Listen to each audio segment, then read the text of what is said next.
de Jerez, Ángel Nieto. Built in 1986 and hosting its first Grand Prix in 1987, it's a staple in the Grand Prix racing to this very day. 4.42 kilometres, 2.75 miles and 13 turns make up this iconic circuit, with each one bringing its own unique challenge. Situated in Jerez de la Frontera, Jerez is steeped in culture, renowned for its famous sherry, love for its flamenco heritage, and most recently features the circuit on a 2000 Spanish re-release single from legendary 80s rock group The Scorpions' signature song, Rock You Like a Hurricane. It's a day of whirlwind action as JuniorGP gets ready to rock in Jerez. 6 races, 4 classes, and incredibly close racing throughout. I'm Liam Hodgins, and bringing a sense of realism and technical know-how to today's racing is MotoGP tech wizard and all-round good guy, Jack Gorst. Jack, this is going to be a great day's racing action, isn't it? Yeah, it certainly is. Thank you for the big up and the big warm welcome there, Liam. You need one. Of course, you are the man behind the scenes doing all the video editing in Barcelona MotoGP, bit of a wizard yourself. But no, as you say, going to be a fantastic day's racing here. You can see from these circuit shots that we've already got, with the cameramen being very busy this morning collecting these and also throughout the weekend, that it is glorious sunshine down here in Jerez. Not too hot this morning, it's fantastic. Before we dive into Jerez, this is what happened last time out. So Joel Esteban started from a career first pole position. The rookie got the whole shot chasing his first JuniorGP victory. As the battles were hiding on all through the field. 2 Italians battled out for 3rd position. It was Luca Lunetta and Nico Corrado battled for the podium as Jacob Rolston made some moves on David Almanza. But at the front, it was Piqueras and Joel Esteban. That was Corrado taking a long lap penalty. Those two scorched off to lead, but a disaster as David Almanza and Ruda took each other out. But Piqueras taking his first win of the season. Could he back it up in race number 2? He got the whole shot once again in race 2 of the day at Valencia. But it was Joel Esteban who took the lead earlier on as well before Piqueras fought back. That was Adi Tama taking a tumble at turn 13 before Ralston ran a little bit wide as well. But Piqueras with an incredible move before Bartolini and Corrado went down on the final lap. But Piqueras held on to make it a double delight in Valencia as he took victory in the championship lead. So Ángel Piqueras leads the championship coming into Jerez de la Frontera, the Circuito de Jerez. Ángel Nieto, can he convert it into another double here today? 2 races for JuniorGP. Race number 1 coming up at 11 AM local time, with race number 2 coming up at 2 PM. Great day's action, and Ángel Piqueras took the JuniorGP 99th victory from 1998 to the very day, and also the 49th victory in the Moto3 class. Statistics courtesy of our friend Kiko Giles there. And Jack Gorst, there are 4 riders on the current grid and 1 in JuniorGP, so that gives us plenty of opportunity to potentially have a 100th winner. Yeah, it certainly does. Of course, one of the names that we'll be looking for to become that 100th winner is Joel Esteban, but he's a little bit down there on the grid. I believe he's down in 14th or 15th position. He is down in 15th position, so Joel Esteban has a little bit of work to do if he does want to become that 100th winner. As you do say, that the 99th winner there is the number 18, Ángel Piqueras, and he's on pole position again, and this is how he did it. For tomorrow, I feel really confident with myself and with the team. So I don't know, will be hard, but I think I am ready to fight tomorrow. My expectations are good, so I don't know, let's see tomorrow.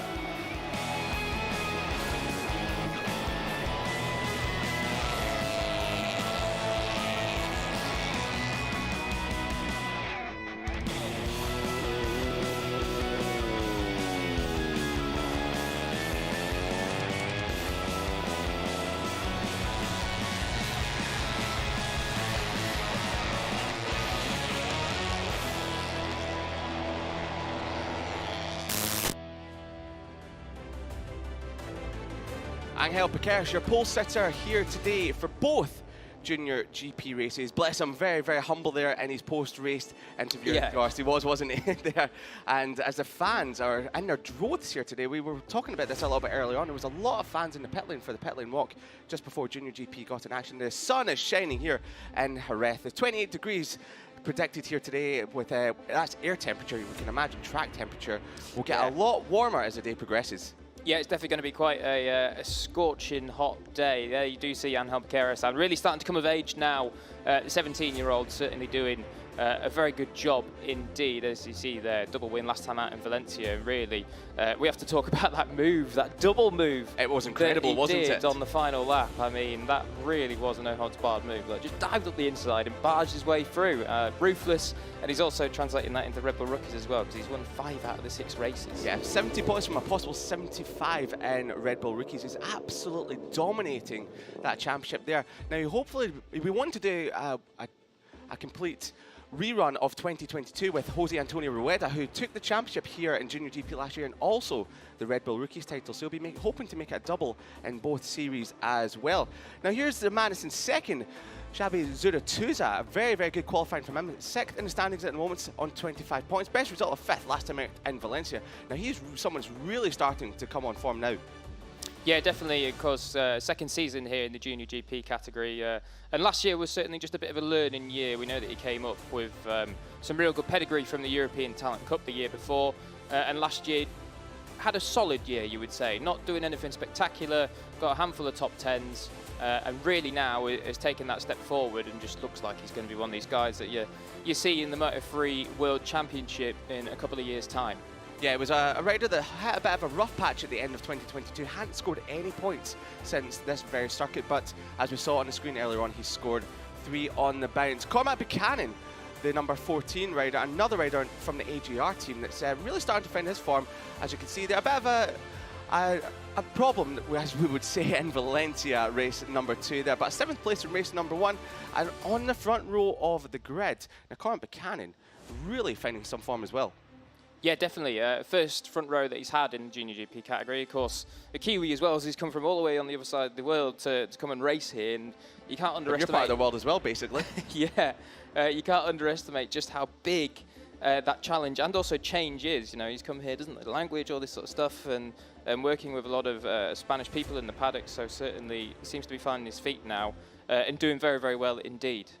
David Almanza, now a rider that we have seen on the world stage as well. And Alonso Lopez just lurking in the background there, keeping an eye on the Finetwork Mir racing team riders. His teammate was, well, Marcus Ruder. Well, it still is Marcus Ruder. And, well, unfortunately, those two had a coming together in race number 1 in Valencia. Now, we can imagine how that would have gone down in the racing team, especially with Alonso Lopez. They're trying to at least calm down the riders. But David Almanza, he's had a disastrous start to the season, despite how good he's shown on race pace as well. Yeah, really struggling, Almanza, at the minute. Certainly not clicking for him, but we do know that obviously he's a very, very good rider. You would have seen him when he made his debut this season in the World Championship on a replacement ride for the injured Joel Kelso, all the way in Argentina, and was in the podium fight until unfortunately being collected in a crash on the last lap. Here's Bartolini, a rider that has a lot of familiarity with the World Championship, but now stepping back to the Junior GP category and slowly finding his feet. Last time out in Valencia was a better round for him. Yeah, it was indeed. He managed to get himself into the podium contention, and unfortunately coming together with the number 10 Aspar rider of Nico Corrado on the final lap after Angel Piqueras, of all people, made that double move. It punted Corrado at wide. As he came back onto line, it just got on the way of Elia Bartolini. Now, here's a very happy rider. Eddie O'Shea, the British rider, 6th on the grid here today, took his first ever podium in Junior GP 1 year ago with a 3rd place. And he's had a very solid start to the year. A couple of top 10s, just one he's missed out on, but we saw him in the hotel this morning. He was on fine form, and a rider that has really bounced back from what was a very horrible injury last year. Yeah, he's been through the ringer. Unfortunately, broke his leg, and what was it, 5 surgeries he's had on that leg now to fix it. And he told us this morning, in his Instagram post, he said that he had an artificial vein put in, but in fact it was a cow vein. Incredible. So yeah, a crazy injury and a crazy recovery process, and something that's I've not really heard too many people having to do, replace a whole artery. But yeah, proving that it's working, and once again just going fast and getting his confidence back. Indeed, he'll be hoping to move up the order later on today with a podium or possibly a win. 7th on the grid is Yambias. That's another rider that's starting to really come on form. He had a great start to 2022. last year and was really starting to find his feet towards the mid part of the season, but really sort of stagnated. But now with 7th on the grid, he really found his form in qualifying yesterday after a slow start on Friday. And Yambias, the Argentinian rider, is part of the Estrella Galicia 00 team, and he'll be hoping to, well, convert that into what should be a top 5 finish. Alvaro Carpi, the rider that finished 3rd last event for his first podium. Now, it wasn't just his first podium. He got one in Estoril, but was later disqualified for technical infringement in the Estoril race. One of the happiest riders I've ever seen receive a podium, and he'll be hoping to go at least 1, maybe 2 better today. Alvaro Carpi on the number 83 machine. Watch out for him because he is going to be absolutely rapid here today. Also competing in the Red Bull Rookies, and he's had 2 podiums, including a 3rd place right here in Valencia, what, a month and a half ago in April when the World Championship was here as well? Yeah, certainly doing very, very well indeed. We have to do a quick shout out here to Daniel Sharil, because many of you may know that in 2018 he had a really severe leg break, and his leg certainly is still a little bit worse for wear now, but certainly healed up enough to be able to ride really well, and he's 10th on the grid here this weekend, and also recently fractured his ankle as well in Jerez as well for the Red Bull Rookies. Daniel Sharil is certainly a little warrior and showing once again that he's got speed to go on and build on the potential that we see from him. The Malaysian is certainly very impressive indeed. 10th place on the grid. I don't think I expected that. I don't think anyone expected that from the young Malaysian. And yeah, as you said, returning to the circuit where it all went wrong for him a few months ago. Now, here is a rider that's a little bit further back in the grid to what he would have hoped, and to what he's a little smile there, wave to the camera as well. This is keeping his high spirits up. But Adi Tama here, he is certainly one to watch. He was running inside the top 6 in Valencia before he took that tumble. Really went through the ringer at turn 13, but we know the speed is there, and unfortunately just a little bit unfortunate in qualifying yesterday. Yeah, a little bit unfortunate in qualifying yesterday, but obviously down the way on the grid. But we know that in the Motor 3 category in Junior GP here, that certainly they can do good things from poor starting positions. So we'll see what happens. As now we do see a hive of activity. It's really starting to ramp up now. And we're going to run you through the grid for this first race of the day here at Jerez, the Junior GP category. So Piqueras on pole from Zuratufra and Buchanan, Almansa, Bartolini and O'Shea. Watch out for those guys. And Yambias, Carpe and Ralston. Ralston was really quick last time out. Needs to sort his qualifying, but you know he's going to be up there right battling at the front. On the 4th row of the grid, the impressive and little warrior Sharil, as we do say, Alejandro Morosi, who certainly is a quick one indeed, as well as Cruces. Cruces will be annoyed because his Q1 lap was about half a second quicker than what he did in Q2. Luneta, Rosenthaler, Esteban behind them, and then on the grid behind them it is Ruda, Bouazri and Abi Adatama. Further back, Marcus Oriate goes off from 19th position with Ramostorfer and Detweiler next to him. Then it's Torrin Collins, Mate and Tiesi, as well as Gordon, Uchimi, Emmanuel and Plonk completing the grid. Plonk having to start at the back of this one. He did qualify further up, but he received a penalty yesterday in qualifying. A very naughty boy indeed is Guillaume Plonk. As the riders set off for the warm-up lap, there's going to be 15 incredible laps in store for us here today for race number 1. It's a very nice morning here in Jerez. As the riders circulate around the lap now, the track temperature will be at its lowest point of the day for now, so this is perfect riding conditions indeed. Yeah, this will be the best conditions we get all day, I think. I think once we go a little bit further throughout the day, it'll start getting a little bit hot and a bit greasy. We've seen yesterday and the day before that they don't tend to go faster in the afternoon. Yes, which is absolutely perfect for some of the riders. Now this year in Junior GP, we don't have the combined qualifying of qualifying 1 and qualifying 2. We run more to what you'll see in the World Championship with a Q1 and Q2, which certainly helps some riders that might have had a little bit of trouble earlier on in the morning.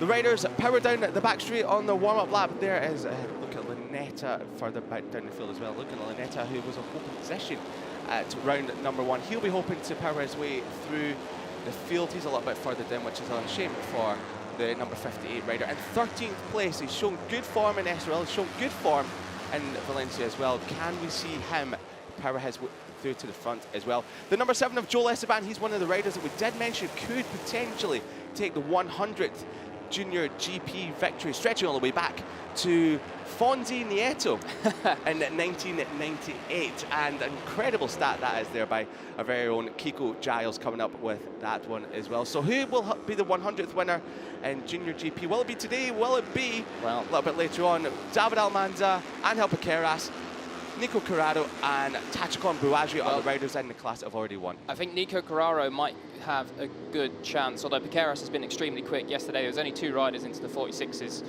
and Piqueras and 02 for the only 2, with Piqueras at 46.4. Before we launch onto this one, I have to say that Nico Carraro, yesterday morning was quickest all throughout free practice, but then in the qualifying, both him and teammate Jacob Ralston crashed on their fast laps. So I think they're 9th and 10th on the grid, so watch out for them because they're quicker than what their qualifying suggests. Well, starting next to each other, there certainly will be more fireworks from the two. They looked a little bit ginger when they came back to the garage, but thankfully we see them both relatively okay and ready to take the start for race number 1 here in Jerez. Under the UFO, the iconic UFO that has become a staple around the Circuito de Jerez, Ángel Nieto. And another Ángel that'll be hoping to convert it into victory will be Ángel Piqueras in the number 18.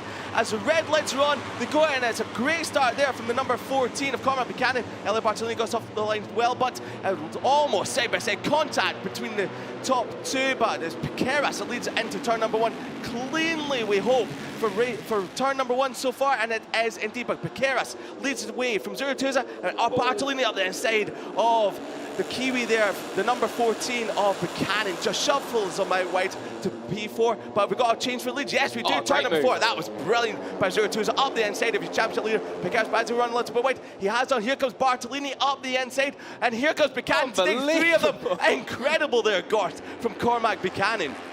Cormac Buchanan then getting busy already after losing out to Bartolini early on in the lap. He's gone from 4th to 1st in one corner, all the way down on the white stripe. Here comes the Carpe, blue wow. paint. Carpe now getting in the mix. Ralston's right there in the back. He's had a good start, but it is going to be 85 Azura Tufa that leads them down into the Pedrosa corner for the first time. Eddie O'Shea on the number 8 machine. The British Talent Cup riders getting shuffled back a little bit by Ralston, but he's come back again on him and turn number 7 there. So great action here. That's Cormac Buchanan. So Ralston on the green just as he got pushed out a little bit wide by Eddie O'Shea, the Brit, on the number 8 machine. But leading the way so far, Zabri Zurutuza from Cormac Buchanan and Ángel Piqueras in 3rd spot as they make their way through the stadium section. Move there from Bartolini up the inside of Carpe. Carpe, an incredible start from further down on the grid. We knew that he was going to get his elbows out, and he absolutely has. And Zurutuza, he's getting his... Oh, Zurutuza's gone down from the lead. Oh, that's disastrous from turn number 11. Zurutuza, he was pushing the front heavily there, trying to regain the lead with Buchanan on the outside. That's to put Buchanan into the lead now, and he storms away. That's such a shame from Zurutuza. Yeah, massive shame then for Zurutuza. Not a man that makes too many mistakes, but unfortunately, the sophomore in this class has gone down in a fantastic position to try and pick up that 100th winner title in this class. But now it does go to a different person instead. We call it Buchanan leading. This will be the first time that we've seen him leading consistently in the 2023 Junior GP, as now Piqueras, the pole man, is fighting back on his teammate Elliot Bartolini.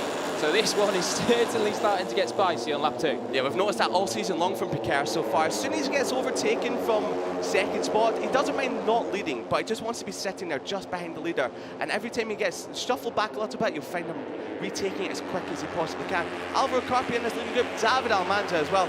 He's looking for his first points of the season. I can't believe I'm saying that.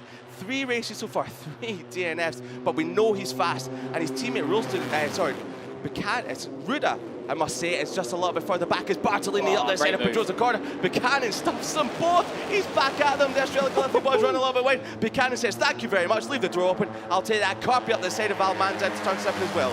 Classic motor free action. This is all kicking off here now, isn't it? Oh, Ralston looks well up the inside. I do have to say, actually, I pointed out about Nico Carraro. Completely forgot. Unfortunately, the poor man has broken his collarbone after that qualifying crash, so he is not in the racing today. But his teammate, who crashed on the same lap as him, is there on the Aspar team bike. Who's that that's gone down? That might just be Zurutuza getting a lift back. Yeah, he's getting a lift back. Such a shame, but he will have another chance a little bit later on today. Here's a replay of what happened, pushing the front up the inside of Cormac Buchanan. Just pushed it a little bit too far and slides out. Lucky to not be collected by anyone else, and the bike slides away from him. Takes a little bit of a tumble through the gravel, but he certainly seems okay, which is very good news for Xavi Zurutuza.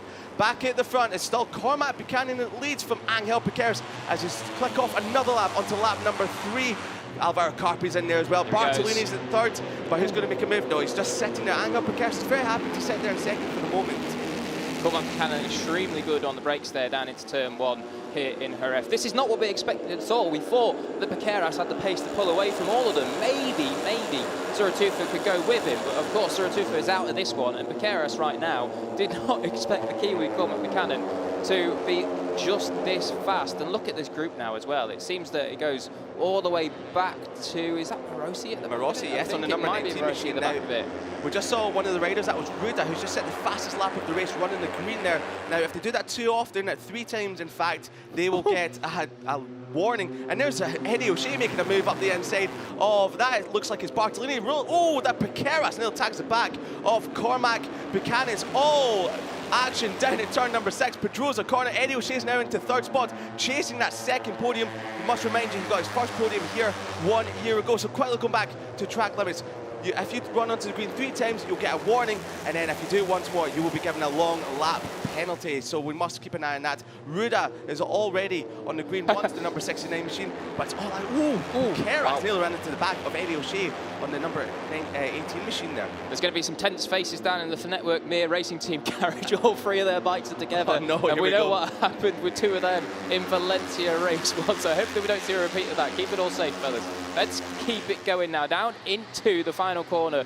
Jorge Lorenzo here on lap 3. And Eddie O'Shea is going to dive up into 2nd. So Eddie O'Shea really looking very clever and composed here. He's just surged through the field very quietly, and he's right there now behind Carpe leading. He was looking very confident in the hotel this morning when we saw him for breakfast, and he's looking for the lead on Carpe. He's not doing it, but Elia Bartolini up the inside of Buchanan. Nerves him. Wait, take some of that, Cormac. Hopefully nothing too malicious there. Eddie O'Shea, fastest lap of the race, and here comes Wilson up there. Instead of taking 2 of them, he's taking 1 of them. He's taking one of the Mir Finetwork racing machines. That was the number 22 of Almanza. Now I want to point out there's a rider at the back, the number 7, Joel Esteban. He was a little bit further down the grid. He's a little bit far out on the green there as well. So we don't want to see too many of that from Joel Esteban. Now we know how quick he is. He was in dominant fashion in qualifying back in Valencia, struggling a little bit yesterday, but he's in the group, he's in the mix, and you can expect fireworks from the number 7 as he stroll down towards Pedrosa corner. A little bit of a squeeze there. Angel Piqueras is just taking the lead, and Bartolini is pushed out a little bit wide as a funnel the way through. Eddie O'Shea back into 2nd spot as well, but is Bartolini going to come up then saying turn number 7? Oh, he does. He sets up the Brits through turn number 7. Great move that for Bartolini. So we've got 2 of the team EG00 bikes at the head of the field. And the other one of the other ones, one rider that will be kicking themselves is Facundo Llambías. He started 7th, but he's all the way down in 18th at the minute, looking over at the timing screen. So not too sure what happened there. Maybe he just got a little bit beaten up and bullied in the pack, but certainly a lot of work for him to do now. But this is the test here. Piqueras was mightily fast in qualifying yesterday, and if anyone can break away from the pack, it is going to be that young man. So let's see what they can do now. Certainly Bartolini and Eddie O'Shea have the hooks in, and so do the rest of them. Look at Carpe all there. Ralston at 2, now in 5th, and as we do see, Eddie O'Shea making another lovely move down into the Lorenzo corner. He's certainly got that one figured out, hasn't he? He does indeed. Eddie O'Shea's getting his elbows out into turn at number 13, Lorenzo corner, as Piqueras full gas. Here we go. To turn number 1, and Piqueras still leads the way at the moment. Joel Esteban still there for the back. Luca Lanetta as well. We mentioned him. He was far down in the grid. He's now up to 9th spot. He's well and truly in this group. And Morosi in the number 19 machine is just dropping back ever so slightly. And the top, 12 riders in this group at the moment, with Morosi just trying to hang on as much as he possibly can. Cormac Buchanan, he's still a little bit further back. Now, he was leading a couple of laps ago, but he's now back down to 7th. Eddie O'Shea nearly on the green. Cormac Buchanan certainly was in the green there. Big move, Carpe. Wow. We know how much he loves the fast corners. We know he's always going to give it a go, and he absolutely has. He's nerfed Eddie O'Shea out wide as he comes back on. Nearly contact between him and Elia Bartolini as he powered down the straight into Pedrosa corner. Here comes Jacob Ralston as well, late on the brakes. Well, Carpe almost tagging the back of your championship leader, Angel Piqueras. He's had to set it up. He will fight another day, but he's been shuffled all the way back to, I think, round about 9th spot. Luca Lanetta just behind him, so that's in 8th spot, Alvaro Carpe. So a little bit aggressive there from Carpe, but thankfully still in this race. Yeah, as you mentioned about Lunetta starting to come through, an uncharacteristically bad qualifying from him yesterday. It's been on the front row for the first 2 rounds of the year, and then, as we say, today starting from 14th, so certainly not the best qualifying from Lunetta yesterday, but trying to make up for it now, and it looks as though he really is starting to get busy and get involved in that group then. So, Piqueras, as we come down towards the final corner once again, looks as though he's going to have 1 lap at the front undisturbed, unless Eddie O'Shea decides to dive down the inside, which he does again, but on Bartolini, can't quite get there ahead of Piqueras. So Piqueras is going to lead us across the line then, and that is 1 lap now where he has been unchallenged. Shame there from Jeffrey Emanuel. The Indian rider has crashed out. Thankfully, on the Cunha de Campione's machine, he's walking away. So thankfully, that's Eddie O'Shea dive bomb. That came out of nowhere. That was late. You like? Piquet says, no, thank you, not today, sunshine, and back in front. But Eddie O'Shea, wow, whatever he's had for breakfast, he means business here today. Jacob Wilson, he's in the fight as well. 4th spot. He's made up a couple positions in the last few corners there. But Eddie O'Shea, he wants this, and he wants this bad.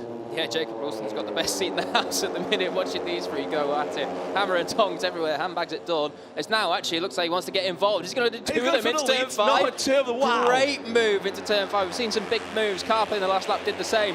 Now Jacob Wilson does the same, and he is in there now, and one that is looking to try and actually go to the lead straight away. He's got a little bit of a slipstream from Piqueras, pulls out of it, but looks like Piqueras is just going to hang on. It's now actually Bartolini bites and back. And Carpe round the outside, and a lot of them as well. He's absolutely wild, this Carpe, but brilliant at the same time. He's just behind Eddie O'Shea. I thought Carpe was going to take about 5 of them in one there.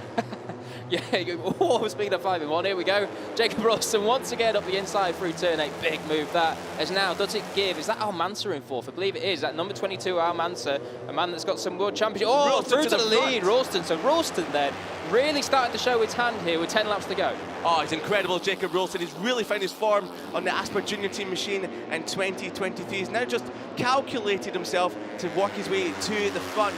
And Jacob Ralston, we've seen him in absolute form with a podium back in Valencia. That seems to have just given him a lot of confidence as well. And he managed to score a podium last time out in Red Bull Rookies as well at Le Mans. So he's hungry for more trophies, he's hungry for more silverware, and he's certainly hungry for gold as well, and to become that 100th Junior GP winner. They're egging him on as he comes across the straight as well.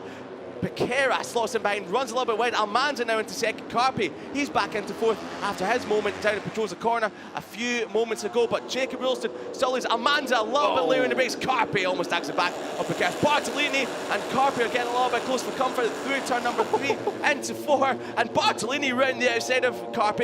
You don't do that there, but he's just done it, and it was absolutely brilliant. Yeah, Bartolini then giving them the World Championship apprenticeship right now as we look at this move then from Jacob Ralston down into turn 1.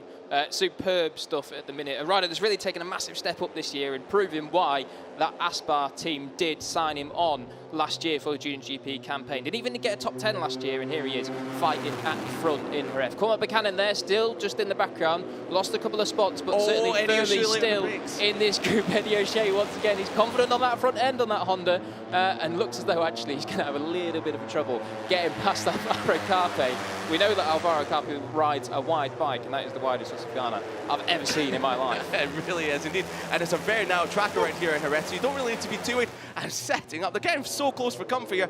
Ángel Piqueras, your championship leader, has been shuffled all the way back down to 6th behind Eddie O'Shea, but he's making a move into the double right-hander. He's done, he's set up the Brit, but Jacob Ralston is showing how good he absolutely is. Cormac Buchanan further back, he's been shuffled all the way back down to 10th spot, but you know that Cormac Buchanan's going to be fighting another day for this one. But great stuff here from all 13 riders in this group. At the back of that might be Daniel Charil mate potentially in the back of this. Eddie O'Shea just punted out Ángel Piqueras into Petrosa Corner. We know how confident he is in the brakes there, but he's a little bit wide on exit. That's RB Atutama as well at the back, bringing Daniel Charil. So about 15 riders in this top group. It's going to be a big one here with only 8 laps remaining as Bartolini tries to go around the outside of Ralston, but gets shoved out onto the green, and David Almanza takes the inside. There they are there. We're just talking about them as well. That's Daniel Charil and maybe actually it's Buadri and Charil are in this group as well. No, Buadri's a little bit further back. There we are. That's Buadri there with, is that Noah Detweiler behind him? No, Detweiler it is on the Cunha de Campione's machine. So certainly the talent team boys then certainly starting to get in the mix there. Charil and RB Atutama, of course. Charil recovering, as we say, from that broken ankle that he sustained here in the Red Bull Rookies, and doing a fine job indeed to tag onto the back there. Well, all the junior talent team riders are setting pretty in the points at the moment. Bartolini again. Bartolini upside. Carpe's getting involved in that as well. Atutama, we're looking at him on the back of this group of 15 riders. All the points being positions are in this leading group, with Buadri and Detweiler just a little bit further adrift of this as Ralston tries to retake the Carpe, looking at the inside of Almanza into turn number. You can't do that there with a lot of confidence on the front end, and confidence we know is something that Carpe is not missing as he retakes third position for Almanza. That's Ruda in there as well. Piqueras trying to pick off the teammate of Almanza, Ruda, on the number 69 machine. Yeah, that was a lovely move there from Piqueras to pick off Almanza. He just kept it wide on the exit and then made sure that it was nice and tight coming through so he could dive up the inside. So certainly very, very good racecraft indeed there from Piqueras. But to be honest, I thought it was going to be at the front. Oh, big move there as he does push Ruda wide. Well, that is Lunetta that's got about 4 places from that. So Lunetta is going to be rubbing his hands together and licking his chops because now he is up into the top 5. We'll have some of that from Almanza. We know those have got a bit of history from race number 1 in Valencia a couple of weeks ago. We know that Alonso Lopez is in the garage. Oh, someone's down. That might be one of the... It's Morosi, I think. I think you're right. Not sure who else that might be as well. Maybe Rosenthaler further back as well. No, a couple of riders down in the background, turn number 1. Hopefully both riders are okay. But that's 2 riders that have gone down from this leading group now. So we're down to a group of 13. I think it might have been... No, it's not Daniel Sharil or Aditama. They are still there. So who is it there? Not too sure. Is it Almanza?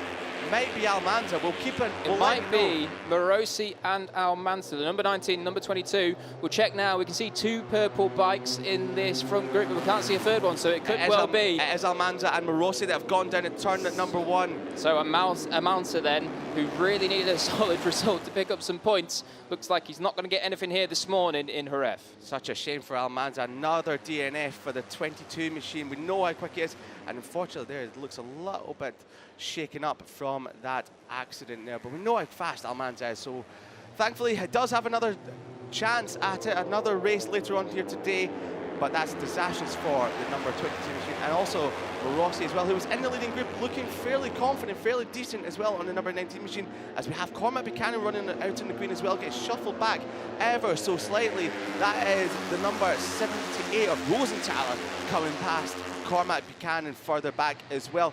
We've got Carpe on the grass as well. He was on the green, he was on the grass. He's looking every single way he can to get around the outside. Lunetta up the inside of both Estrella Galicia machines there. Have some of that, says Luca Lunetta. But Bartolini powers alongside him. Joel Esteban, he's still in this group. He's back in 9th spot. Maybe just keeping his powder dry with 6 laps remaining. Yeah, been extremely quiet there in the back of the group, hasn't he? The number 7 just watching the chaos in front of him. But leading that chaos is his teammate still. The number 12 of Jacob Ralston doing a fine job indeed. But he does have Alvaro Carpe, who you would not want behind you, hounding him the whole way now. So certainly Carpe looking quite menacing.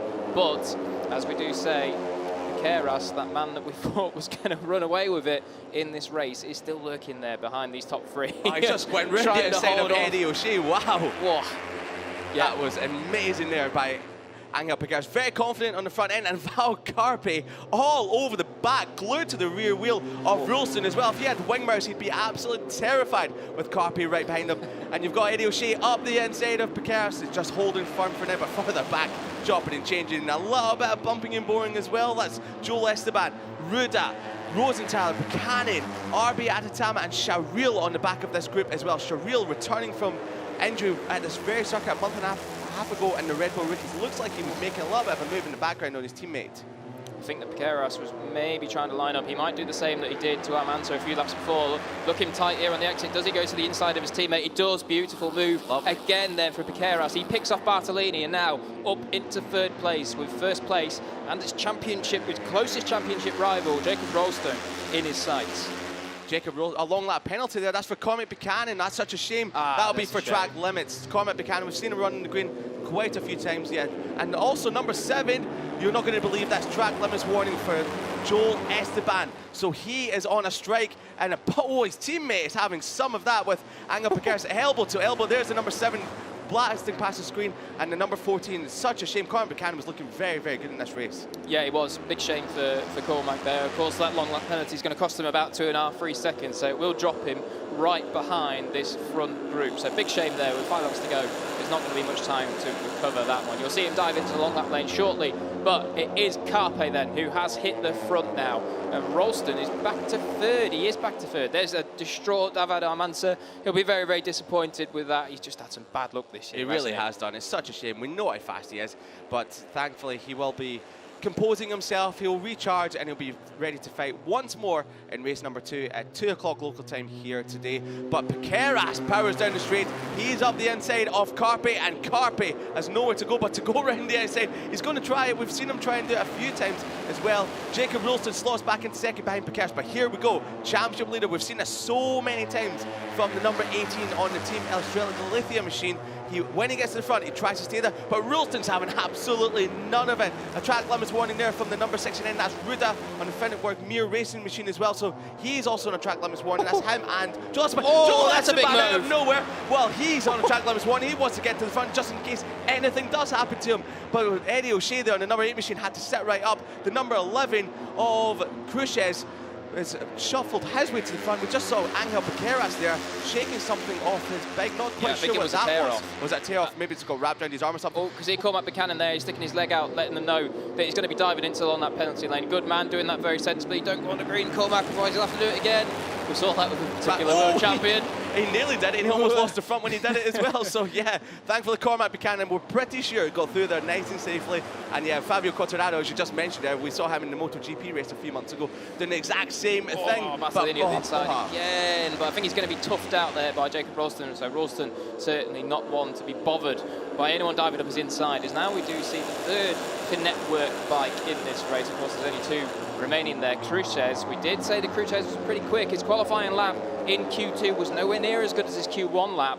And so certainly now he's showing that pace and he's surging up through into 4th place, the highest we've seen him so far. 5th place, sorry. Eddie O'Shea looking up the inside of Joel Esteban. He's very late, diving towards the apex as the Brit there, but he's just behind Joel Esteban. Joel Esteban now starting to make some moves. He's sitting there in 6th spot now, and you know Joel Esteban's going to be licking his lips, ready for some of this action. As Cruces looks up the end, or round the outside, have some of that of Joel Esteban. He's just behind his teammate Jacob Ralston, just in front of him as well. But brilliantly, Alvaro Carpe, I think for everyone's sake, him being at the front is probably the safest option for the moment. Well, it doesn't look like he's going to be at the front after this turn 8 here, does it? That is Piqueras that's gone through. One of the Australia Galicia team bikes that has gone through and hit the front. So now Carpe is in a Team EG00 sandwich at the front, but he certainly won't be bothered by that because you know he likes to get his elbows out. 4 laps to go then, and as we come to complete this one, it will only be 3 laps to go. Liam, give us a prediction, go on. Oh, predicting this one is going to be absolutely impossible, but I'll give you one anyway. I think Carpe's looking brilliant. He's going to have to outfox, out-tough Angel Piqueras, but he looks like he wants it badly. As O'Shea up the inside, almost nerfing out Joel Esteban. Look at Lunetta. He's been a little bit quiet for a few laps, but he's still in there. We saw him a few laps ago nerfing out both Team Australia Galicia machines, 0-0 machines at the final corner, but since then he's dropped a little bit back and he's back in 8th spot, but we know that he might not stay there for very long because he has the pace to run at the front. Joel Esteban is in front of his teammate Jacob Ralston looking back up the inside. Oh, that could have been disastrous there for the Team Aspar machines.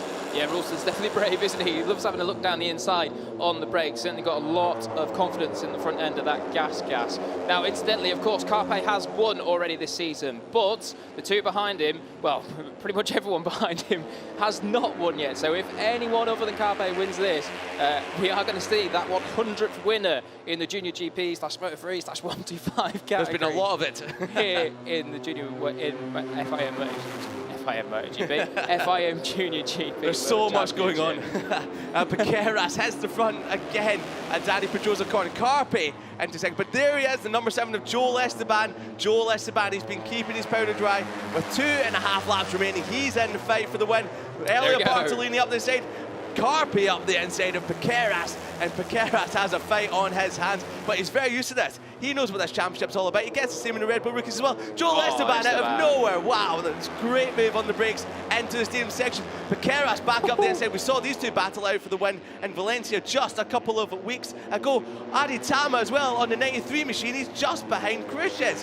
Wow, Aditama as well on the number 93 machine out of nowhere. He's worked his way towards the middle of the pack, and he's right in this as well, looking around the outside of everyone. O'Shea up the inside, Ralston up the inside. Oh my Lord, what is happening here? Incredible action for the first race of the day of 6 Junior GP at its glorious best.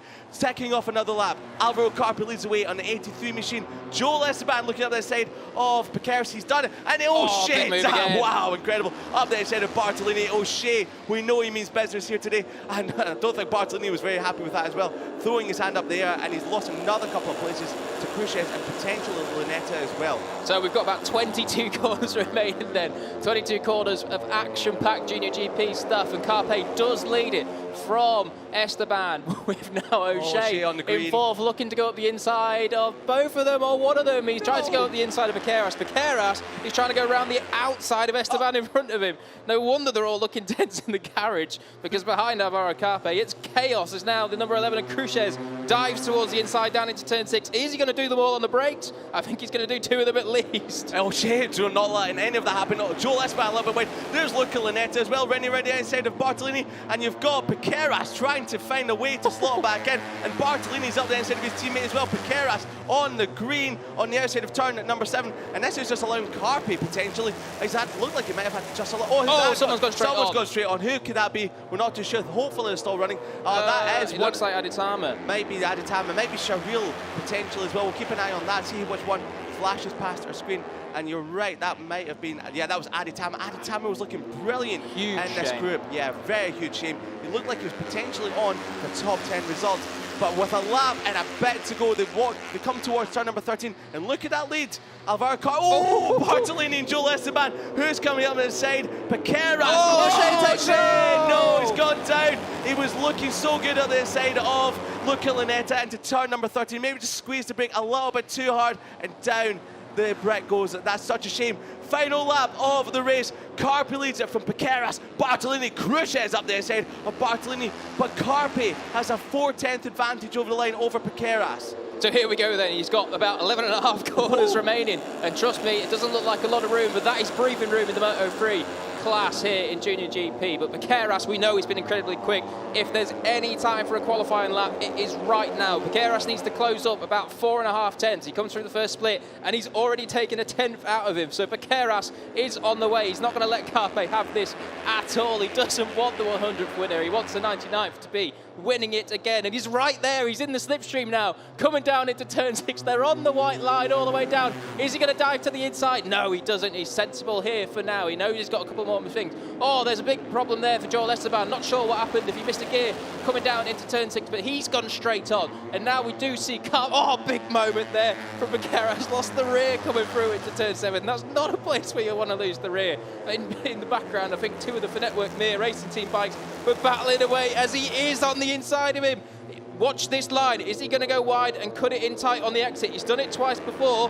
I'm not sure he's going to have enough speed to get there before we come down into turn 10. Here we go then. The fast right-handers left, and then the final corner, and that is it. Can he do it? Carpe chasing his first win in Junior GP. Piqueras chasing his 3rd win on the pitch. He's not going to look up this in there. He's done it. What a move there to turn number 12. Can he keep it on the curb? Yes, he can. Bartolini in the background. David Almanza as well. And wow, Piqueras round the outside into turn at number 13. Slipstream to the line. Who's going to be bumping and boring further back? Bartolini out in the green, but Piqueras timed it to perfection with a great move. 3rd win in the bounce for Ángel Piqueras, your championship leader over Carpe. That's the best result of the season for him. And Cruces on the 11 Finetwork Mir Racing Team machine in 3rd spot as well. Lunetta, what a right to 4th spot, and Rulston in 5th. Big wheelie there, big result, big win as well from Ángel Piqueras. What an incredible last lap that was from the Spaniard and your championship leader to deny Alvaro Carpe a milestone hitting win in Junior GP. And Jack, what can we say about Ángel Piqueras other than brilliant? Yeah, brilliant. That wasn't the way that we thought he would win that race. We really thought that he was going to clear off and just run away from the group. So certainly fantastic to see him really work for it there. And on that last lap, an incredible last lap. The lap time was not particularly quick from what we've seen before, but he closed in 4.5 tenths Carpe had coming across the line, and then beat him by a 10.5 as well. So belting last lap there from Piqueras to deny Carpe becoming the 100th different winner in this category. But Carpe on the box and certainly showing that he is a good little rider this year. He really is. Alvaro Carpe is his best result of the season. He looks a little bit upset. Oh, he looks a bit upset. He's found the camera. He's shooting a gun towards it, and he knows that was a great race, a great result. And that first win, it must just be around the corner as well. And what a shout out to Cruces on the number 11 machine, Adrian Cruces. What a result as well for the young Spanish rider. That was a great, well-timed last lap from the Finetwork Mir Racing Team machine, just holding off Luca Lanetta and Jacob Wilson. Cormac Buchanan, after a long lap penalty, he picks up 6th spot. Great ride there from the New Zealand rider, ahead of Elio Bartolini. Daniel Sharil picks up his first points of the year. An impressive performance from the number 57 Malaysian rider after coming back from injury, which he suffered right here in Red Bull Rookies a month and a half ago. Rosenthaler in 9th, just ahead of Marcus Ruda, rounding out the top 10. Joel Esteban, we did see him going down the back straight, really upset with his result. He finishes 11th ahead of Tachcon Buazri, Noah Detweiler, Uriarte and Ramstoffer rounding out your podium positions as well. Eddie O'Shea managed to remount and just missed out on a point in 16th. Abiar Aditama, the Indonesian rider on the number 93 machine, we saw him running off the track with a lap and a half remaining. He managed to remount in 17th ahead of Yambias, Collins, Tiese, Mati, Uchimi, Gurdon and Plonk rounding out all the riders that finished here today as celebrations kicking off already. Alvaro Carpe, well, we did say in Estoril that he was probably one of the happiest riders you've ever seen pick up a podium. He was later disqualified, unfortunately, through a technical infringement. Picked up his, well, what was his first podium, which would have been his second podium in Valencia Race 2, and smiles all round from him. We can all imagine how big this result is going to be. Don't even want to dream about how much he's going to celebrate when he wins that first race, and that first race can only be a little bit of time away. The number 83 rider, brilliant, just outdone a little bit by Angel Piqueras, who picks up his 3rd win of the season, his 3rd win on the bounce, and you just know that Angel Piqueras is steamrolling his way towards what he wants to be his first Junior GP championship as well. So very happy top 3 in the park for me, very happy teams as well, and we can only look forward to what is going to be an absolutely epic race number 2 coming up a little bit later on today. There'll be some riders out there that'll be a little bit disappointed, as you can think. Joel Esteban down in 11th, Eddie O'Shea as well, who crashed out with a lap and a bit to go, RB Aditama as well, but some riders, well, they'll be over the moon, and we'll be able to hear how over the moon Angel Piqueras is in a little bit of time with Jack Gorst down in Park Fermi.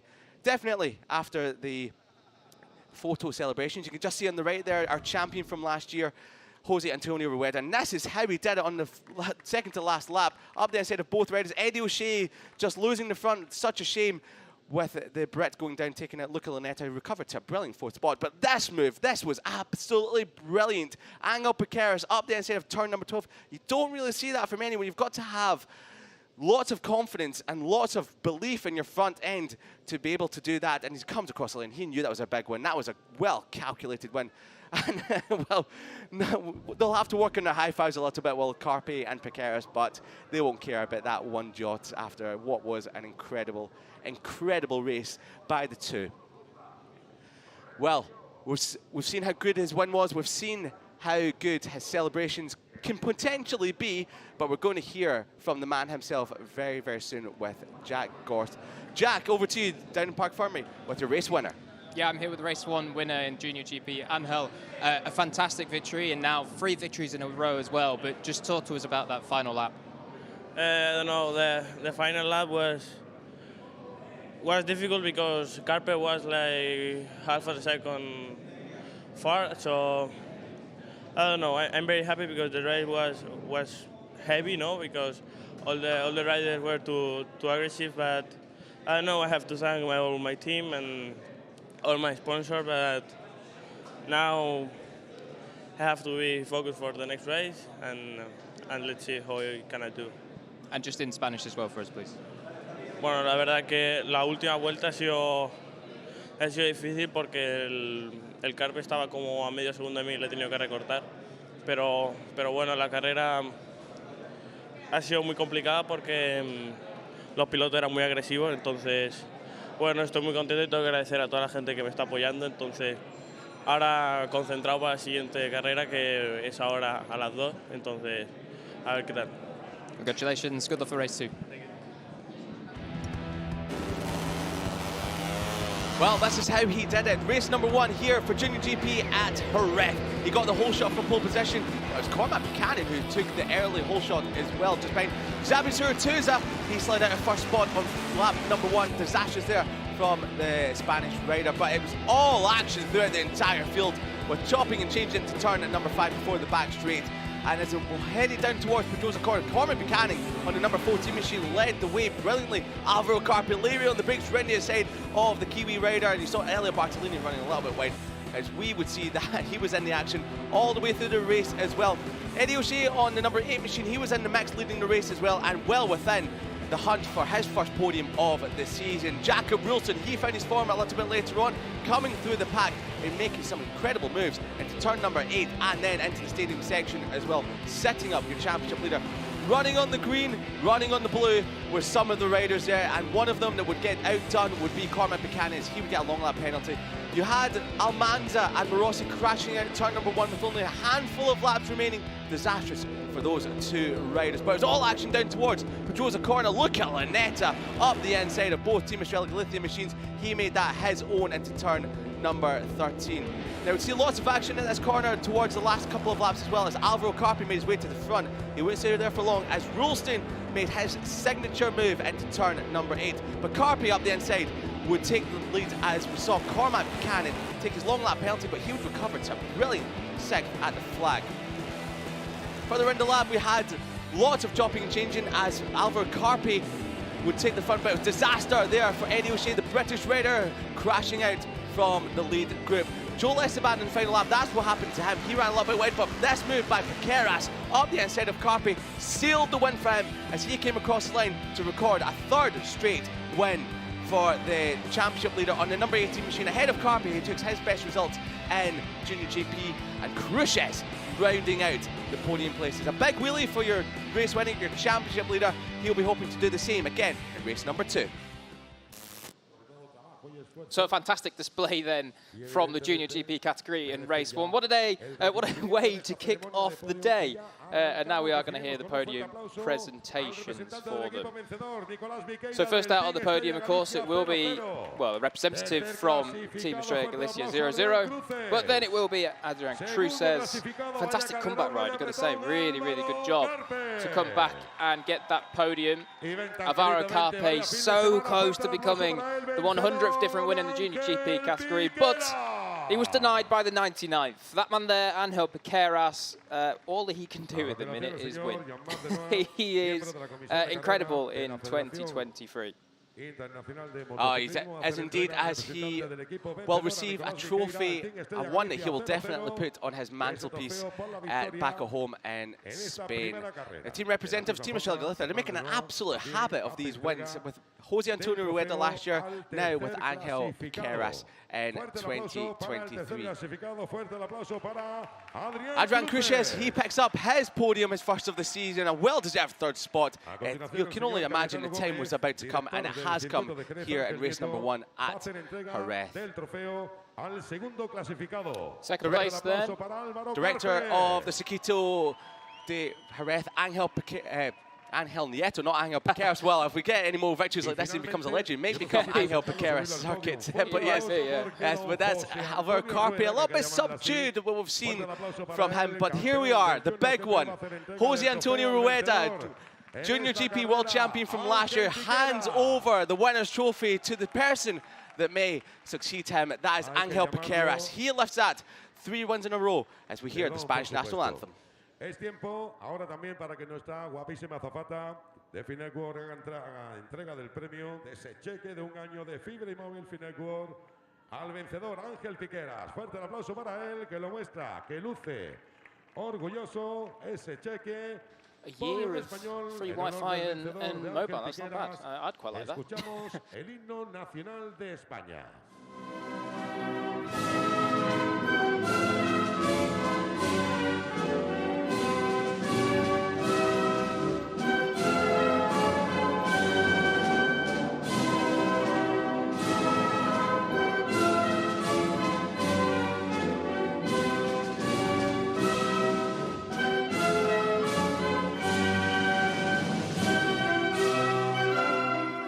Fuerte el aplauso para los integrantes del podium. Fuerte el aplauso Well, para Ángel Piqueras, your winner in race number 1 to kick off the action. 6 races today. One of them is down, 5 more to go, and Junior GP will be back out a little bit later on today. Just 2 hours and 20 minutes, they will be back on track for race number 2. As the spray, well, we can only imagine it's going to be some fizzy water because they're absolutely too young to be spraying any Prosecco up there on the podium. And they're now having a water fight, as you do. It's really warm here today, so they're just trying to cool off. Keras was a bit annoyed with Carpe there because he got him in the eyes. Have some of that. Oh my God, they haven't. I mean, they're battling more now on the podium than they were on track. This is absolutely brilliant stuff there. Oh, gives them the death stare, does Ángel Piqueras. Bit of a brawl on the podium in a second. But so then here are the race results. Yes, Ángel Piqueras takes race number 1 here in Jerez ahead of Álvaro Carpe, who could now be his nemesis after we just seen that little squabble on the podium with some water. Adrian Cruz is in 3rd ahead of Luca Lanetta, great ride by him. Cormac Buchanan in 5th spot ahead of Jacob Wilson. So Cormac Buchanan actually finished 5th in that race ahead. Well, he actually finished. We'll get that sorted out because his timing was a little bit less than Jacob Wilson as well. So further down the field we had the likes of Marcus Ruda, Joel Esteban, Tachcon Bruadri, Noah Detweiler and Marcos Uriarte, and 14th ahead of Leo Ramensdorfer. Eddie O'Shea, who crashed out to take it Luca Lanetta, he picked the back up and finished the 16th ahead of RB Adatama. Fernando Yambias, we're not sure what happened to him. He was in 18th ahead of Torrin Collins, Cesar Tiesi ahead of Alessio Matti, and then Uchimi in 22nd ahead of Alex Goudon and Gibin Plonk in 24th, rounding out your runners and rider. Morossi, Almanza and Jabi Zurtuza as well. They all crashed out a little bit early on in the race as well, but they will be back out for race number 2. Yeah, there'll be a few there looking to make amends. A little bit of disappointment, perhaps. I think Joel Esteban down in 10th or 11th, where he did finish in the end. He'll certainly be looking to make amends in race 2. But here you go then, championship leader is Ángel Piqueras. Only dropped 5 points this year, and he's now 40 points ahead of Luca Lanetta in 2nd, with Jacob Rolston, Álvaro Carpe, Nico Carraro, who's unfortunately broken his collarbone and isn't with us today. Adrian Cruz says Joel Esteban, Xabi Tufa, and Elia Bartolini completing that top 9. 70 points back in 9th. Just goes to show how dominant Piqueras is. Jacob Rosenthaler, Cormac Buchanan, a good dose of points for his campaign. Eddie O'Shea, unfortunately, just missing out on some good points for that crash. Morosi, Bawazri, Ruda, Detweiler, and Sharil. Sharil, I think, finished 7th there, it was. Certainly fantastic ride from him, 10th on the grid. Yambias is there on 9 points in 18th from Izawa, Ramesdorfer, Uriarte, Uchimi, RB Adatama, and Torrin Collins there on 1 point in 24th.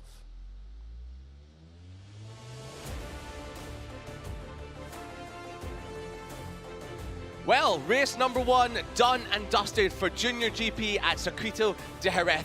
Ángel Nieto, and it's Ángel Piqueras who took the spoils in race number 1 here today. Can he make it a double, 4 wins on the bounce, or can we have Álvaro Carpe, Adrian Cruces, or potentially someone else taking that 100th Junior GP?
over 2 kilometers, 2.75 miles, 13 tons, 8 rights and 5 lefts make up the Circuito de Jerez Ángel Nieto here in Spain. The overtaking hotspots you'll see will be turn 1, turn 6, turn 9 and the final corner, Jorge Lorenzo corner, where all the action happens. Dodo Boggio was your double race winner here in the European Talent Cup last year, and he will be hoping to make it a double here today. Yes, 2 races bring in the European Talent Cup action here at Circuito de Jerez Ángel Nieto. Some great action on the way for race number 2 of the day. As we pan across the paddock here in Circuito de Jerez Ángel Nieto, brilliant shots of the paddock there. The sun is shining, the track action is hot as well. And bringing you all of that racing here today is myself, Liam Hodgins, and Jack Gorst in the commentary box, all the way through to the Stock 600s a little bit later on today. Now, we've had some double race winners in the class so far. We've had Brian Uriarte taking the double in Estoril, and also Max Quiles in Valencia last time. Could either of those two take the rest wins today, or Jack, can we see some other new winners? Oh, going to be tricky, isn't it? It's definitely going to be tricky. Obviously, Quiles last time out in Valencia was just unbelievable. That first race where he came from 25th and had a lot lap penalty and won it by, I don't know how many seconds it was. Well, it was well up the road, we know that. Unbelievable. Like, how do you put that into words? And then, of course, the second race, he did the same, he cleared off, but that time he started from pole position where he should have been. And, of course, this time as well, today, he will be starting from pole. So this is what happened in Valencia last time. Brian Uriarte was on pole position, your championship leader, hoping to convert it into a double. As he got off the line, he made a great start as some of the riders were bumping and boring and some collisions a little bit further back, playing some bowling in turn number 2. Luca Lunetta, last year's champion, was leading the way, but there was Max Quiles who charged his way to the front after starting from 25th on the grid. He would eventually dart off into the distance and would not be seen again. But this, on the last lap, was O'Gorman also been taken out by Rios as well, and he would miss the final race of the day. Now, Max Quiles took the win in race number 1. He'd be hoping to convert it into a double from pole position. As he did, it was all action further back. Dodo Boggio took second spot off the number 93 further back, and look, he has Pini chasing his podium, his second of the day, but couldn't hold on as Max Quiles took the victory in Valencia. So from Valencia to Jerez then, and this one is certainly going to be a very good race indeed. You can see 28 degrees, lovely stuff. The track's at 95, 35 degrees Celsius. I mean, it's definitely toasty. It's getting up there in terms of temperature, but it's not too bad for now. So conditions are pretty good here. Of course, a little bit warm, but it is all fine. There is a little bit of wind today, actually. That 4 miles per hour, I think that's lying. I think it's faster than that, to be honest. With that thing spinning around, it definitely looks faster. But there is a little bit of wind today. It's not that bad at all, don't get me wrong. But if it does get a little bit stronger, then it will start affecting some of these lighter bikes. And of course, these ETC machines are about as featherweight as you get. I don't know what they weigh. They must only weigh like 80 kilos or something, the machine. Well, if that's the case, it's tiny. If that's the case, they definitely weigh a lot less than I do then. So that's a bit of a shame. I need to get myself down to at least a European Talent Cup weighing machine. If there was a combined rider and bike weight, you'd have to lose some weight, mate. I absolutely would. I'd be like going 2 miles an hour down the home straight. But then, well, I'm not built for these bikes, but the teenagers that are racing here today certainly are.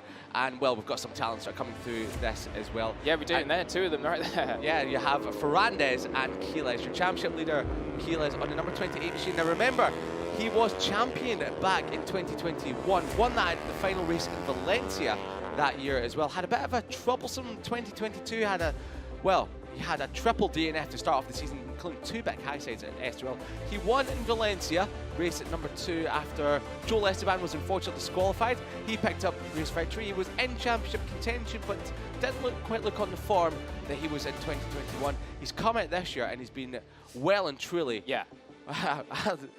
a dog from the starting line in greyhound racing, and he is shot off like a scalded cat, and he's leading the way. He's been absolutely brilliant, has the number 20 of Ángel Piqueras. And this is how, well, he took pole position yesterday, an absolutely brilliant lap. I had a problem in the first lap. My engine broke, so the team did an incredible job to fix the bike.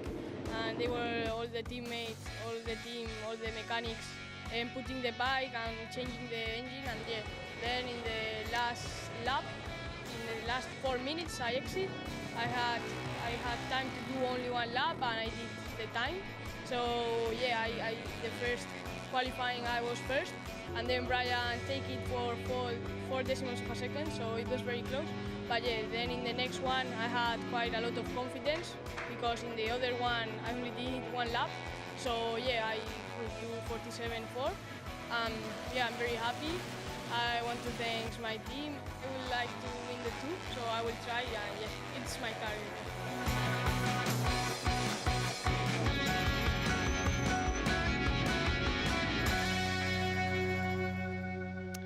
Mighty Max on pole position with a 147.473. He will go from the head of the field for both races here today. He managed to pick himself up a little, well, discretion in Valencia when he should have been starting in pole position for race number 1, but he still won the race anyway. So 3 podiums to start off the season, 2 wins and 1 pole position. And there, look at his results. That talk about consistency, a 4th, a 2nd and a double win in Valencia last time out. Yeah, and just to put some even more respect on his name, you would have seen in Junior GP, if you were joining us for the race, first race of the day here, that Piqueras really is the man to beat at the moment. And Piqueras in the Red Bull Rookies has won 5 out of 6 races so far this season. The only person to beat him is Quiles. We can see there actually on the front of Quiles' bikes. I think he had a get well soon message to Nico Carraro, so that's lovely to see as well. Yeah, Nico Carraro having a bit of a disastrous run in qualifying yesterday. On the last lap, he went down with teammate Jakob Rolston and broken his collarbone as well. Another rider that we expect great things from here today was your double winner in Estoril, Brian Uriarte. Now, we saw them yesterday in qualifying, Jack. And those two, they were both in different groups. Group A for Quiles, Group B for Uriarte. But both were just miles faster than everyone else. And Group B, Uriarte was 1.1 second quicker than second place. That was a gargantuan gap. Yeah, incredible. Yeah, and here is Guido Pini, your champion from last year, wearing that number 1 proudly on the front of his machine. A little bit of an up and down season so far. Last year he won the championship. We can potentially give him, well, the credit is due because his consistency was brilliant. He picked up 1 race win last year, but it was the consistency that really took him to the title in 2022. So Pini will be hoping to repeat that consistency for the rest of the season. Yeah, definitely. If he wants to really kick off his title defence campaign, then he needs to get a victory here today because, as we just say, Quiles and also Uriarte, both double winners already. Now, here's the second row of the grid, then David Gonzalez. As you see, 1 podium so far this year and really seems to be doing a fine job indeed. A little bit of a difficult round there in Valencia with 2 10th places, but more importantly than anything else, sorry, is that he's just consistent and gets the finishes in. Doesn't matter if he's having a good weekend or a bad weekend. So certainly doing a really, really good job. Well, we'll hope to see a championship charge from David Gonzalez. And they say, some wise people do say that you win your championships on the best day. Now, we're not too sure if he will be in Championship Challenge. We hope he will be. Now, here's a rider that was absolutely stunning in qualifying. He was being a little bit down the order for the first couple of races of the season and throughout practice. But when it mattered the most, Emmanuel Brinton, who was also leading the British Talent Cup Championship a couple of weeks ago, is now starting from a brilliant 5th position on the grid. We expect a lot from Emmanuel Brinton, and maybe he's just finally found that form with his lap in qualifying. He'll be hoping to convert that into something in the race, picking up potentially his first podium and maybe his first race win. Well, we do expect a lot from him, as you say, you know, possible podium, possible race win, but he does have a long lap penalty, actually. He does indeed. So glad you brought that back up. A little bit of a naughty boy yesterday in qualifying. The wording was that he was riding in the opposite direction. I presume that meant pit lane and not on track. So, well, yeah, that'd be a little bit dangerous if that was the case. I think you'd be picking up a little bit more than just a long lap penalty if that was it. So anyway, he's got a lot of plenty to deal with. But as we saw in June GP, long lap penalties, obviously they have an impact, but you do have a chance to recover and come back. Hakim Danish, the number 13 rider, 3rd place in Estoril in race number 1, just behind his teammates of Uriarte and Salmel. He's had a little bit of a rough patch of form at the moment. Taken out in race number 2 in Estoril by the number 1 of Guido Pini, and then picking up a double 13th in Valencia. Now, he'll be hoping for more. We know how fast he is. He is the reigning Asia Talent Cup champion. A very rapid little rider is Hakim Danish. And there we go. Get well soon, Nico.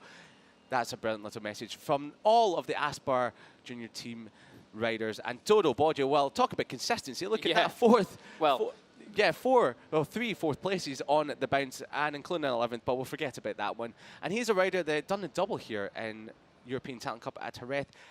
Looked like he was on for the championship. He was leading the championship coming out of here 12 months ago, but then after that, it was just disaster from there on in. A DNF in every single race from there on in. So he's a rider that we know is fast, but he might just be trying to rebuild that confidence on the number 47 machine. Speaking of someone that's fast, the flying Finn here, Rico Salmela, absolute pocket rocket. He's really, really tiny, but certainly seems to suit these machines well. In the Red Bulls rookies as well, and doing fine job there indeed. I think he actually crashed out the most recent race there in France on the last lap while, I think he was third place or something, wasn't he? He got tangled up in the bike and it threw him across a gravel trap, so thankfully he was actually okay from that. Yeah, it was very, very hard to watch that crash as well. But yeah. Good consistency this year in ETC, in the European Talent Cup. 2 podiums, and the other 2 finishes were 6th and a 7th. So, you know, like he's constantly in that front group and doing a very, very fine job.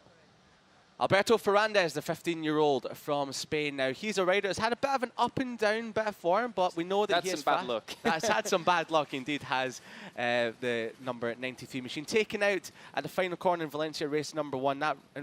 That incident was involving Casey O'Gorman as well by Jesus Rios that took out both of the riders as well. But he bounced back to pick up a 3rd spot in race number 2 later on that day. So we know how fast he is. He will certainly be one to watch in this race.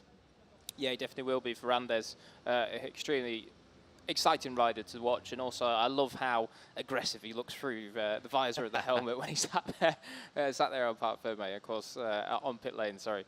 So certainly one to watch out for in this race, as you say, as Liam said, the podium last time out. So he's going to be right there in that battle for the group. So then, the board has been shown. The mechanics will now leave the grid, and we'll show you the full grid. And it's a star-studded front row of the grid with Chies, the 2021 ETC champion, ahead of Uriarte, double race winner this year, and Pini, the defending champion, looking to get his first victory of the season. And Gonzalez, Brinton, and Denish. Watch out for Brinton because he'll have to dive into that penalty lane at some point. And behind them, it is Boggio, Salmela, and Ferrandez. Jesus Rios is in 10th on the grid from Torres and Donoso. Then Luciano O'Gorman, not a good qualifier, but a very good racer, as we're reliably told, and we always see anyway on TV by his team manager.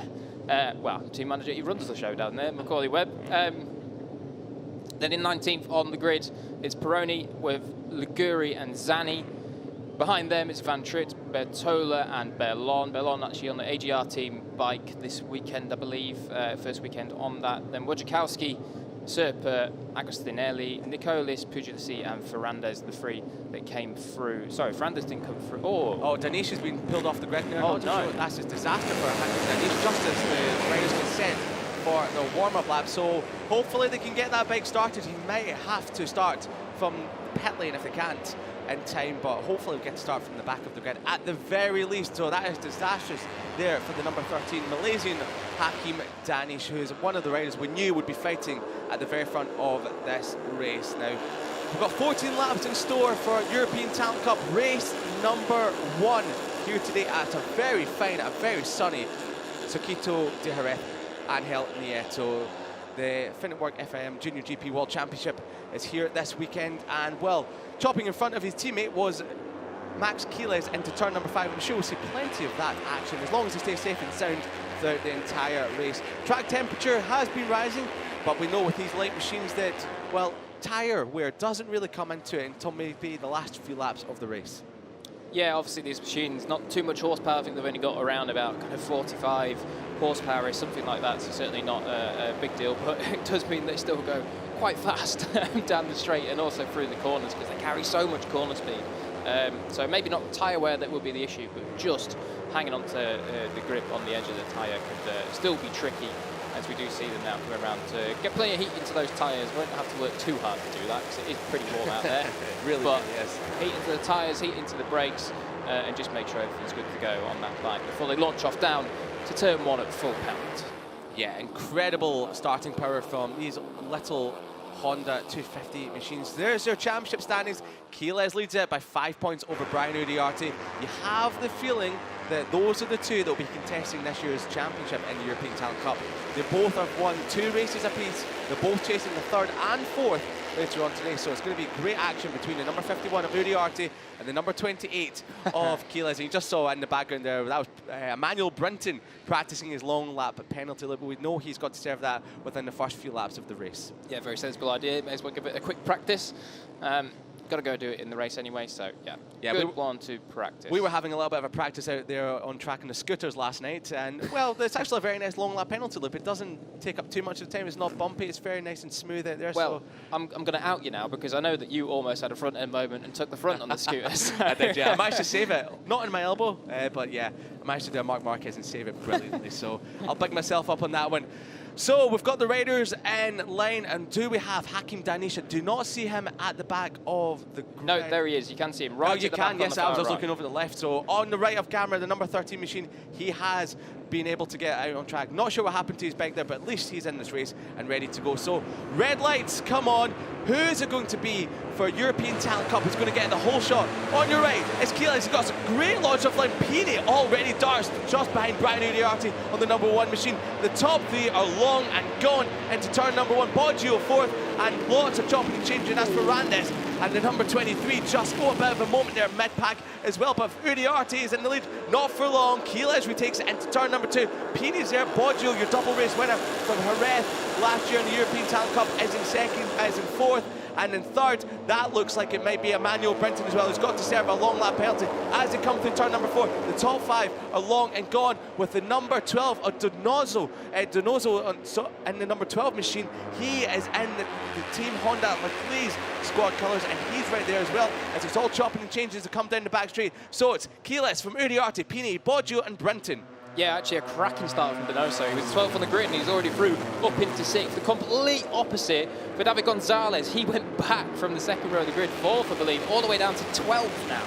Oh, big movers and shakers all the way down the field, as Jack just said there. But look at this already, the top 2 in the championship. Your 2 race winners so far this year are already starting to open up a small advantage. But as I say that, Pini has just carried immense corner speed into turn number 8 and already closed the gap back up again. But Dodo Boggio on the Dayglow yellow helmet, he really does stand out as Dodo Boggio. I do love that helmet. It looks absolutely brilliant, and probably the best name in any racing as well, Dodo Boggio. He's in 4th spot as well, hoping to convert his form around Jerez circuit into another double race victory here today. All clean through turn number 11 and 12. We saw in the Junior GP race, one of the riders went down from the lead there. Thankfully, no crashes so far.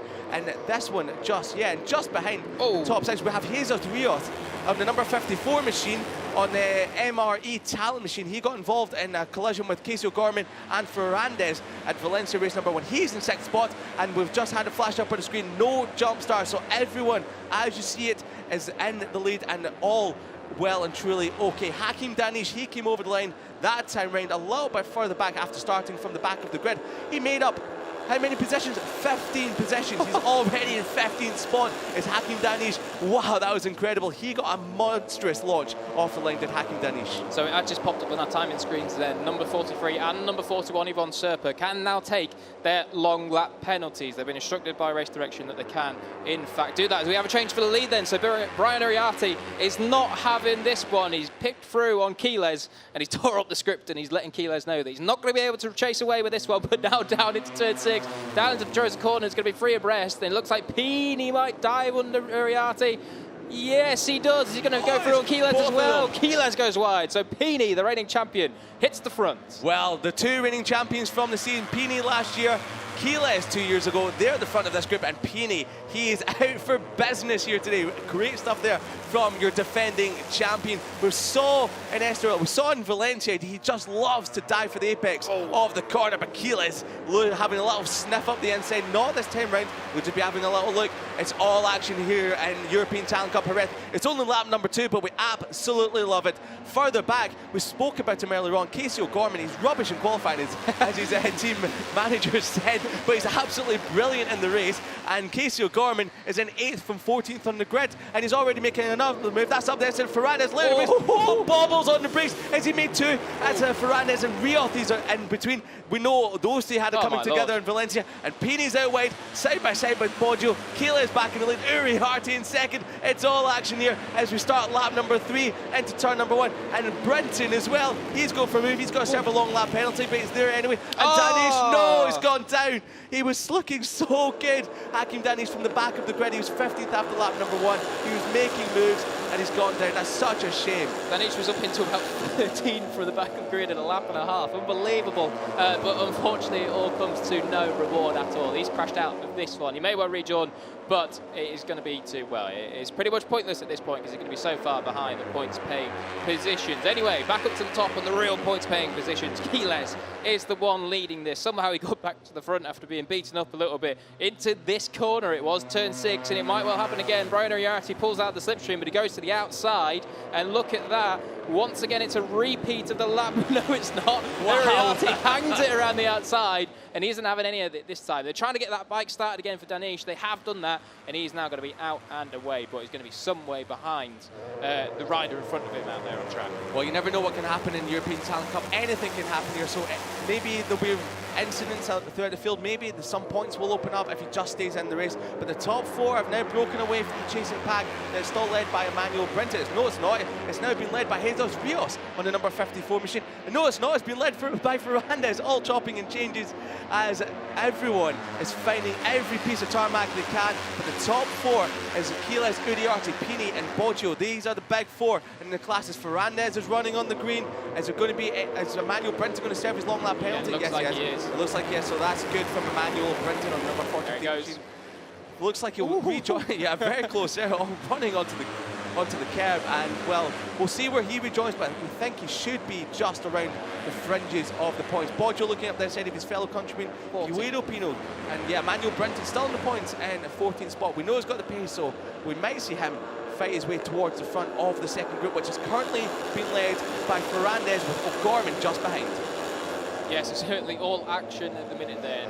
Gilles almost in the green there. That was very close by Gilles, so we don't want to see that too often from Gilles as Pini and Boggio, yeah, and they've got Rios as well. They're all running on the green, but Pini shapes that up into, well, holding on to a third spot for now anyway. But yeah, Pini and Boggio both are on the green as Uriarte looks behind and sees that the top 4 have just ever so slightly broken away. Yeah, we thought that the top 2 would break away and possibly that Pini would also go with them. As Pini once again proves that on turn 6 he is the master down into there, because that's 3 laps in a row where he's had a go at Brian Uriarte, 2 of them successfully, in this one the most clean of the lot. But we thought that Gilles and Uriarte were probably going to be the 2 that cleared off, but we didn't quite expect. Wow. Great move from Pini, really confident on the front end, locked it in there, didn't he? But it's got a little bit wide, and Gilles just carries the corner speed, checks up, comes right back underneath him, and now Uriarte says, no thanks mate, back up into second place. Through he goes, and Dodo Boggio, well, he'd pay a lot of money for his seat right now because he's front row. Well, it's absolutely as you were from a couple of corners ago. It doesn't look like anything happened, but there was a lot going on to those fast left-handers as well. Brian Uriarte, he's just happy to sit there and let Gilles lead this race right now. Pini, he's the one that's making all the moves. Casey O'Gorman, he's into 5th spot just behind. We know how fast he is in the races.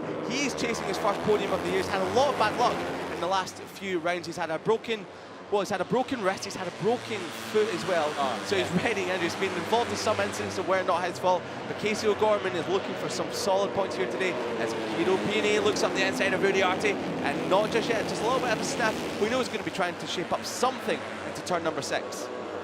So then, these 4, as we do say, there is a little bit of a gap. I believe that O'Gorman might have just pinched up into 5th place. He has done. So Casey O'Gorman, then the Irishman, is now through into 5th. We know that he's got really, really good race pace, so it'll be interesting to see what that gap does come down to. He's 1.4 seconds off the lead and about 1.2 off Boggio in 4th. So just watch out for that gap and see if the number 67, the MLab racing machine, can come through. Already some track limit warnings coming through, and that's number 54 of Jesus Rios, number 1 of Pini, and number 47 of Dodo Boggio. So 3 riders that in the top 6 of this race have already, on lap number 5, got track limits warnings. So they're going to have to be so careful, very careful, not to run onto the green anymore. But we see in the European Talent Cup, it's so hard to do so, as well as Uriarte dives to the inside. Big move there from the number 51, your champion-elect. He's in 2nd, and he's run a little bit wide. Gilles back in there, and Pini's having a look as well, and Brian Uriarte's having absolutely none of it. He's running a little bit wide. Can Gilles chop back under the inside? No, he can't. So it's Uriarte that leads away from Gilles now. Pini still in third, and Boggio now, who've both got track limits warnings, as we see on flashing up at the bottom of the screen there. 54 Rios.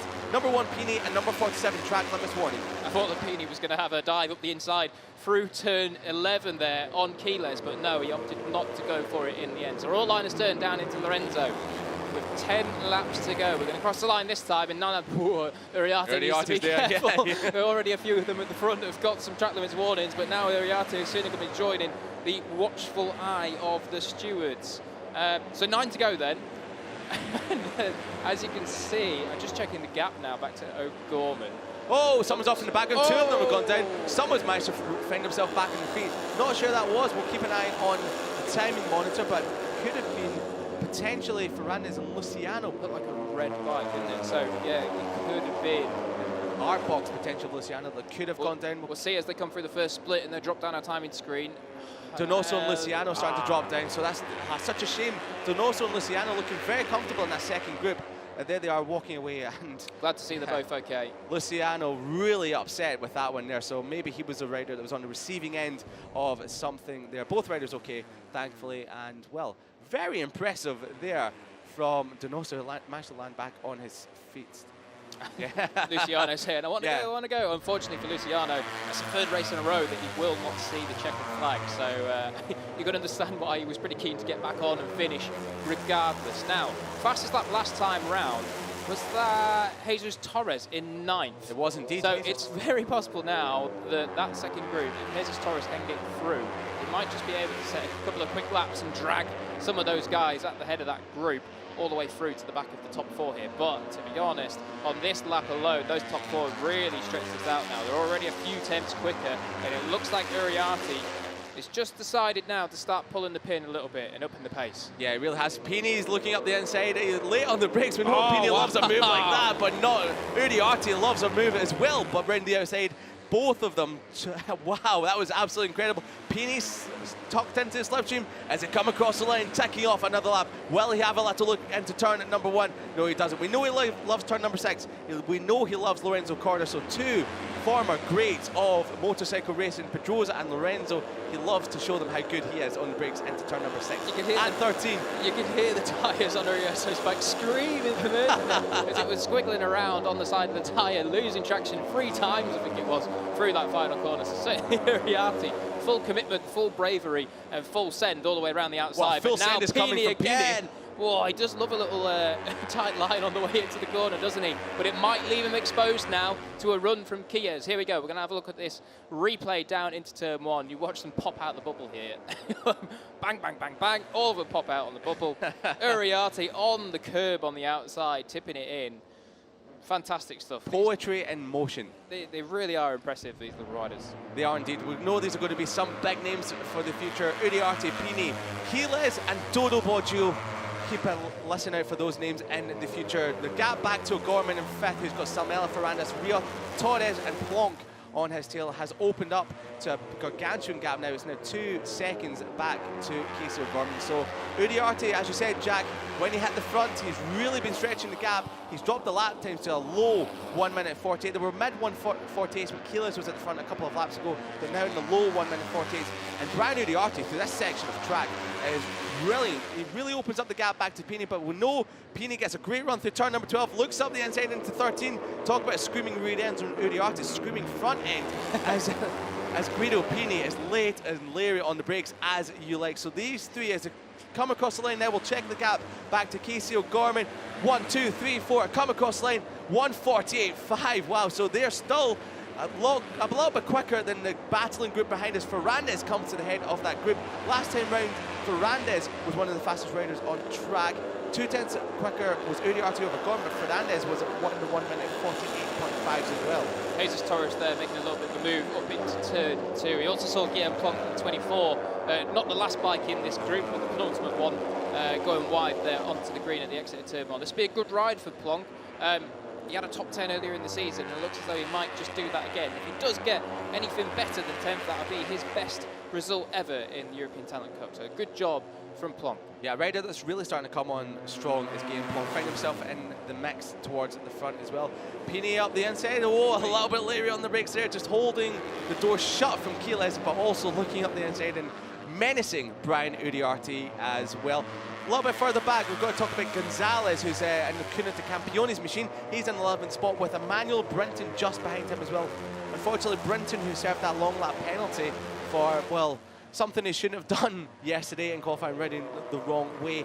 He is in 12th spot and, well, 13 seconds off of this leading group, so he's not been able to find the form that he had in the early laps of this race. Perez is just behind him, ahead of Zani and Alcina, rounding out your points paying positions for the moment. Uriarte, though, still leads away with 6 and a bit laps remaining. Guido Pini is trying ever so hard to stay with him, nearly running on the green. Now, Guido Pini and Dodo Boggio in this top group have a track limits warning. If they run on the green one more time, they'll be given a long lap penalty, which will absolutely explode this leading group. As they come across the line, ticking off one more lap, 6 laps remaining. Any one of these 4 that will be today's race winner. Quiles is looking for a move up the inside of your reigning champion. As Uriarte sets another 1:48.2, and he's really, really starting to stretch that gap now. A couple of bent lengths back to Pini from first to second. Yeah, they dropped the pace by a couple of tenths on that lap, and you can see the effect that that's having. They're really starting to have to hang on to the last thread to the coattails of Brian Uriarte right at the front. Here's down into turn 6 on the lap before. Look at them all 4 abreast, looking for every line they could. And Pini, as he has done so many times now, just on the front end, is able to tip it in and get it underneath. Ooh, look at this. Is now Dodo Boggio going to have a look at a little move around the outside of his teammate, possibly? It doesn't look like he is. We've got Quiles up the inside of Pini. We know Pini likes a late apex. Really, Pini's gone well wide, so that's Dodo Boggio up through into 3rd place, and he'll be well happy with that because he's had 3 4th places in the last 3 races. Yes, he does hang on to it. So he's certainly chasing his first podium, and he'll be very, very keen to not be 4th again. I don't want to point this out, but I might just have to. I think Dodo Boggio may have running the green there coming out of turn number 7. That could be a slam dunk penalty for the number 47. I hope I'm wrong, but we'll keep an eye out on that as well. Brian Uriarte, after you look behind, coming out of Pedrosa corner, he had a couple of bite lengths gap over Quiles, but Quiles has just munched that up, and he's back on the rear wheel of Brian Uriarte. So Quiles is maybe just holding stock for a few laps there. He's felt like Brian Uriarte's gap was just getting a little bit too much, and he's really had to start reeling him back in. For now, there's no such thing flashing up on the screen about Dodo Boggio, so fingers crossed, maybe it was just a trick of the eye that I saw of him running on to the green. Wojciechowski has crashed out. That's a shame for the number 52, but this is going to be a good lap from the 2 Aspar team boys because they really have pulled it in on Uriarte. Look at that personal best for the pair of them that time round, only 0.03 of a second splitting their laps, 48.239 and a 48.242. So certainly now the Aspar guys are the ones to watch. Here we go. This is what happened to Wojciechowski up the inside and tags the back. The back end, that's nice. That was a huge accident there for Wojciechowski. Thankfully, he's up and he's okay, just toppling away ever so slightly. But yeah, that's what we'd like to see them back up and at least having a little bit of a tantrum as well. So we know they're okay when that does happen. But Guido Pini now, he's starting to lose a little bit of a gap. Yeah, he's dropping back ever so slightly as Guido Pini in the number 1 machine. Maybe I think Uriarte has just dropped the pace by a couple of tenths a lap, and Guido Pini is really struggling to stay with him as Boggio looks around the outside of his teammate. Uriarte, you don't really see that on a European Talent Cup Honda, do you? Layering the brakes sideways going into turn at number 6. Uriarte very, very late. I say Pini's off the back of the group. He's already back on them again, and already he's climbing all over the back. Not anymore. He's up there outside of his fellow countrymen. Take some of that, Dodo. Here comes Guido, and he retakes 3rd. Brilliant stuff there from Guido Pini. Very, very confident in the front end as the number 1. Yeah, I was going to say, it looked like he had his feathers ruffled a little bit on that previous lap, and it'd be interesting to see if he could rebound and regroup, and he's certainly done that big time. Number 51, Uriarte, looks over his shoulder and gets a face full of Max Quiles, and also Guido Pini, and Dodo Boggio, so we know certainly he's not alone now if he didn't know it before. But I think he was just checking there because he must feel like he's pushing on quite hard. I'm just wondering if he's Here comes Pini again. Wow, there we go. Pini, well, he must have heard what I said because I thought, I'll show you. I'm not dropping off the back of this group. Here we go. Guido Pini back into 2nd, chasing down Brian Uriarte with 4 laps remaining up the hill towards turn number 1. It's a steep incline into this corner here. Quiles laying the brakes. He wants to be in 2nd. He was comfortable there, and he's shuffled Pini back to 2nd for now.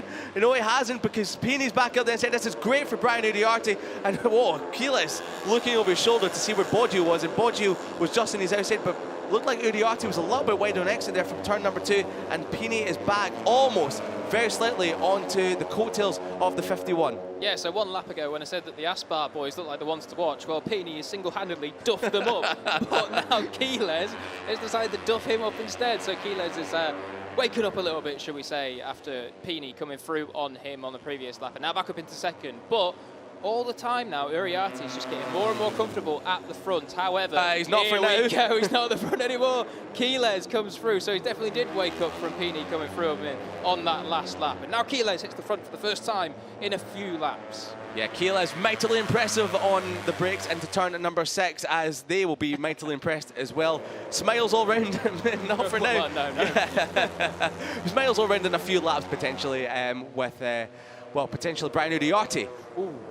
Wow, that was a bit of a moment there, potentially from Pini there. The gap to the second group has opened up gargantuously, 5.4 seconds back to Casey O'Gorman ahead of Fernandez. Salmela as well, he's just hit the front of the group ahead of Rios and Torres. So both the Jesus running together in 7th and 8th, but it's these 4 at the front with 3 and a bit laps remaining. Guido Pini, we know how late he is on the brakes, but Brian Uriarte even later. And Brodo Boggio trying to go around the outside, having a look around the outside of Pini as they come across the start-finish line now. We can really feel this ramping up. The storm has been brewing. It's really starting to come in thunderously as they come across the start-finish line now. And it's Brian Uriarte that leads away from Keyless, Pini and Dodo Boggio, who's just keeping his powder dry at the moment, Jack, but we know he will definitely launch an assault.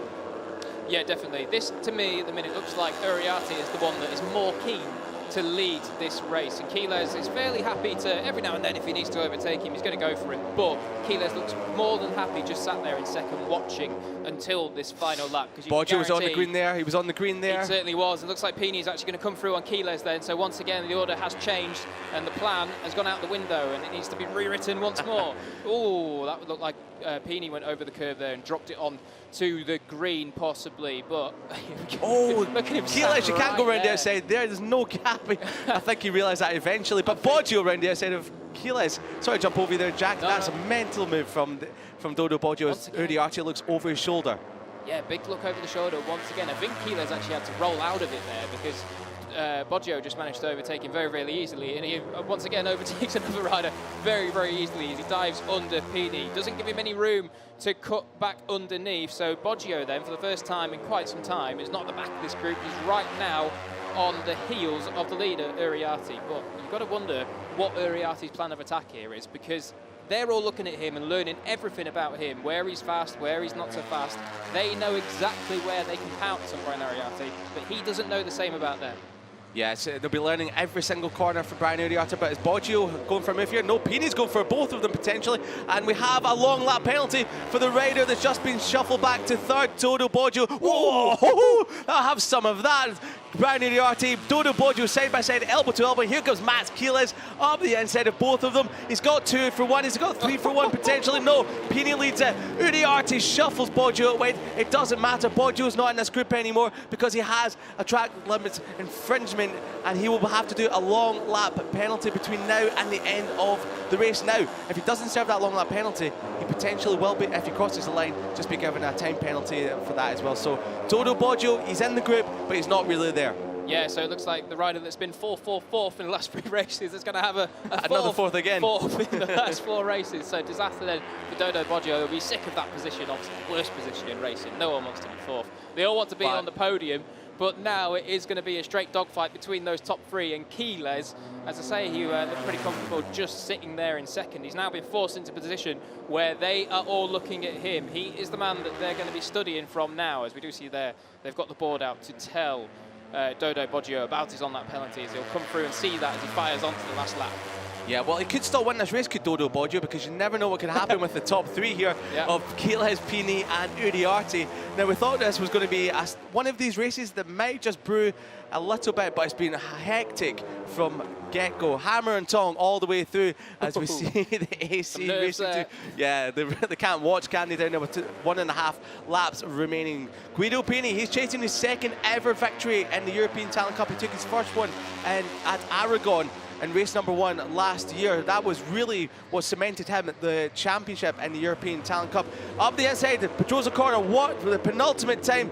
Boggio hasn't gone in for his long lap penalty. They come out of the Lorenzo corner, powering down the home straight. It's Quiles that leads it from Pini. Uriarte's coming alongside Guido Pini, and Dodo Boggio, who's not really, chopping across the front of Uriarte. Lay on the brakes, here he comes. Larry, what a move there from the number 51. Has he kept it online? Yes, he has. One last time into turn number 2 they come. Quiles still leads it brilliantly ahead of Uriarte. Pini, we know what he will do into turn number 6. Boggio still there, but he has a penalty coming his way, and he will hopefully not be interfering with these front 3 too much, because it is Quiles, Uriarte, Pini. They're in the battle for this lead. Pini up this side again into turn number 5. It's absolutely hectic as we come down the back straight for the final time. Quiles leads it. Fans across to the left-hand side of the track. Uriarte, Pini's now popping out the slipstream. Boggio is still there, menacing in the background. Late on the brakes, Uriarte's going for it, but Quiles brilliantly on the outside. Late on the brakes, holds the lead. I was surprised that no one went for the slipstream behind Quiles. That possibly gave him a bit of a get-out-of-jail-free card there at turn 6, as that is one massive overtaking opportunity gone. He's defended that brilliantly. We're now coming into turn 8, as it looks as though there's about 4 different lines from all 4 of them. But Quiles still smooth, calm, collected at the front. He needs to hold them off through here. This has been one where we've seen so many moves as Brian Uriarte goes up the inside at turn 9. We're now through turn 10, just the 2 right-handers and Lorenzo corner to go. Oh, it's anyone who can win this race. Even Boggio could still win it from 3rd place with the penalty. Quiles leads it brilliantly for now, and we've got, well, 1 more corner to go as he powered down towards Lorenzo corner. Quiles trying to target. Here comes Boggio, swept through both of them. Uriarte on the outside, Pini around the outside. Great move there from Uriarte, but has he held it? Drag race to the line. Quiles, he's got it for now. Uriarte side by side. But Dodo Boggio Pini, but he shakes his head, and it's going to be Quiles brilliantly there from Brian Uriarte. He consolidates his championship lead, 10 points now ahead of Brian Uriarte. It'll be Guido Pini in 3rd and Dodo Boggio in 4th spot, ahead of Rico Salmel running at the top 5. That was brilliantly clean racing by all 4 of them there. Couldn't have asked for a much more entertaining European Talent Cup race than that. But there he is, 3 wins on the bounty. Wasn't quite as comfortable as the 2 wins and that's really fight for that one, but he'd done it absolutely brilliantly. Let Uriarte just run a little bit wide as he went up the inside into Lorenzo corner, and he timed it to absolute perfection. Quiles, he might only be 15 years old, but he's got a head on him like a 40-year-old. So making a three-peat then. So a trio of victories for the number 28, Max Quiles. Another rider that all he can do at the minute is win. Brian Uriarte misses out by what was the gap in the end, 56 thousandths of a second. Quiles on that run to the line just fantastically positioned his bike and drifted over ever so slightly. Wasn't weaving, just positioned his bike perfectly to make Brian Uriarte go the long way round, and it did the job. Run to the line, and he just missed out, pipping Uriarte by 56 thousandths. Guido Pini picks up his 2nd podium of the season in 3rd spot, so a great ride there from your reigning champion. He's really starting to show the form now that we know he has. We know why he has the number 1 on his bike. Guido Pini in the 3rd spot. Boggio, he did come across the line in 3rd, but he had a long lap penalty to serve. He didn't serve it, so we assume he'll be given a time penalty that will drop him back to a position that he's, well, become accustomed to. 4th spot. That'll be a 4th place in a row. But Max Quiles, a double wheelie there from Max Quiles, and Ferrandez on the number 93 machine. Gorman there, you see him on the number 67. He came across the line in 7th spot. So good points on the board there from the Irishman. The number 67, we needed that from Casey O'Gorman because, well, he needed that because he's had a little bit of bad luck, a couple of injuries along the way, but a good, solid performance from the Vision Track Racing team rider. Just ahead of him was Salmela in 5th, Ferrandez in 6th, Jesus Rios in 8th spot, ahead of Jesus Torres in 9th, and Guillaume Plonk, as we mentioned, has never had a top 10 before. Until now, he rounds out the top 10 ahead of Emmanuel Brinton, who served a long lap penalty earlier on in the race. He rounds out he's just outside the top 10 and 11th, ahead of Gonzalez, Zani, Perez, and Olimar, rounding out the points finishers. But there is your rider. There's your man, Max Quiles. Today's race 1 race winner here at Circuito de Jerez, Ángel Nieto, a prodigy of a very famous multiple world champion, an 8-time world champion in the MotoGP paddock, Marc Marquez. Max and Mark, it's easy to get them tongue twisted as well. So Max Quiles taking victory here today, and the prodigy of Marc Marquez as well. So Marc Marquez certainly sees something in this young lad, and he knows that he can go very far. He is a 2021 European Talent Cup champion, and well, after that performance today, his third win on the bounce, he's well on his way to making it 2-time European Talent Cup champion. So Quiles with his Asper junior team mechanics posed for a picture. There is Guido Pini, so he didn't cross the line in third, but with the penalty for Dodo Boggio, he has been promoted to third spot. And yes, it was a 3-second time penalty to be added after the race for repeatedly exceeding track limits for Dodo Boggio. So he finishes in fourth spot. It's such a shame because Dodo Boggio looked absolutely brilliant throughout the entire race, and he was well and truly on for his first podium of the season. His first podium since Jerez here last year when he'd done the double, got the double victory here 1 year ago. Brian Uriarte, he seems pleased enough with that second place. He gave it absolutely everything. He was just a little bit too wide on the exit of the final corner and got out-dragged to the line by Max Quiles. But important points for the championship for Brian Uriarte, who was your double race winner back in Estoril at the start of the season. So this is Dodo Boggio finding out that he has been demoted one position. And yeah, he was so engrossed in the fight at the front, he wouldn't have seen they had a long lap penalty when he came across the line with 1 lap to go. So such a shame for Dodo Boggio in the number 47 machine, but we know he's going to fight another day when he's back out for race number 2 coming up at 3 o'clock local time here at Jerez. So a very happy bunch down in Parc Fermé. We're going to hear from the happiest of them all, which will be Max Quiles, and this is how he won the race. And he was sat up a little bit by Brian Uriarte in the 51 machine, but Brian Uriarte running a little bit deep on the exit, and squaring off the corner was Max Quiles in the 28 machine with Boggio and Pini just behind him. And look how close this is, very close indeed from your 2 championship contenders. But he slotted into the front. He looks over his shoulder to see where Brian Uriarte is. He's just behind him, but Brian Uriarte trying to get the run to the line. Quiles knew he had it done and dusted there as he came across the line, and Quiles, a miraculous, mighty Max, made an absolutely brilliant, calculated decision to take the race win here today. Race number 1, Max Quiles congratulates Brian Uriarte. But here he is down in Parc Fermé. He's with Jack Gorse to talk about the race. Max, we just saw you there watching the final corner in that last lap, a pretty crazy last lap. Just talk us through that final corner. Yeah, well, I knew Brian was going to try it. He did a great job as well. When I saw that he overtake me, I left a bit of gap to exit more fast. Yeah, in that moment I said, oof, maybe they can overtake me more people, but I opened gas as early as I can, and for better exit, I overtake him, and yeah, I'm very happy. This race was quite complicated. Yeah, well, I want to thank everybody, the team. They did an amazing job, and yeah. And just in Spanish as well for us, please. Bueno, sí, sabía que Brian lo iba a intentar, muy peleón. He disfrutado bastante de la carrera. Cuando he visto que me estaba adelantando, he levantado un poco la moto para prepararme la salida, y bueno, he salido más rápido y he podido ganar, así que estoy muy contento. Y bueno, quiero dedicarle esta carrera a todos todo el equipo que ha hecho un increíble trabajo, y eso. 3 wins in a row, congratulations.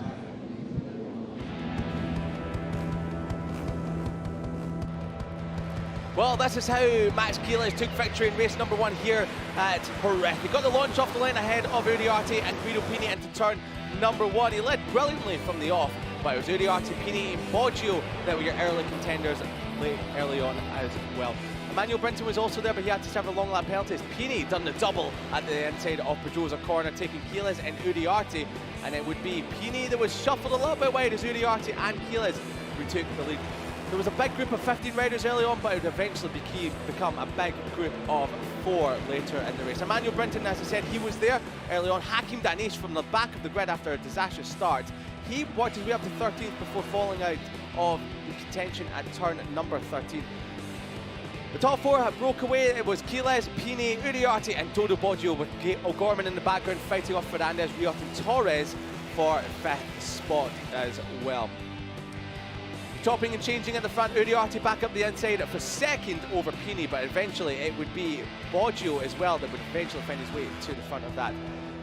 Uriarte before then took the lead from the championship rival of Jerez before Jerez was shuffled out wide by Pini. We saw him do that a lot throughout the race. He would dive for the apex, but it was Wojciechowski that would go down further back, tagging the rear of another rider, but he will be back to fight another day and for some points later on in race number 2. Jerez, he was fighting his way through, but it was all action at turn number 13. Lorenzo Cornas, Pini found his way to the front, and Boggio and almost Uriarte colliding with Jerez just off the back a little bit, but he eventually found his way to the front, as we see with this move. With only a couple of laps to go, Max Jerez on the 28 machine really found his form in the last few laps. Uriarte and Pini came to blows in the final lap as the Team Asper machines team look on. Uriarte, he made the move for the win on the last corner, but ran a little bit wide on exit, and it was Max Jerez that came across the line for another win, his third in a row, holding off Uriarte and Boggio. Boggio given a free second time penalty, dropped back to fourth ahead of Pini, but it was Max Jerez who rode into Park Fairway with a great stoppie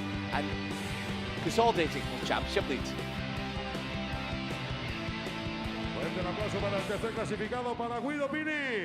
Well, it's a podium time for the European Talent Cup. Guido Pini in third, his second podium of the year. Brian Uriarte just missing out on what was a fantastic ride. A fantastic win it would have been, but there's Max Jerez, babyface Max Jerez. He takes his third win on the bounce, really, really setting up a championship assault. The director of the Circuito de Jerez, Ángel Nieto, hands over the race-winning trophy to the Asper junior team representative. Big smiles because they know they have an absolute outstanding rider on the hands of the likes of Max Jerez. Hands over the trophy to Guido Pini as well. Smiles for Guido Pini, and really starting to show that consistency we know that he has, and really, well, holds him in good stead for the championship as well. The FIM President of Europe hands over the trophy to Brian Uriarte. And yeah, he could crack a good smile for now. He knows he gave it everything he possibly could. He's just outdone a little bit by your race winner here, Max Jerez, who takes over the championship lead by 10 points over the man to his right, Brian Uriarte. And Max Jerez, well, he'll be hoping to do the double again here in the Jerez a little bit later on. Max Jerez was your race winner here in European Talent Cup, race 1.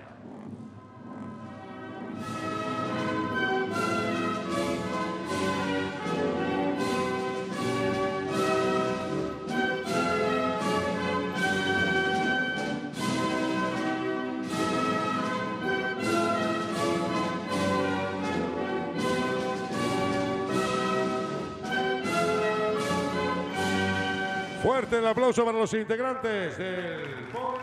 So start that again. Congratulations then to your podium trio, as once again we'll see them spray the fizzy water. Of course, I think all these guys are 15, so certainly way off the age of spraying the Prosecco or the champagne up there. But yeah, they'll have one more race today. They'll come back and do battle again in race 2, and I'm sure that if it's as good as that one, then it'll be very, very good indeed. Max Jerez, though, what can you say about him?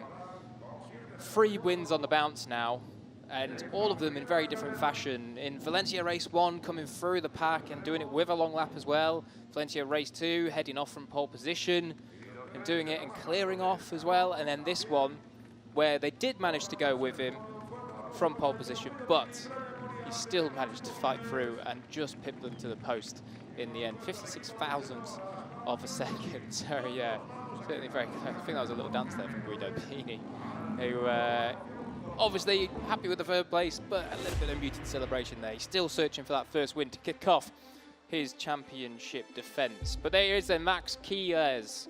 Takes victory from Brian Uriarte and Guido Pini. Dodo Boggio, after his time penalty, finishes 4th. Still, Rico Samela headed up that second group from Ferrandez, O'Gorman, and the 2 Jesuses, Rios and Torres. Finishing out the top 10, that will be Gabin Plonk. I think that's an equal career best for him, so good job from the Frenchman. Emmanuel Brinton, after his long lap, came through to 11th place. David Gonzalez, he'll be disappointed with that, headed off from 4th down to 12th. Zani Perez, Alamar, Palacina just missed out on points by, what is that, just a 10th of a second, and Fernandez as well. Owen van Tritt was there in 18th from Perron. Liguri, Nicolis Agostinelli, Pugliese, Bertola and Enzo Bellon. Down there in 25th place. And competing runners, we should have Yvonne Serpa. Yes, she was the last person to cross the line there with Hakim Danish, who obviously had a dramatic race day. Race one so far, with obviously that start line incident and then starting from the back, coming through all the way after a lap and a half to about 13th position, and then unfortunately crashing out. So Max Quiles then, he doubles his championship lead of Brian Riata to 10 points. Rico Sanmella remains in third, despite Dodo Boggio finishing ahead of him in that race, with Dodo Boggio 51 points behind, and Guido Pini, the reigning champion, on 54 points and also 54 points back. Gonzalez, Fernandez, Pugliese and Torres. Then from Hakim Danish, he'll be looking to add some points to his tally after a disappointing race one there. Paul Alsina just missed out, but he's in 11th in the championship. Jesus Rios, Moodley, Plonk, Fernandez, Donoso and Emmanuel Brinton down there in 17th. Casey O'Gorman is in 18th. Of course, he's had some bad luck this year. He would be scoring a lot more points, but just as we do say, some bad luck. But on the board now, Luciano, Al Sahuti, Liguri, Daniel, Zani, Alomar and Perez on 3 points down there in 25th place. And competing the point scorers so far this year, we do have Carter Thompson, the Australian, and Owen Van Tritt. So then, once again, all the plaudits go the way of Max Quiles, the number 28, the only man in Red Bull Rookies so far to beat Angel Piqueras, and he's doing the business here in the European Talent Cup too. He wins race one this morning. We'll have race two later on today for the European Talent Cup. Can he do it again and win, take the double here in RF, or will Guido Pini, Brian Uriarte, even Dodo Boggio or someone else come through and spoil his perfect plan?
back in 1986, first featuring Grand Prix motorcycle racing from 1987 onwards. Circuito de Jerez. Ángel Nieto is one of the iconic circuits around anywhere in the world.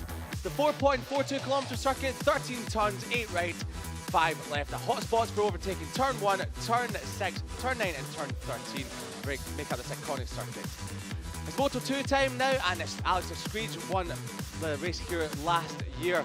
Who can do it in 2023? Can it be Carlos Tata, Senna Aegis, or someone else? As we get ready for some Moto2 action here for the Finetwork FIM JuniorGP.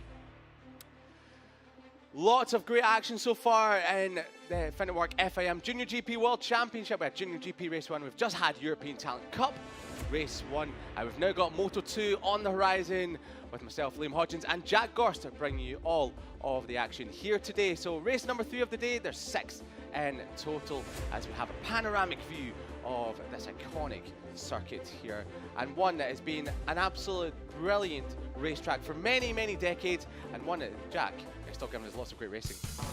But lots of great racing we had was back in Valencia as well, and it was Senna Aegis, your favourite for the championship and your championship leader, that got the whole shot from pole position. But Carlos Tata, he had this disastrous start, but eventually got running once again.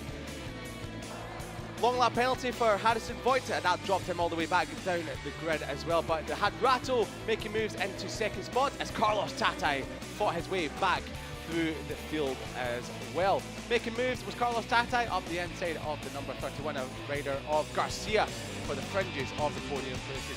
Harrison Voigt's disastrous day would come to an end as he slid out from 10th spot, and then it would be Senna Aegis that led away so brilliantly to convert his already gargantuan championship lead into an even bigger one as well, as he scurried away from the chasing pack. Rato was further back, but it would be Senna Aegis that would take victory in Valencia ahead of Rato, who would hold on for career best second spot, and it would be Tata who would finish third. So Tata, we just mentioned there, finishing third after a disastrous start from Valencia, and Carlos Tata to this weekend, Jack, has been absolutely outstanding. Topped every single session so far. He's on pole position after qualifying, and Senna Aegis has got a big, big ask ahead of him to try and stop Carlos Tata. He does, yeah. So far in 2023, it's been the Senna Aegis show, but as we do say, Carlos Tata this weekend seems to have found another gear, fastest in every session, as Liam said, and on pole position today with Senna Aegis on, not even on the front row. 3 pole positions, well, 3 starting positions from pole, and this time he's going to be from 4th. So it's certainly not a disaster for Senna Aegis, and yesterday in Q2 he did seem to find something and go a little bit quicker than what he did in Q1, which was contrary to most of the riders. Most of them struggled yesterday to go any quicker, but this is how Carlos Tata took his first pole of the year. Sure, we are doing a really good job. I'm really happy, but thanks to the team because they are keeping me calm. In these 2 first weekends, I did lots of mistakes, so we are learning from them. We are coming little by little, and here in Jerez we make another step. I'm really happy, and yeah, rhythm is good. Let's see tomorrow in the race. We'll try to push 100%, and let's see what we can do. This morning and this afternoon rhythm was really good. Was from racing the World Championship, so I'm really happy. Let's see tomorrow how is the temperature, if it's hot, and yeah, I will try my best, and hopefully I can give this prize to my team.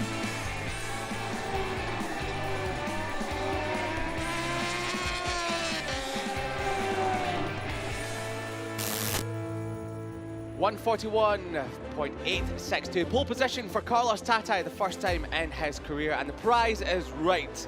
He's aiming for the top prize on the podium.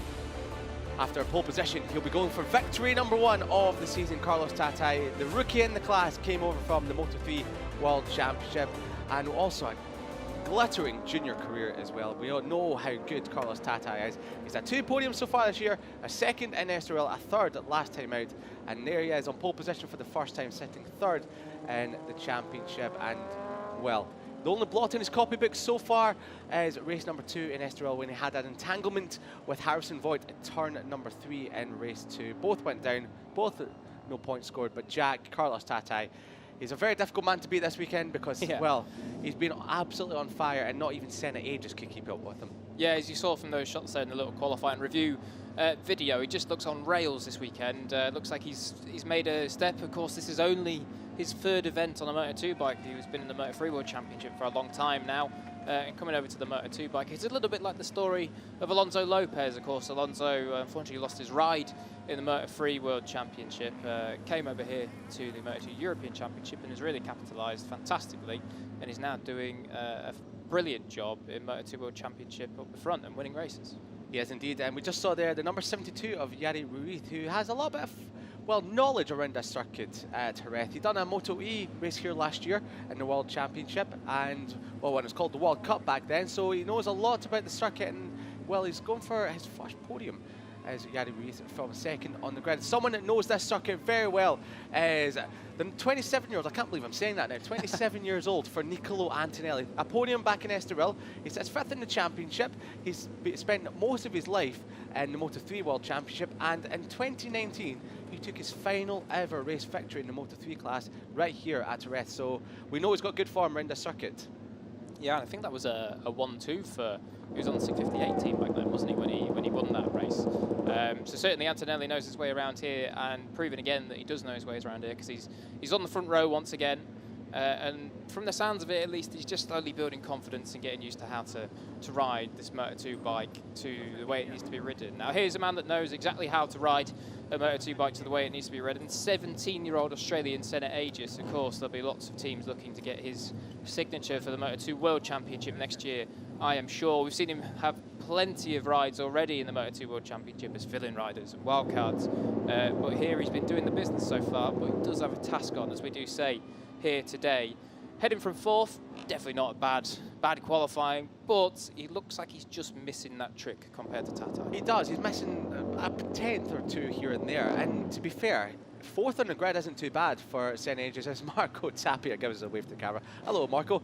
Yeah, Senna Aegis there. He was sitting in eighth after Q1, and as you said earlier on in the broadcast, Jack, he was really the only rider that made any sort of improvement after Q1 with it.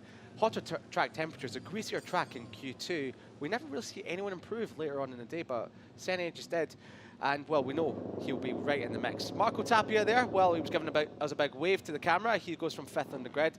Marco Tapia, well, he had his best result of 9th place last time out in Valencia, race number 2. He's been on the podium in the European Talent Cup. And, well, I was Valencia as well, so we know he's got form in Valencia, but from fifth on the grid, he's now really starting to show what he's made of as Marco Tapia, the Spanish rider on the Yamaha Philippine Stylo Racing Team machine.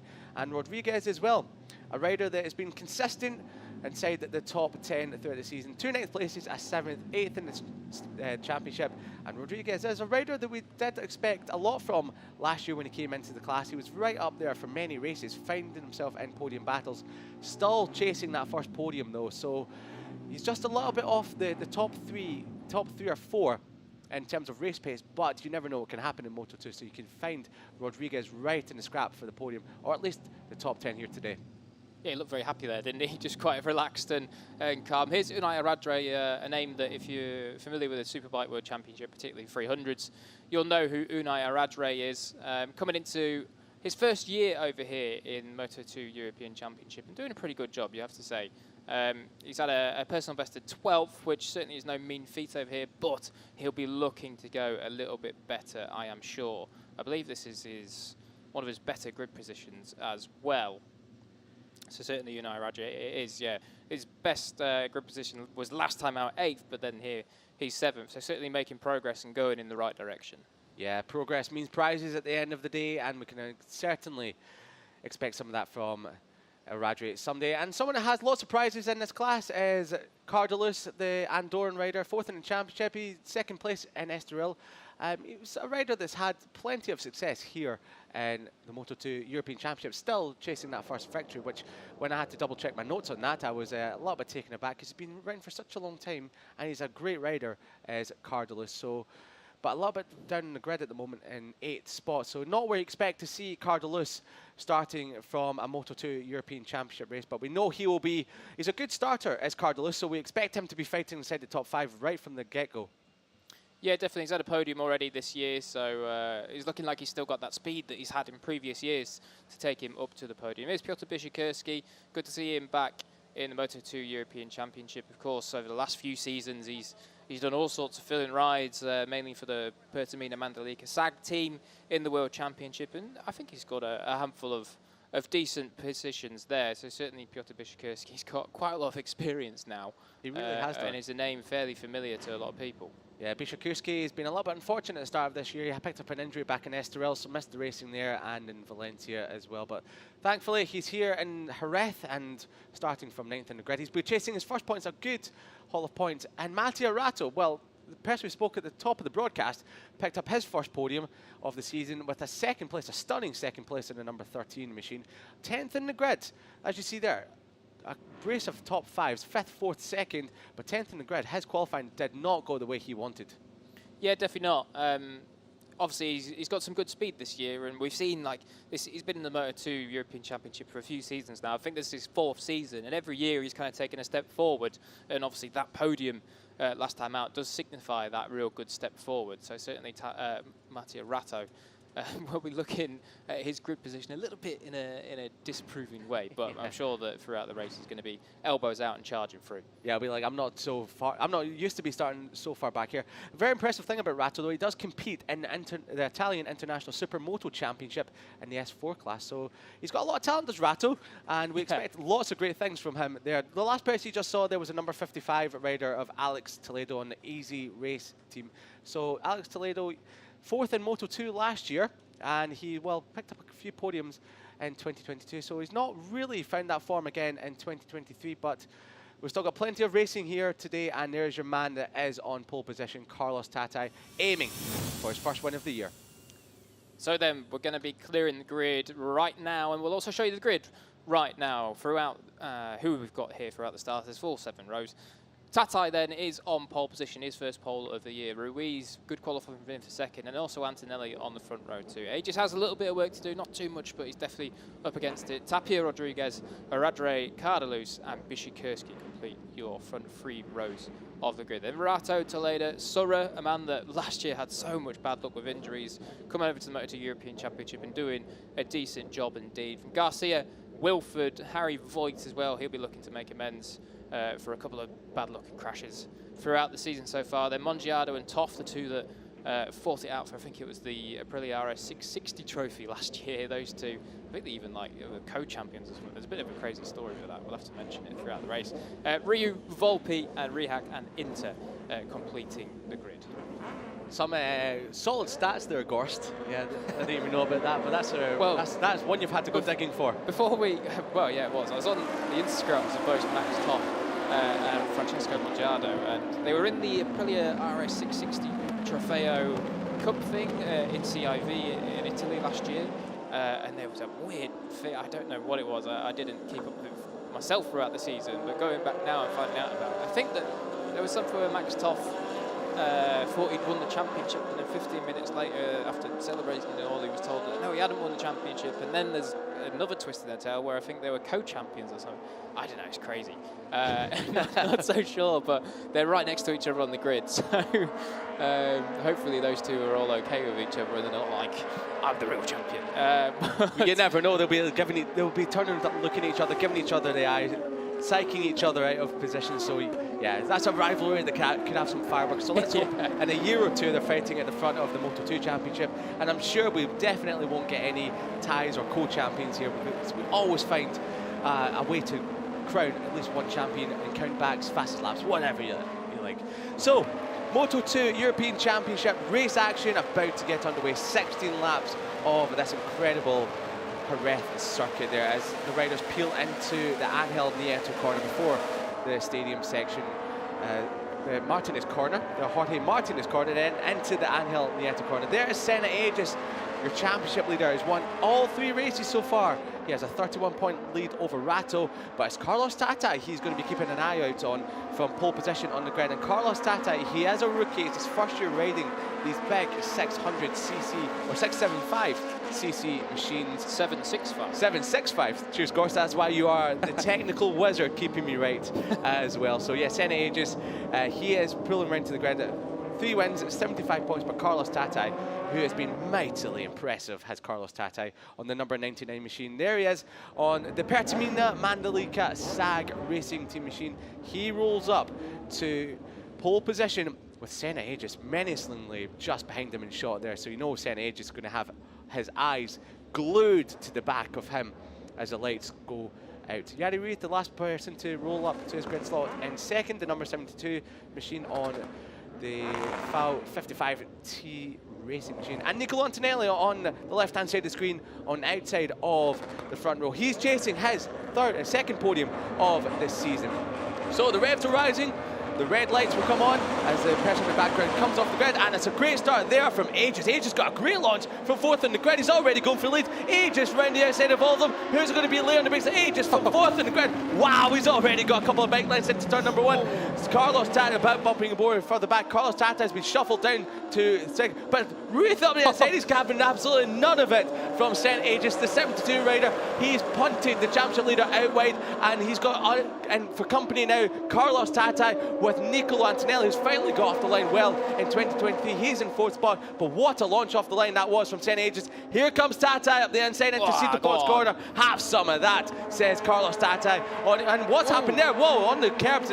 I'm not sure if there was a bit of a moment there for Ruiz, and Carlos Tata just sat up to avoid it. But Carlos Tata down the back straight, up the inside of Ruiz, late on the brakes into Pedrosa corner, and he's done it. Aegis as well follows him through. So your top two, the two that we think will be scrapping it out for this race win, are your top two in the race. Carlos Tata leads Senna Aegis. So that was a bit of a scrappy and what just happened type first half of a lap. So Carlos Tata then fluffed the start all the way back to third, and now he's all the way through to first, and that's about half a second on Senna Aegis, his main rival. Wow, that's someone out really wide. I think that was the number 8 of Tapia on the Stylo bike machine, I believe it was. So yeah, we were all talking about Tatai and Aegis at the start of the race, and then Jere Ruiz went, what about me? And came right the way through to lead. And Nico Antonelli is there in 4th, and that is Garcia in 5th as well. It looks like Unai Aradre behind him. So certainly some good starts from those guys a little bit further down the order, as once again Jere Ruiz looks to go up the inside of Senna Aegis, and he does. So the championship leader, the 100% record man for this year so far, is not having it all his own way. Jere Ruiz, he's woke up this morning, he's chose violence on Senna Aegis. That's 2 and 1 lap. He's up the inside, late on the brakes of Senna Aegis. Senna Aegis looks a little bit, well, I'm saying a little bit. Whoa, big moment there from Ruiz. But Senna Aegis isn't looking like the aggressive, fast form that we have become accustomed to in 2023. He's a little bit held back a little bit. I'm not sure if he's just not finding the confidence on the front end at the start with the new tyres, but look who's off and running. Carlos Tata, he's already got a 6/10 of an advantage as he came across the start-finish line now over Ruiz, and now that gap already looks like it's got even bigger. It's up to 0.8 of a second as he come through sector 1. So Senna Aegis, he's got a lot of work to do now if he really wants to start catching Carlos Tata, because if he doesn't, Carlos Tata is off and running. Look at the background there. That's Niccolo Antonelli in 4th, but Roberto Garcia is in 5th spot. That's brilliant stuff from Roberto Garcia from 6th on the grid. He's moved up 1 place and he's ahead of Aradre. Yeah, so it looks like already then Carlos Tatai has checked out. The gap is already 0.8 as he comes through the second split on this lap. He's about to come through the third one now in between turns 8 and 9. So we'll see what the gap is here. And that's definitely over a second. Tatai has gone. Incredible. So we thought that Tatai was obviously going to be the one to beat. And he's proven that he is, but we didn't expect him to pull this much in the first 2 laps. This is incredible. Absolutely brilliant stuff by Carlos Tata.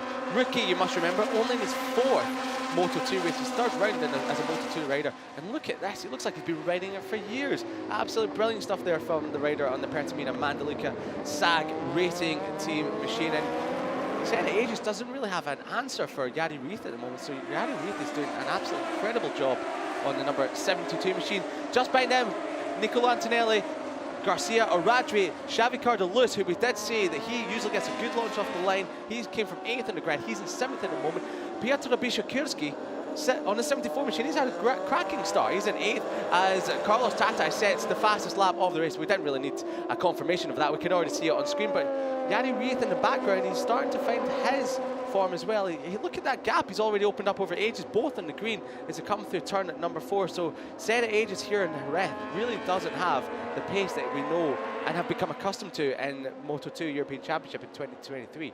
Yeah, so we did question whether Senna would be able to take a step overnight from qualifying through to the race. He definitely seemed like he took a step from Q1 to Q2, and usually, as we see, Garcia got the inside of Antonelli, so he gives Antonelli the business and punts him back to 5th place.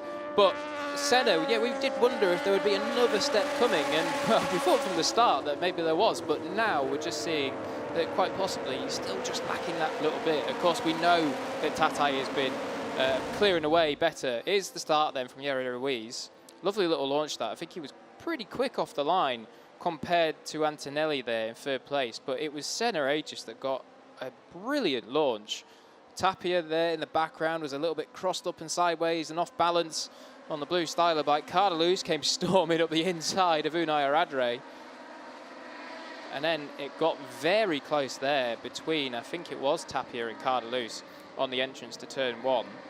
Look at that start by Senna Aegis on the right-hand side of your screen. Just got it lit up and gripped from the launch as Carlos Tatai struggled to get off the line. But there was a little bit of contact further back there, yeah. one of the styler bikes. That might have been Harrison Voigt. He started far down the grid. He looks like he's been shuffled all the way back there. But yeah, Carlos Tatai leads the race at the moment.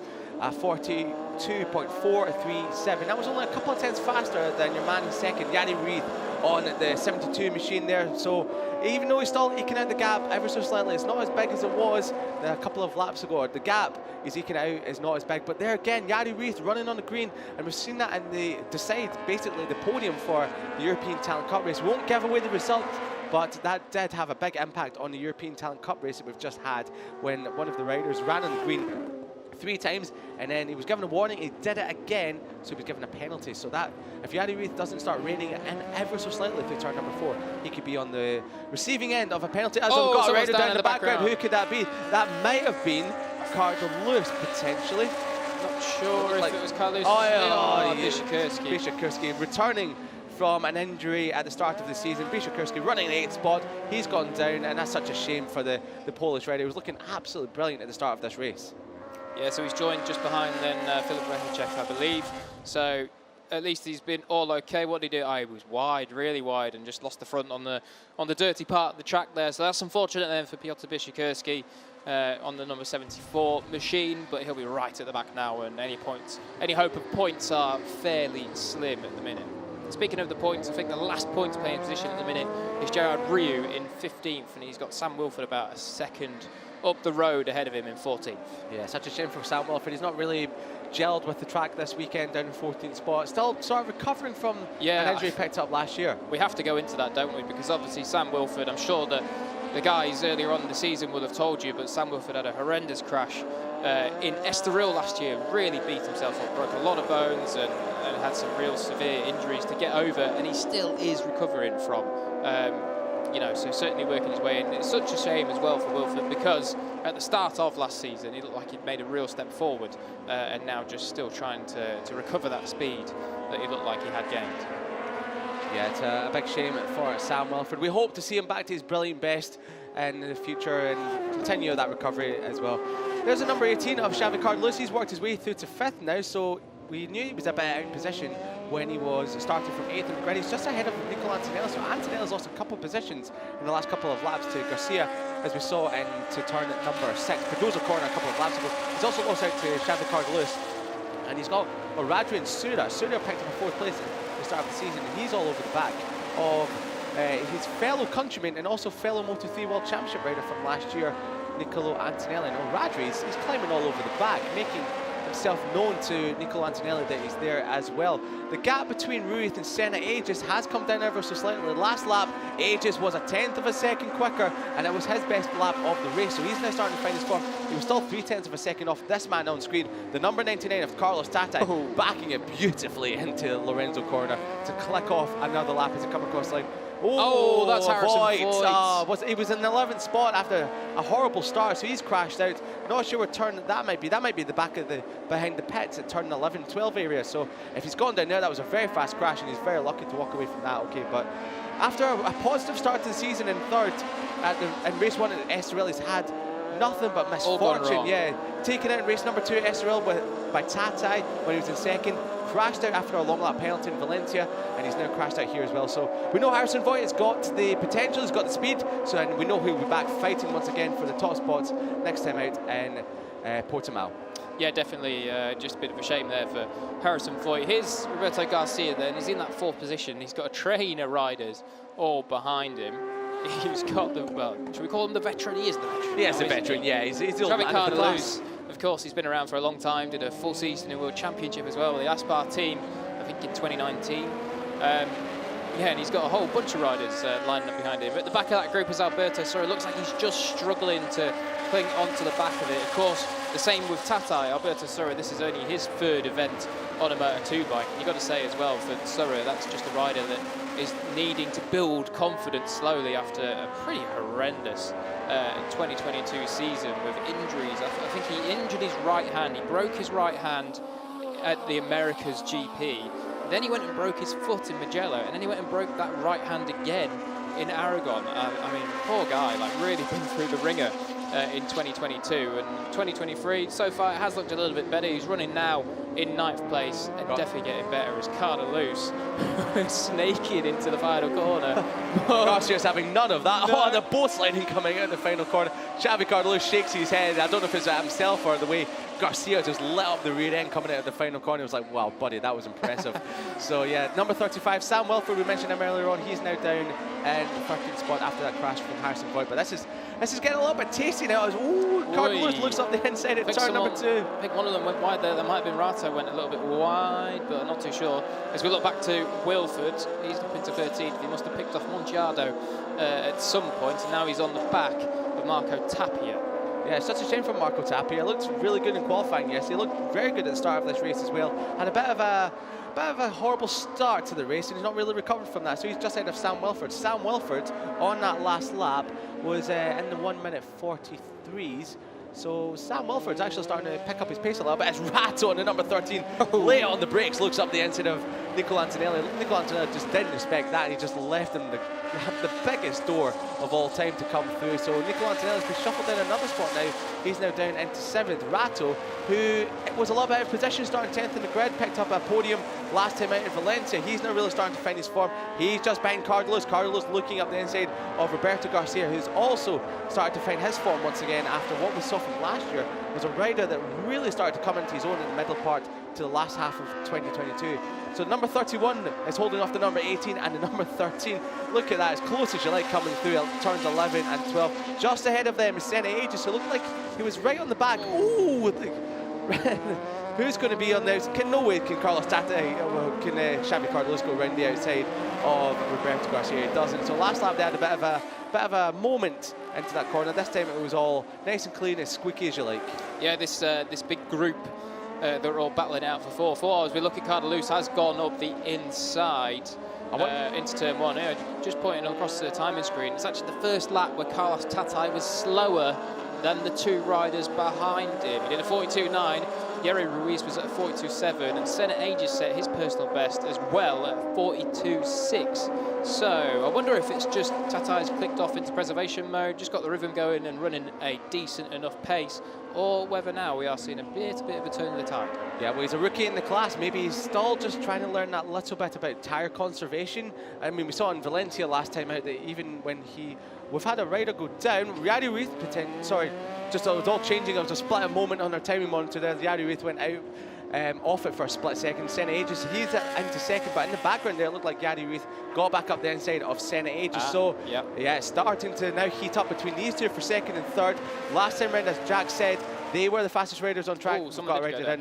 Juan Rodriguez. That's such a shame. Juan Rodriguez on the number 38 machine. Yeah, he's had a difficult start to the season. He won 2 races in the European Stock 600s last year, but he's not really been able to convert that into... Senna's going to have a look at it.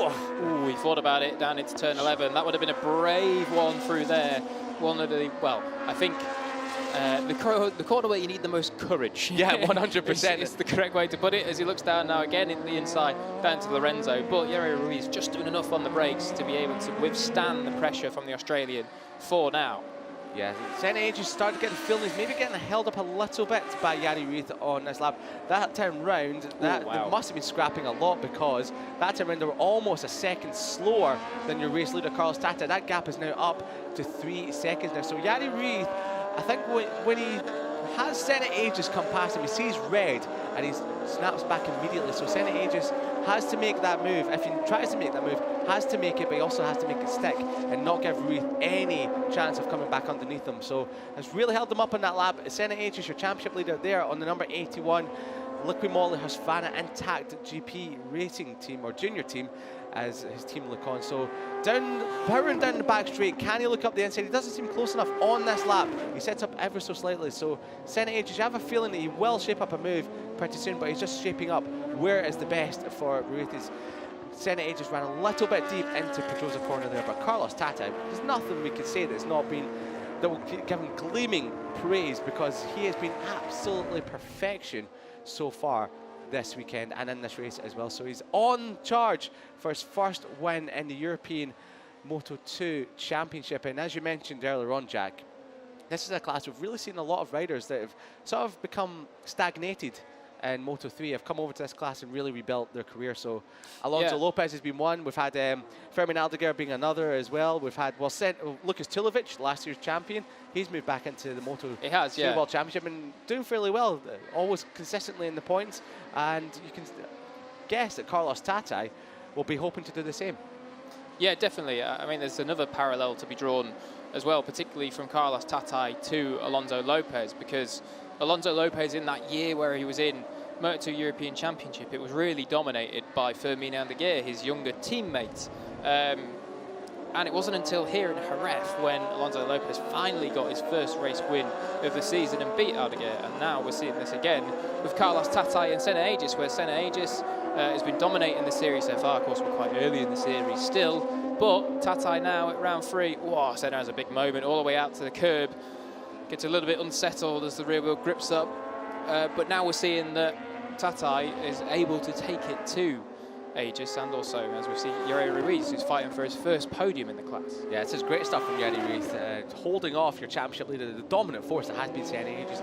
Just watching Senna, it just doesn't look as comfortable, as relaxed, as smooth, as flowing as he usually does on that bike. He looks a little bit tense going through some of the corners. Oh, something's fallen off the back of Xavi Cardolus's machine there. I'm not sure what that was. Maybe just like a fairing cover, maybe a cover for the back mudguard. So yeah, hopefully that went off track, but not quite sure what that was. We might get a replay of it to see exactly what it was, but he's now come under pressure from Rato, who has really started to find his form in this race so far. Started 10th in the grid, a little bit further back.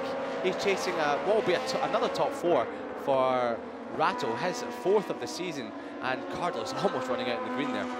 Yeah, definitely some good pace being shown against ones like Rato. You see that even on that lap behind, Cardless doing a 43 flat, and kind of the top guys in this race are doing kind of mid to high 42, so he's really not that far off the next step of where he needs to be. So he's certainly doing a good job, and as we say, coming from 10th as well. You've got to get busy to come from 10th to 5th in the Moto2 European Championship. So look again then at Carlos Tata. What more can we say? Well, he's about as cool as calm as his colleague there, taking a casual sip of water. Or as cool as calm as that bottle of water, which we can imagine would be very cool or very hot day today. But yeah, certainly Tata, just everything under control. His lead is out to 3.6 seconds now. A little bit of an update on Piotr Bisikursky, because as we said, there wasn't much hope at points. Well, he's thrown that out the window because he's in 15th. So good job from Piotr Bisikursky to remount, get back on and stick in some solid lap times to get a small reward out of this race after crashing out early on. Yeah, it's ahead of Volpe, Rehacek and Inter on the SF Racing machine. Another shout out to Sam Wilford. He's now found a bit of form, and Senna Aegis looks up the inside of Ruth. That's a block by. Oh, chops the nose off the front of them. You're not supposed to do that, but he doesn't care. He wants a second place as it pops a bit of a wheelie before going into turn number 7. Now Senna Aegis, he's had a look a couple of times on Ruth. He's really got to start inventing something to. Oh, I love it. A moment there, I thought, from Ruth. He turned it tight there. Yeah, he did, didn't he? Wow. So Ruth there, he's really, really fighting hard for this one here, as you should, because every point's make prizes, and you never know what can happen in this race. 5.5 laps remaining, and Ruth is fighting for everything he can get. A second place is definitely better than a third, but you don't want to chuck any of that away for a podium position. You do get the feeling that if Senna can get past Ruiz, he's got the pace to pull away from him a little bit. He's going to look now. This is a pretty good run through turn 12, up the inside at turn 13, finally into Lorenzo corner. Looked like he was just chatting right there on the way in. Ruiz got a pretty good exit, but Senna's going to motor it around the outside and finally get into that second position. I'm sure he's big sigh of relief after that, because it looked like behind him he was just struggling to force the front enough to dive up the inside. Yeah, that might have been a move that was a little bit too late, because Carlos Tata is now 4.0 seconds up the road from this battle for second here. So finally, Senna Aegis has got to the front of that battle, and Jari Ruth is climbing all over the back of Senna Aegis as well, so he's not giving this one up just yet. And look at them sliding through turn number 4 into Sito Pond's corner. Here comes Ruth again. Wow, here we go. We've got fire in our hands now. Senna Aegis is really good. Oh no, it's going to turn it tight. I thought they were going to touch there as he went for the curb, the apex of the corner, powering down the back straight into Pedrosa corner. Now we saw Senna Aegis look up the inside one lap ago, but Ruth chopped the front, or chopped the nose off the front of that machine. Bit of a bobble on the brakes for both of them, but managed to get it squared up correctly. And Jari Ruth is still holding that, but I'm going to have a look at the battle behind. Last lap, Xavi Cardelus and Mattia Ratto were half a second quicker than both this group in front of them, so they're only 2.4 seconds back. If they scrap as much as they are, just you can see in the background there. Big move, Aegis! big move. Wow, where did that come from? Surprise relief there. He really did. They both make it through the corner, they did indeed, but that scrap is going to continue on, as we've got a crash for rider number 98, that's Inta, he was at the back of the field. Crash at number 11, the rider okay, so thankfully it was good to hear that coming through the corner now. But Senna Aegis, he really did surprise Ruth there. I don't expect Ruth saw that coming whatsoever. What can Ruth do to retaliate there? He's climbing all over the back into Pedrosa corner. We know he's good in the brakes as Ruth, but not quite as good just yet as Senna Aegis. No, definitely not. Looks as though he's now got it up against him to be able to bite back Senna Aegis. Just looking at the timing screens off screen, somewhere Max Toft did retire, so for the American fans out there, Max Toft looks like he's retired. There's number 98 Channon Inter. That's unfortunate for him on the FS Racing machine. But Max Toft, I'm reliably informed actually, obviously he's part of the American Racing Academy, but he also spends time working as a Bell Helmets technician between the races, so certainly working for his ride. We love to see a little bit of effort being put in. Here's the same corner where before he did make a move, and it looks as though it's going to be role reversal of the group behind. Not quite. Mattia Ratto looking up the inside there of Cardelus, but not quite able to pinch through there into 4th place just yet. Now it'll be interesting to see what Senna Aegis can do now that he has sort of remained ahead of Ruth, but Ruth is still climbing all over the back of the Australian, the 17-year-old who will be expecting, or be hoping to have celebrated his 18th birthday, which is happening in 1 week's time. A little bit better than this, but a good championship lead in the Moto2 European Championship. Also a second place is not too bad. Speaking of birthdays, we do have to say a quick happy birthday for Wednesday this week to Alberto Sora as well. He's turned 19, the young Italian. Yeah, very young riders here in the Moto2 European Championship. Some big names for the future. Aegis is going to be one of them. Carlos Tata. Oh, moment there from Xavi Carlos. And we've got Ratto looking at the inside. He's rattled him and he's made a mistake. So there we go. Mattia Ratto all over the back of Xavi Carlos. Ruiz still over the back of Senna Aegis. Into Pedrosa corner. Senna Aegis got a little bit defensive there. It looked like he was a bit wide on entry there, so Ruiz, he's all over the back. He's gunning for your championship leader, but gunning for victory is Carlos Tata, and it's so impressive as this young Spanish rider. Incredible what he's been able to do so far this year. So topped every single session, top qualified, and so far, barring any mistakes, with a 2.5 laps remaining, he will be on course for victory numero uno here in the Moto2 European Championship. And he just looks great on that bike, doesn't he? He does, yeah, and as you say, if he does go on to convert this 4.5 second lead to his first victory, he's gone for a hell of a move. Wow, look at that turn, that tight sunshine. Wow, incredible there from Jari Ruth. Senna Aegis didn't expect that. He's coming alongside him again, down towards Pedrosa corner. Who's going to be the last of the late breakers? Is it Aegis? It's not Aegis, it's Ruth. And this group behind him, as Ratto now moves into 4th, are closing in even more. It's only 1.7 between this group and the group ahead. Yeah, they're definitely closing the gap now, but I think they might just run out of time. Got 2.5 laps to go, and they've taken about 6 or 7 tenths out in the last 2 laps. So it could be close. If there's a little bit more chaos between these two we see on screen right now, then it might get a little bit squeaky, shall we say, on the last lap for Jari Ruiz and also Senna Aegis. Certainly for Carlos Tata out front, he is calm, cool, relaxed, all of those kinds of words, because he's got a 4.5 second lead.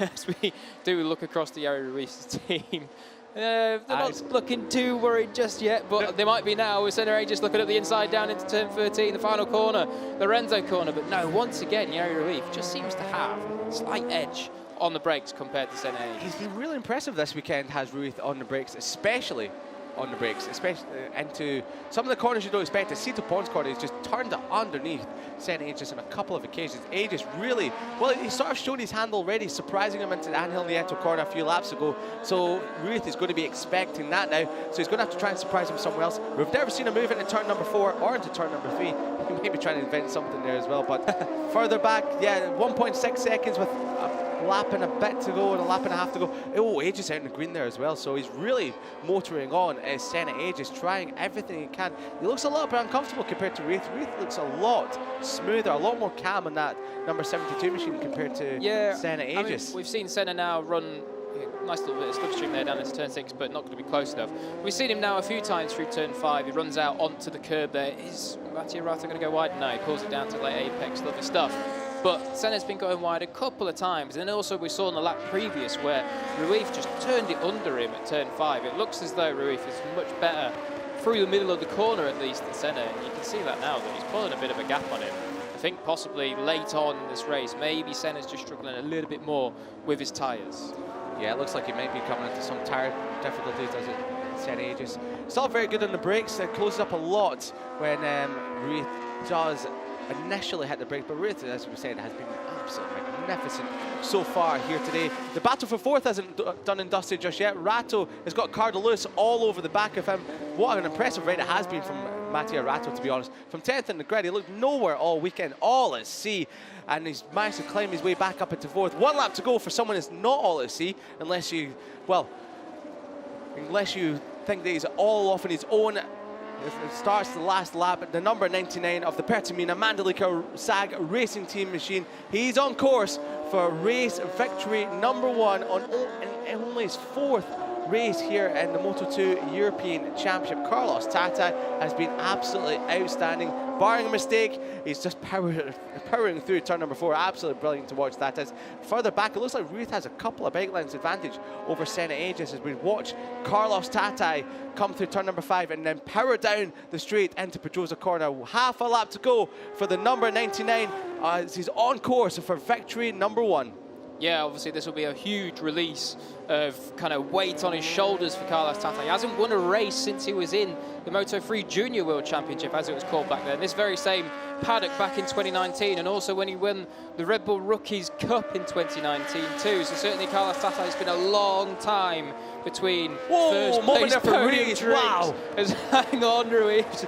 You could get a podium as well, but don't throw it down the road in the final lap. Senna just looks as though maybe he could do a late lunge down into turn 13, but with a championship already on his mind, surely you'd think he'd take the 16 points for 3rd place, but you never know because he's right at the back of him now. 16 points is still better than 0 points, so you might be thinking about that, but 25 points is what everyone wants, and Carlos Tata is well on his way. 1 corner to go as he comes through the exit. Carlos Tata knows he's done it. He pops a wheelie. He does. What a man. As he comes across like Carlos Tata is a race winner in the Moto2 European Championship. Ruiz holds on. He does it ahead of Senna Aegis, who finishes 3rd, and Rato just holds off Xavi Cardelus for 4th spot. But Carlos Tata, take a bow, son. You have been absolutely outstanding all weekend. You don't see it often, but he's led every single session as he kisses the sky. Antonelli crashed on the last lap. From 8th place, Antonelli. What happened there? It was such a good ride from Antonelli after he was shuffled back. But Carlos Tata, you cannot deny how brilliant he's been. And now, with that victory under his belt, we can see lots more of that opening up for him further down the line. He's congratulated by your championship leader, Senna Aegis, who has been a little bit off colour this weekend. Only 3rd place from him. He was a little bit outdone by Yari Ruiz as he pops a wheelie. He knows it's good points for the championship. He'll take that, and he'll move on to the next race in Portimao.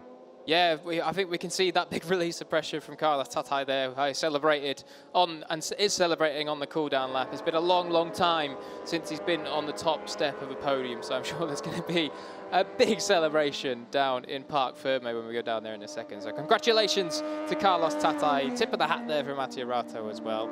Everybody knows that was one hell of a ride. Oh, incredible ride, incredible indeed. And the two riders are absolutely over the moon there. Carlos Tatai, your race winner. Jari Ruiz, second place. What a ride. We've not seen that too much from Jari Ruiz at all.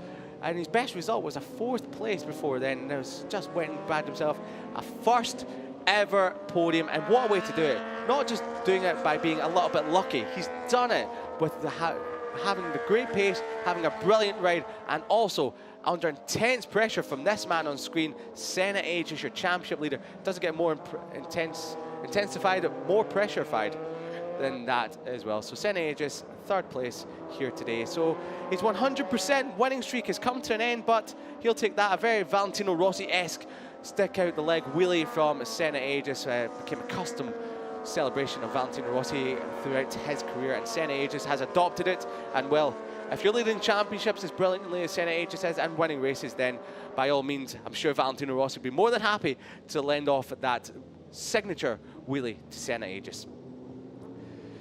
Great racing action so far here in the Finetwork FIM JuniorGP World Championship. Moto2 has just finished for the day. We had European Talent Cup race number 1 before then, and at the start of the proceedings we had Junior GP as well. They'll be coming up next for race number 2, but before then we're going to have all of the celebrations with the top 3 down in Parc Ferme. We'll have an interview with this man on screen, Carlos Tatai. He'll be speaking to Jack Gorst in a few moments' time, and you can imagine from the celebrations it has been, well, relief getting that monkey off the back. No victory in any class since 2019 when he competed in the Red Bull Rookies Championship, winning that, and also victory in the CEV Moto3 Championship as it was then. Look at the celebrations, look at the emotions. Carlos Tatai, wow, that was a big win, and it's great to see when a rider has just finally won his first race. He lets out the emotions, and well, you can imagine there'll be absolutely no one as happy as the number 99 Spanish rider. Big leap into the arms of his team and his mechanics. It's a big team effort in all of motorcycle races. It's not just the rider, it's not just the bike, it's also the people around you that you have to, well, have on board that are pushing just as much as you are. And look at Jari Ruiz.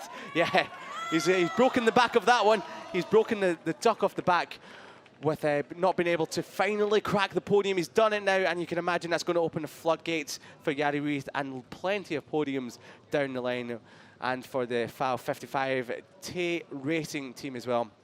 Celebration smells a little bit for Senna Aegis and his mechanics. They're used to winning. They took Luka Tilovic to the championship this year. They expect to be taking Senna Aegis to the title in 2023. So they know it was a difficult weekend. The 3rd place, that's the best they could possibly do. Struggled in qualifying yesterday, only managed to bag a 4th at the very end in Q2. And, well, he'll be there to fight another day, but then he's got to be looking over his shoulder. This man here, Carlos Tatai, who has now just uncovered the winning feeling in the Moto2 European Championship. A cracking wheelie over the line, powering down the straight. Very, very, I'll give you 10 out of 10 for that, Carlos. You were brilliant all weekend, and your wheelie was as well. You can hear the celebrations in the background, cheering for Carlos Tatai. And there's the team as well. They could not be happier at all. Cool, calm and collected was Carlos Tatai all weekend and in that race, especially when he had a bad start. That's the only blot in his copybook from all weekend, was a start that wasn't quite up to scratch compared to Senna Aegis and Jari Ruiz, but it wasn't long before he retook the lead into turn number 6 on the first lap, into Pedrosa corner. He retook the lead from Jari Ruiz and never looked back. Led every single lap, fastest lap, pole position, as good as you like. And he'll move on to Portimao, where he will hope to make the challenge for the championship over Senna Aegis even greater as well. So we'll head down to Parc Ferme, where Jack Gorst is with a first-time Moto2 European Championship winner, Carlos Tatai. Carlos, I'm sure you're absolutely thrilled. That's your first win in Moto European Championship and first win for quite some time. Just tell us how you're feeling. Yeah, I can't describe with words. I mean, I had 3 really difficult years, and then winning again after 3 years, coming back to the European Championship, it was really difficult, but I had a really good team, really good environment, so thanks to them, because this is thanks to them. And then just in Spanish as well for us, please. Bueno, la verdad que súper contento. Solo los que han estado conmigo saben los 3 años de... Iba a decir un taco, pero me lo callo. 3 años muy duros, 3 años donde he aprendido mucho, y por fin volver a luchar por una victoria es algo que agradezco mucho, y sobre todo esta victoria se la dedico, aunque ya no estemos juntos, se la dedico a mi ex-manager David Calabuch, que gracias a él desde pequeñito me enseñó cómo lleva que ir rápido en este circuito, y así lo he hecho. Congratulations, Carlos. Gracias, David.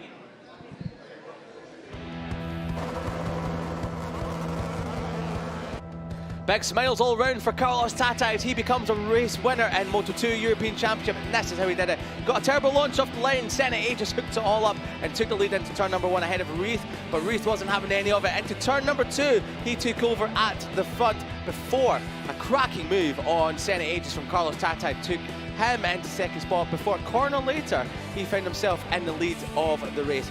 Reith was fighting back for second over Senna Aegis into turn at number 13.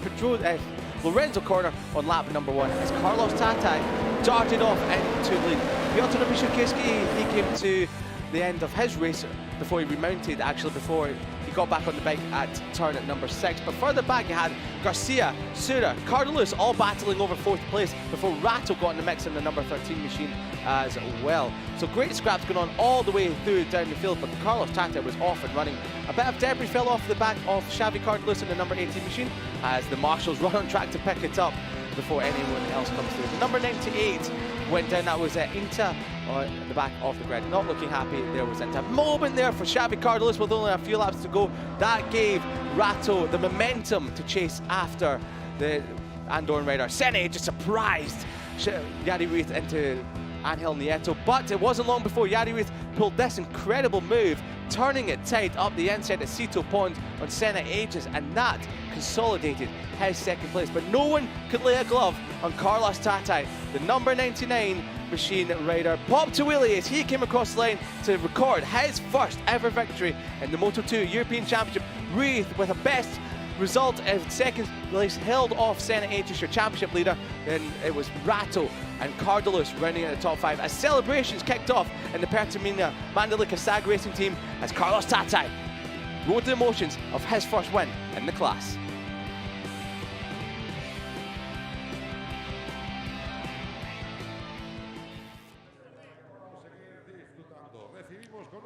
So the podium riders will make their way out to receive their prizes.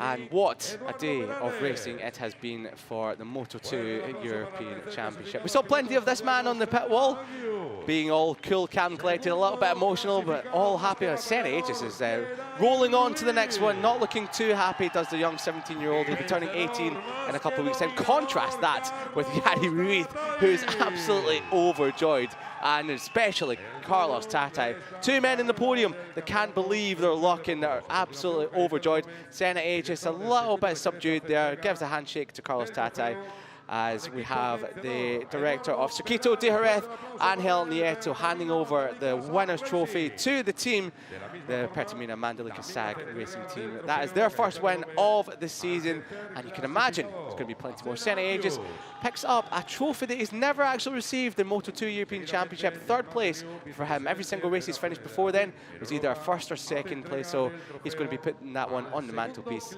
A little bit away from the rest of them as he's chasing the number 1 prize.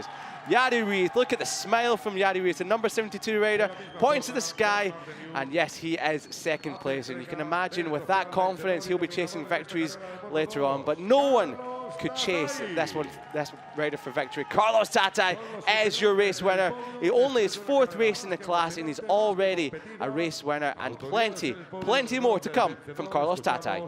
El himno nacional de España.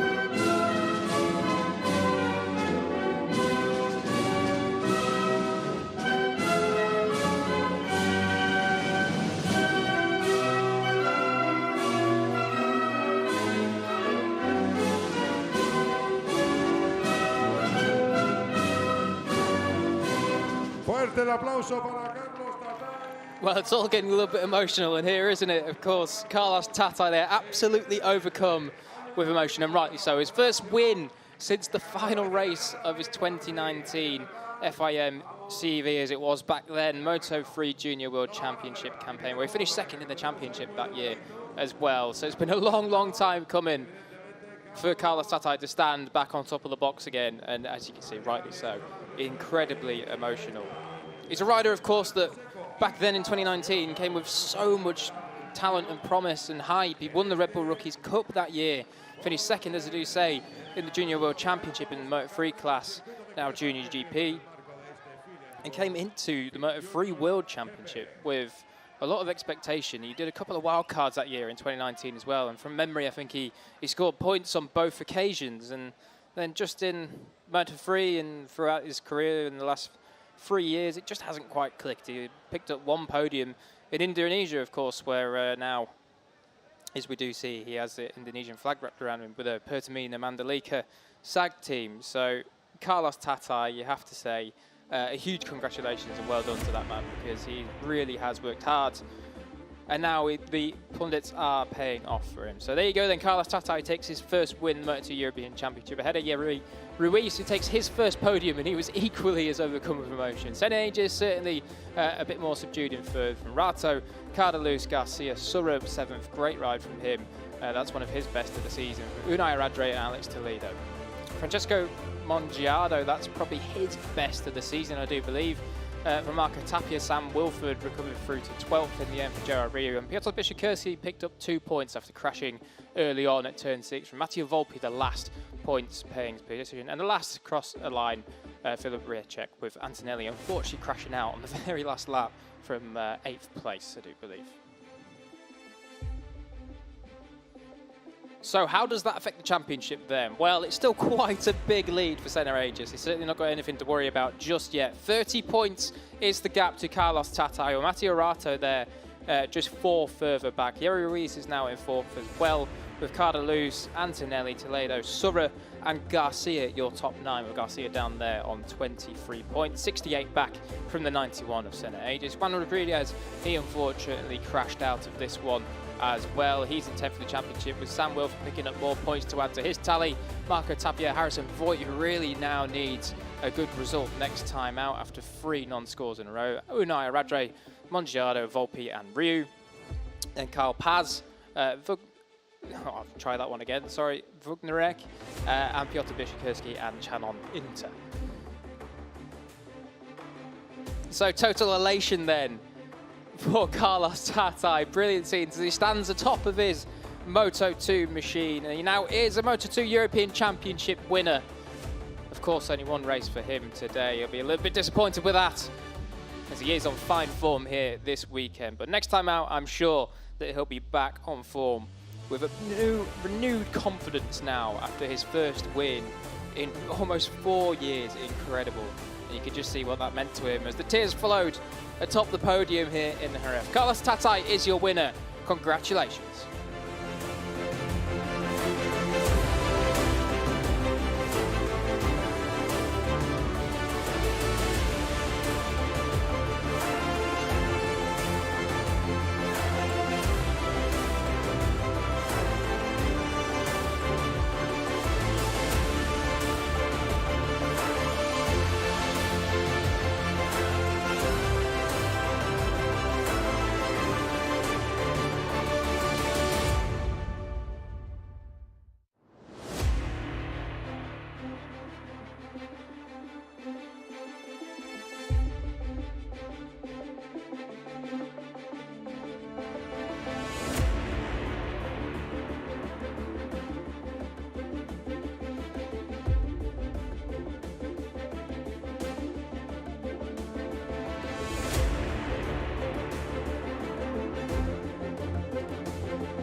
of the Finetwork FIM JuniorGP World Championship brings us to the Circuito de Jerez Ángel Nieto in the south of Spain. Just in Andalusia region, this iconic 13-turn, 4.42 kilometre track has given us some of the best racing action you'll see anywhere in the world throughout the decades. Last year's winners were Colin Vaya and Jose Antonio Rueda. The race winner for race number 1 earlier on today was your championship leader, 3 on the bounce, Ángel Piqueras. Can he convert that into a double later on here today as JuniorGP gets ready for action with 15 laps around this circuit? It's going to be a cracker. Ángel Piqueras comes into this race leading the championship by 10 points over his nearest rival. And well, Ángel Piqueras, he's on a bit of form at the moment. 3 race wins on the bounce in JuniorGP. Also in Red Bull Rookies, he has won 5 out of the opening 6 races, and including a victory here in Red Bull Rookies earlier on in the year. I'm Liam Hodgins and Jack Gorsett alongside me. We're bringing you all of the racing action, and this is what happened earlier on today. Ángel Piqueras shot off the line for pole position, but it would be Cormac Buchanan and Xavi Zuratuza that would be challenging him early on before Xavi Zuratuza on the opening lap would lose the front coming through turn number 11, and he slid out of contention. He'll be hoping for more in this race coming up. Cormac Buchanan who hit the front, but it was Alvaro Carpi that carved his way through the field into second spot. As he powered down the back straight, it was a group of 11 that became a group of 15 a little bit later on. But Carpi round the outside of Buchanan as Piqueras and Bartolini ran wide at turn number 6. British rider on the number 8, Eddie O'Shea, he was in the mix as well in the opening few laps, battling at the front before he eventually slipped off later on in the proceedings as well. Jacob Wilson, he was a late charger to the front, and Jacob Wilson, he'd feature heavily in the battle for the win over the rest of the race, eventually slipping past Ángel Piqueras into the lead of the race as Cormac Buchanan slipped back, and he would eventually pick up a long lap penalty for exceeding track limits. A crash in the background with David Almanza going down, and he will be hoping to eventually put paid to that curse of not finishing any race so far this season. Jacob Wilson, Alvaro Carpi, but look at Lunetta up the inside of the Team Estrella Galicia machines for 3rd spot. He'd eventually drop back behind them before Eddie O'Shea, he slotted back into 5th. Alvaro Carpi, he was a rider chasing his first win of the season and to become the 100th JuniorGP victor in the class. With a lap and a bit to go, it was Cormac Buchanan that eventually took his long lap penalty. He would eventually recover to a top 6 position. Incredible ride by the New Zealand rider. It was Ángel Piqueras that retook the lead as a team for Alvaro Carpi looked on, but Eddie O'Shea, disastrous for him, wiped out Luca Lunetta. Lunetta would stay on and eventually pick up 4th as Joel Esteban had a bit of a moment into turn number 6 in the final lap. But look at this pass. On the last lap of the race, into turn 12, you have to have a lot of commitment through there. Ángel Piqueras snatched victory away from Alvaro Carpi. The number 18 rider looking for, well, another wheelie and another podium to put in his trophy cabinet for victory and his 4th race win coming up in a few moments' time.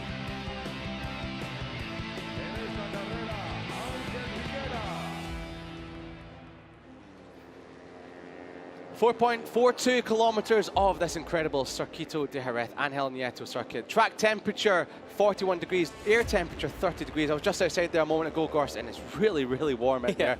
And the track is going to be a bit greasy as it's the peak of late afternoon temperatures as well.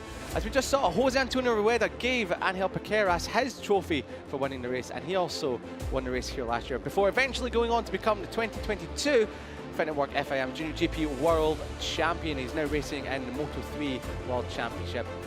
Yeah, he also won the Red Bull Rookies last year, and Piqueras, as we do know, is leading that as well. And Jose Antonio Rueda last year was the first to win the JuniorGP and Red Bull Rookies in the same year.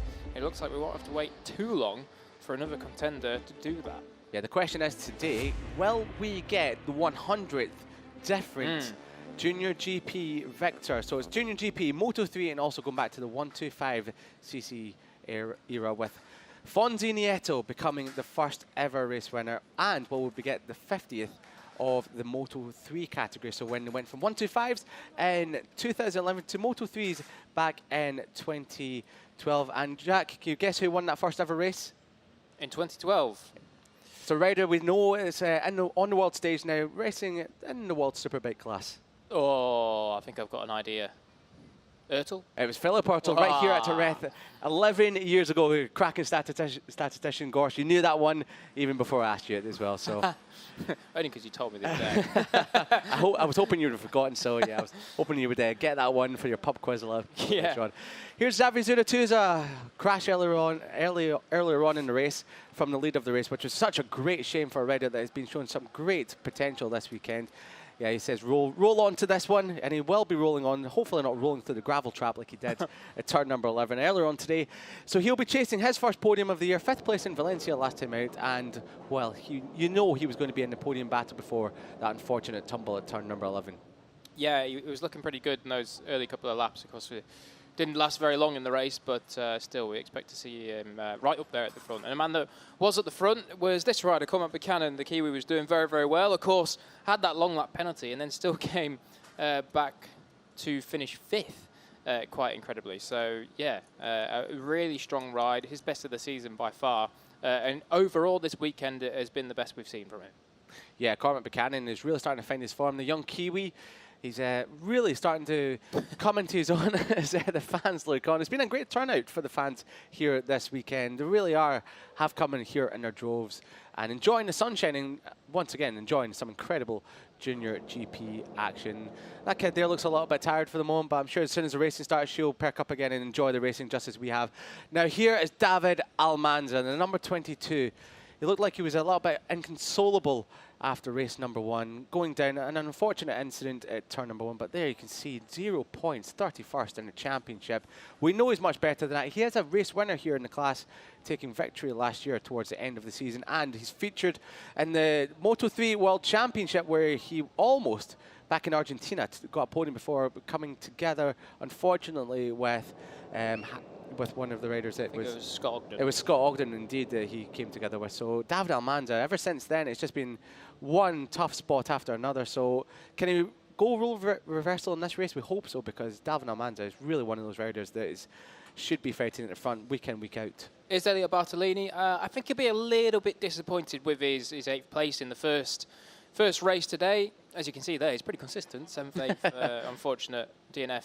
And then 8th, there's Antonio Rueda, Jose Rueda, champion from last year, and now a World Championship rider, and doing a pretty good job as well.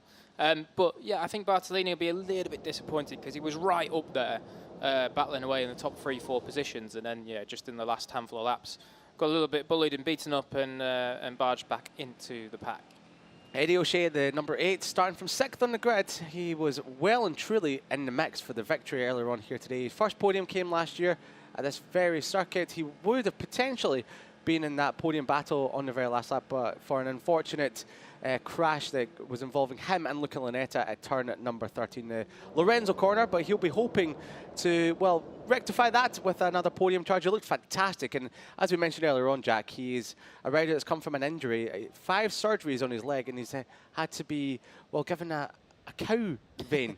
Well, no other way of saying it. He was actually given a vein as part of a cow to actually help with the injury, and it's really worked wonders, and he's back to his good old self again. Yeah, definitely. Here's one that will definitely be disappointed with his first race today. Yambias finished way down in 18th, some 16 seconds off the win. He kind of had a really bright start when he first debuted in this championship last year, and then ever since he's maybe just struggled to kind of repeat or live up to the expectation that we maybe had, and maybe we had too much expectation too early on. But certainly Yambias is very quick, like he's qualified well here this weekend, so we know he's got a bit of pace, just needs to have a bit more fortune in the races, and obviously he's got a second run today, so hopefully he can go a little bit better. Cameras out, taking pictures of all of the scenery around. There's great scenery around here, and Circuito de Jerez, Ángel Nieto. Alvaro Carpe, there he is, 2nd place earlier on today, 2 podiums in the last 2 races. And well, he has a rider that's really come into form as of late, and he was there's his fan club as well. Oh, they'll be cheering him on. His extra power for him as he chases what would be a first victory in the Junior GP World Championship. And Alvaro Carpe, with a lap and a half to go, he looked outstanding. He looked like no one could get close to him, but from that last lap from Ángel Piqueras, just denied him victory in race 1. Just too strong, wasn't he? Here's Jacob Ralston then.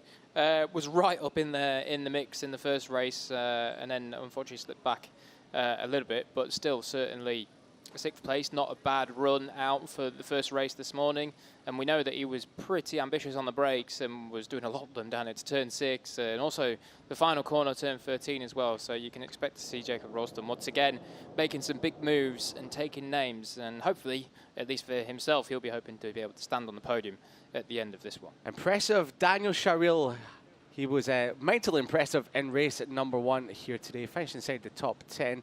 And well, a rider that's come back from injury after injuring his heel here about 6 weeks ago in the Red Bull Rookies Cup race. And well, his first points on the board, but that doesn't tell the whole story. He's coming back from injury and he was featuring well and truly within that front group for a 10th place finish in race number 1. So Daniel Charil is incredibly impressive considering the amount of injuries he's had over the years, especially with his right leg, and it's unfortunately it doesn't look too good anymore. So it's been beaten up a little bit, but he's mightily impressive being able to hustle around his junior talent team machine around this circuit. And there's RB Adetama, who was on course for solid points in race number 1 before eventually running off at the Jorge Martinez corner in race number 1. So he'll be hoping to eventually pick up a top 10, his first top 10 of the season and his first point since Estoril. So we're going to have to wait to see what Adetama can do from 18th on the grid. Yeah, I'm sure he'll be right in the hunt again, both himself. But Guazri wasn't too far off the back of the lead group. So certainly all the guys on the junior talent team were going well there in the first race today, and we'll just see what they can do now in race 2. Of course, as we do say, we'll remind you again that the conditions this afternoon are a little bit hotter. Air temperature has creeped up to just north of 30 degrees, and the track temperature is climbing up to roughly about 45. So it's going to be a little bit tricky track conditions out there. We know it gets a little bit greasy and lap times tend to be a bit slower in the afternoon. So we'll see who that favours and who it doesn't. But here's your grid then for race 2 Junior GP here in Jerez. Pequeras, Circuito and Buchanan once again on the front row. Almanza, Bartolini, Eddie O'Shea. He'll be looking to capitalise on his good pace today. Yambias, Carpe and Ralston there in 9th. 4th row of the grid, see Charil, Morosi and Cruces. Cruces, of course, came all the way through to that podium there in the first race. Did a fantastic job. We know he was quick, and he proved it. Lanetta, Rosenthaler, Esteban. Esteban obviously looking, well, almost came through and had a pretty good challenge to try and win it, but just missed out there in the end. Iriarty goes off from row 7 from Rammersdorfer and Detweiler. Then Plonk, Collins and Mate. Then Tiesi, Gordon and Uchimi, Japanese rider on the number 91. And completing the grid is Emmanuel, the first Indian rider to take part in the Junior GP category. So the riders set off for their warm-up lap for ahead of race at number 2. 15 laps of Junior GP action in store for you. It's the 4th race of the day, and well, we know how good this can get. We saw in race number 1 earlier on today, it was all action all the way through the 15 laps, and we had Ángel Pequeras take a 3rd straight, a triple threat of victories in Junior GP. As Jack said, the track temperatures have come up gargantuanly throughout the afternoon. Almost 45 degrees air temperature, 30 degrees air temperature, 45 degrees track temperature. I'll get that the right way around eventually. It's been a long day so far in the hot sun here in Jerez, but these riders are all cool, calm and collected, and not all one can be as cool and calm as this one here, well, Ángel Pequeras. They're not as cool as us in our nice air-conditioned commentary box. It's the first time I've ever actually had an air-conditioned commentary box, and I'm loving it. So yes, the luxuries. The luxuries indeed of being here at Jerez. It's great. I love it. I would happily have all races here at Jerez if I can just have an aircon commentary box. So then here we go. They're coming around on the warm-up lap now. Of course, final little preparations, just checking everything's all good to go. This one's going to be definitely a little bit of a dogfight. We thought in the first race that Pequeras was going to kind of clear off and maybe Zuratufa would go with him. Obviously didn't turn out that way for Zuratufa. He had the unfortunate crash, and Pequeras, well, he had more to chew on than what he thought he would do. So yeah, this one could well be the same again. It might be a little bit of a surprise. There's a man that really wants a big result in this race. Joel Esteban, the number 7, dropped all the way down to 11th in race number 1. We saw it in the highlights there that made that mistake. Made a bit of a mistake. I don't know if maybe it was a gear selection issue going into turn number 6, but maybe it was just a mistake. But Joel Esteban, we saw him. He's coming from 15th, sorry, on the grid, and we've seen that he can fight his way through to the front, as we saw in that race there. there's Yambi has given a big slap in the tank to his bike, so he'll be hoping to really punch on in this race. And as we mentioned, a rider with a lot of talent, but just hasn't really found his form so far this year. So the riders, they get ready for their second outing of the day here at Jerez. The final riders roll into position. David Almanza, the number 22, he solely needs a finish here today. I can't emphasize that enough on the Finetwork Mirror Racing Team machine. As the green flag waves in the background, the revs will be rising, the red lights go out now, and it's Ángel Nieto who gets a cracker of a start. David Almanza, he gets a good start further back as well. Elliot Bartolini, a better start than he got in race number 1, but for now, Cormac Buchanan second. Zuratuza, he thought he was about to try and punt Piqueras out of the lead, but Piqueras leads the way through turn number 2. Bartolini up the inside of Carpi. Carpi from 10th in the grid, right round the outside into 5th spot on the opening couple of corners there. So it's Piqueras for the moment, leads from Zuratuza, and Cormac Buchanan from the front row of the grid. We saw how good he was in race number 1 in the opening lap. Oh, a moment there for Almanza there on the curbs, and Yambias has to take avoiding action. So that's a great start from Yambias on the number 94 Team Estrella Galicia machine as a power through turn number 5.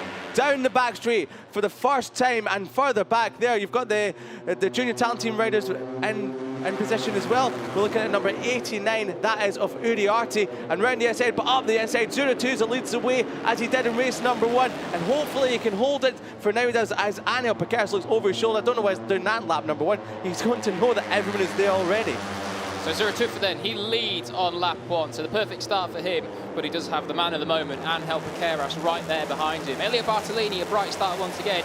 It seems that everyone had a fairly decent start. I think the only one that got away a little bit sluggishly was Eddie O'Shea on the British Talent Team bike. He slipped down to about 9th place from 6th on the grid. So Eddie O'Shea with a little bit of work to do, but he was fast in the first race and he was making big moves into turn 6 and particularly for turn 13. So here we go then, we're coming down to complete the first lap, and Zuratuza under control at the minute. Well, that's the good thing to see that Zuratuza has finally managed. Oh, Piqueras on the grass there. You don't want to be doing that so early on the race. You don't want to be doing that at all, in fact. But it's all action. Rulson up the inside. Oh, punch Yambias out way. Take some of that, Yambias. Rulson is here and he's ready to make some moves. Just behind Cormac Buchanan, who's behind Carpi from 10th on the grid. But Zuratuza, who's managed to complete lap number 1, unlike he did in race number 1 earlier on today. So Zuratuza leads from Piqueras, from Bartolini, Carpi, and then it is Buchanan that rounds out your top 5 as well. O'Shea for Brett Watch, he's just ahead of Joel Esteban. So Joel Esteban for 15th on the grid, he's made a much better start this time round, and he's already inside the top 10. Yeah, we saw him hanging around that kind of edge of the top 10 place for, well, about 2/3 of race 1 this morning. As we look at David Almanza trying to make up for a couple of lost positions now up into turn 5. I think he picked off Ralston, or at least tried it, but Ralston punched him back, I think. Yep. No, he didn't actually. David Almanza did pick him off. So he's got the AGR team bike with Cormac Buchanan in front of him now, with Carpe and Bartolini looking to get busy down the inside into turn 6, but no. All line astern for now, and it is still Zuratuza that leads. Zuratuza has been so impressive this weekend. Unfortunately, it's just slid out at turn number 11 in race number 1 as they're all fan out. As they go, Piqueras, here we go, into Jorge Martinez, Aspar corner, the fast left. He slides up the inside of Zuratuza, and we might have Bartolini doing the same, but round the outside. No, we don't. We've got Zuratuza back up the inside. Piqueras runs a little bit deep. The cut back on from Piqueras, and he takes the lead, and sliding through, it's his teammate of Elia Bartolini and Carpe, the second place finisher in race number 1. He looks up there and says, oh, that's shadows of Rossi Gibernal 2005. Says, sorry about that, mate. Have some of that, though. What a great start to this Junior GP race number 2 as they power into Lorenzo Corner. Carpe up the inside. He does. Zuratuza 1 corner go. I thought he was about to try and do Elliot Bartolini at the final corner, but as you were for now, the top 3, Piqueras, Bartolini, Carpe, and as Zuratuza be shuffled up from the lead all the way back to 4th, and Manza is up to 5th ahead of Buchanan. So with a little bit of scrapping at the front, it is those riders behind that were a little bit quicker on that last lap. So we've got a fairly tight-knit group until Eddie O'Shea. Then there's a small little bit of breathing room. And you go back to Jacob Ralston there. It looks like he's been a little bit beaten up on this lap. I think Eddie O'Shea must have done him into somewhere. So, taking stock of what we've got there. David Almanza is right in there with the fastest lap of the race on that last lap as well. We do expect that pace to get a little bit quicker, as it looked like Carpe was going to go for a dive up the inside at turn 5. But this is good for Almanza. He's in the group there now. Just needs to keep his sensible hat on and get to the end of the race. Well, I don't know if we can talk about sensibility in a junior GP race, but we'll try anyways. Fanning out, 5 are... Oh, there's a little bit of movement on into Pedrosa corner. I thought maybe 02 was about to tap the back of Carpe there, but thankfully all riders making through turn number 8. Eddie O'Shea there on the number 8 machine, and 7th just ahead of Jacob Wilson, as you just mentioned, of course. 5 abreast. Who's it going to be? Almanza? No, Almanza picks up a couple of places there. There goes that sensible hat. Yeah, it really does. It's thrown right in the bin, put on fire as well. But I know Picasso, we've seen him looking over his shoulder a couple of times in race number 1 and so far lap number 1. I don't think he'll be wanting to do that anymore. Keep the eyes forward to Angel and you'll be golden. So, this group has definitely tightened up a little bit. It really again. has. We've got a full train now. What we've got? We've got 1.4 seconds, all the way back to the Astra Honda Racing Team rider, Arbi Adetama. So certainly all that. And actually in the thick of this, Yambias has been shuffled right back to 14th. I didn't really spot that. So Yambias once again has been picked off a little bit. You see David Almanza getting busy once more. Look at Lanetta in the background making some moves as well. I think he picked off about 2, maybe 3 people into turn number 13. Cruces Burazri and Joel Esteban, who's been shuffled back even further, has come a cropper to the moves of Luca Lanetta. We know Lanetta likes a move up the inside into Lorenzo corner, as we saw on both Australia Galicia riders' last races. O'Shea, oh dear me, he looks up the inside of Elia Bartolini, and that gives Ralston a bit of a run on. Sorry, Buchanan, sorry. Yeah, Ralston and Buchanan, they were running together on track a couple of laps ago, but Ralston's been shuffled all the way back. But Buchanan's looking for a move on the inside of O'Shea, but O'Shea chops the nose off him as he sets the fastest lap of the race, just like he did in race number 1. That's Carpe that was out wide as well. He's been off to the car park route. Side by side, 3 are best. Bartolini, O'Shea, Carpe, and Buchanan as well. And on the brakes, here comes Almanza, here comes Zurituza. So Zurituza back to the front. Piqueras, had his nose chopped off and had to set the bike up, but thankfully he's okay and he's still in third spot. But here comes Carpe as well, as I feel like there's a big punch-up going on. This is even more so than race number 1. Yeah, I mean, I think I backed Carpe. Oh, Amanda as well. He's up the inside. I don't know what's going on at all here anymore. This is great stuff here in Junior GP. Everyone is out for themselves. It's an absolute bar brawl out there. So Almanza then, after getting a little bit shuffled back in the first couple of laps, has rifled through them now, hasn't he? He's really come on quick. And, I mean, well, a lap and a half ago, he was in 4th, and now he's clear at the front with half a second on them. So not really too sure how that happened. He's Houdini'd it, but whatever.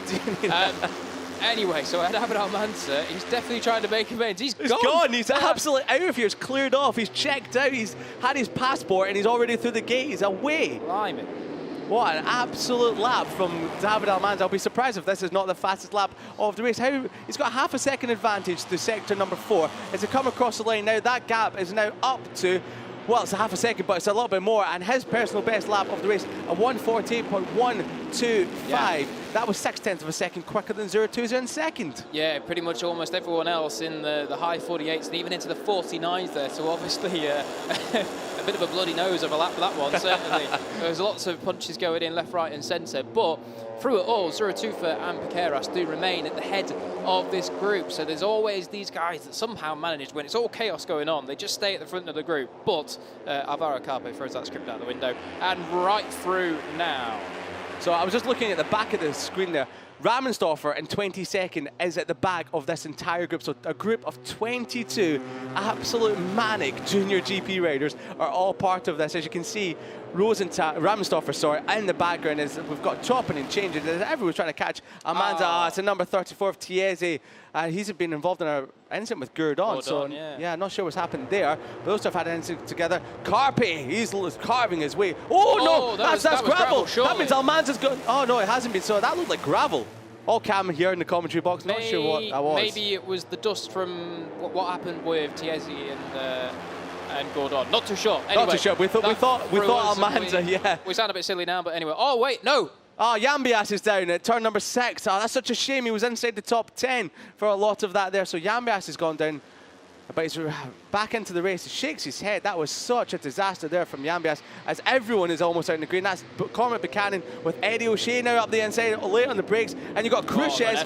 Cruces around the outside as well. Lunetta up the inside. Wow. What can you say about this race? It's absolute action-packed. And as you mentioned, Gors, bloody noses everywhere from everyone just punching each other up. But David Almanza, he's stretched out the gap to 0.6 of a second now. And he's just set another personal best lap of the race, but not as fast is Alvaro Carpi, who was a tenth of a second quicker than him in the last lap. The fastest lap of this race is a 48 flat from Eddie O'Shea, but Carpe just did a 48 flat himself, a 48.091. So Carpe's right on the pace at the moment, and it looks as though we'll see how the gap is now as it comes through the first split, but I think he's taken a tenth or two out of him. He has.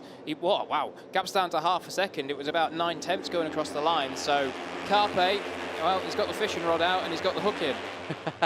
If we know there's anyone that can lead or chase after someone, it's definitely Alvaro Carpe, as we saw in the last few laps of race number 1. We tried to shoot off from the chasing pack and fan out, and Zura Tuza has got a bit squiggly on the brakes into Pedrosa corner, and that's just allowed Angel Piqueras up the inside. There you go. You'll never have any of that. Carpe trying to say, follow me, guys, I'll get you up to the top, up to Almanza, but you never see. That's just like a red rag to a bull when a rider behind sees anyone do that just in front of them. So.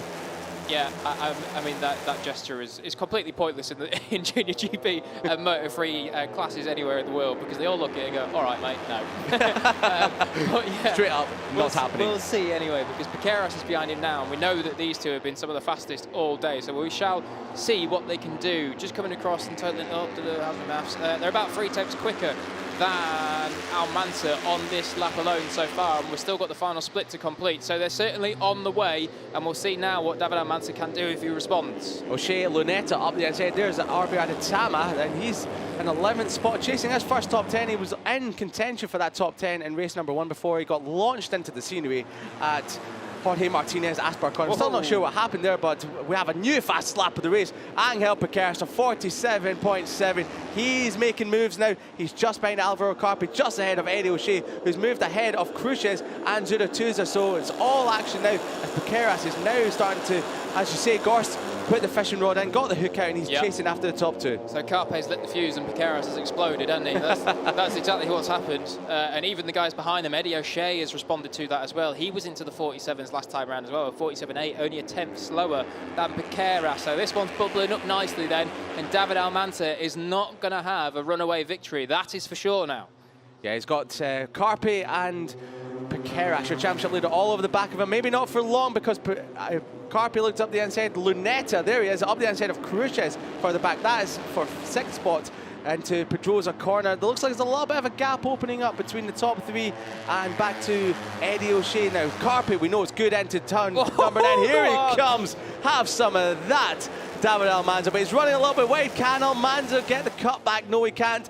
Alvaro Carpe, as brilliant as ever. He's into the lead of the race, and he's now got Almanza and Piqueras just behind him. O'Shea, he's gapped that second group. He's now in the back of this group for first, so he's well and truly in the podium battles. Carpe looks over his shoulder a little bit and sees Almanza and Piqueras and O'Shea on his tail. So then, Carpe, how's your composure at the front? You've been learning and studying from Almanza the last several laps, but now it is your turn to face the pressure. We'll see what Almanza does here, and it looks like for now he's just happy enough to sit behind Carpe. Maybe he is going to think, I'll just take a lap or two and watch him and see what he does. But he can't take too long, because I tell you what, Piqueras and Eddie O'Shea are really, really on this here. They've pulled away from the rest of the guys behind them. From 5th backwards, there is daylight now. Look out, Lunetta. He's done it again into turn number 13. He was up the inside of Cruces and Zura Tuza, and a bit of a moment there maybe. Oh, that's a big one. Piqueras have some of that. Punted. It came in like a wrecking ball, Miley Cyrus down there, and punted him out of the way. And that's a Piqueras into 2nd, right behind Alvaro Carpe. So it was these two that were at the front in race number 1. O'Shea, he's now looking for a move around the outside of Almanza. Almanza's trying to go up the inside of Piqueras in the turn at number 5, and it's all kicking off here in the front group. And it looked like it was shaping up a move. As we see this again, that was a bit of contact. Yeah, it was indeed. Almanza did not expect that at all. And Piqueras was like, I'm coming through in 4 abreast. Oh, who's it going to be? It's going to be Carpe, Almanza, and now O'Shea into 3rd. So we're not sure what happened there, but it was all chopping and changing. In this group for 5th, Carpe. Not sure what you expect to see. I think he was hoping to see some sunshine behind him. He's not seen any of that at the moment. No, definitely not. I mean, at least he'll look behind him and he'll know that he's only got 3 that are right on him, and then he's got a little bit of breathing room, and I think it's actually... Piqueras a moment there. Went round there, I said it was Shea, lost the front ever so slightly. It is 0-2 for now that heads up that 2nd group as well, the number 85 in 5th place. So we'll see what he can do. Maybe he can pull the pin and drop the pace a little bit. But the pace is pretty fast. The last lap around, they were all in the 47s, this top group. So it's going to be hard to close that down when they're setting 47 highs. Yeah, the fastest rider on track last time round was the number 7 of Joel Esteban, a 47.8. He's in 11th. In 11th as well. So you can see him in the background. He was looking for a move up the inside of Luca Lanetta. Had nowhere to go. And he's also got a track limit this morning, so maybe that's why he got the fastest lap. Yeah. Found a cheeky yard or two, didn't he?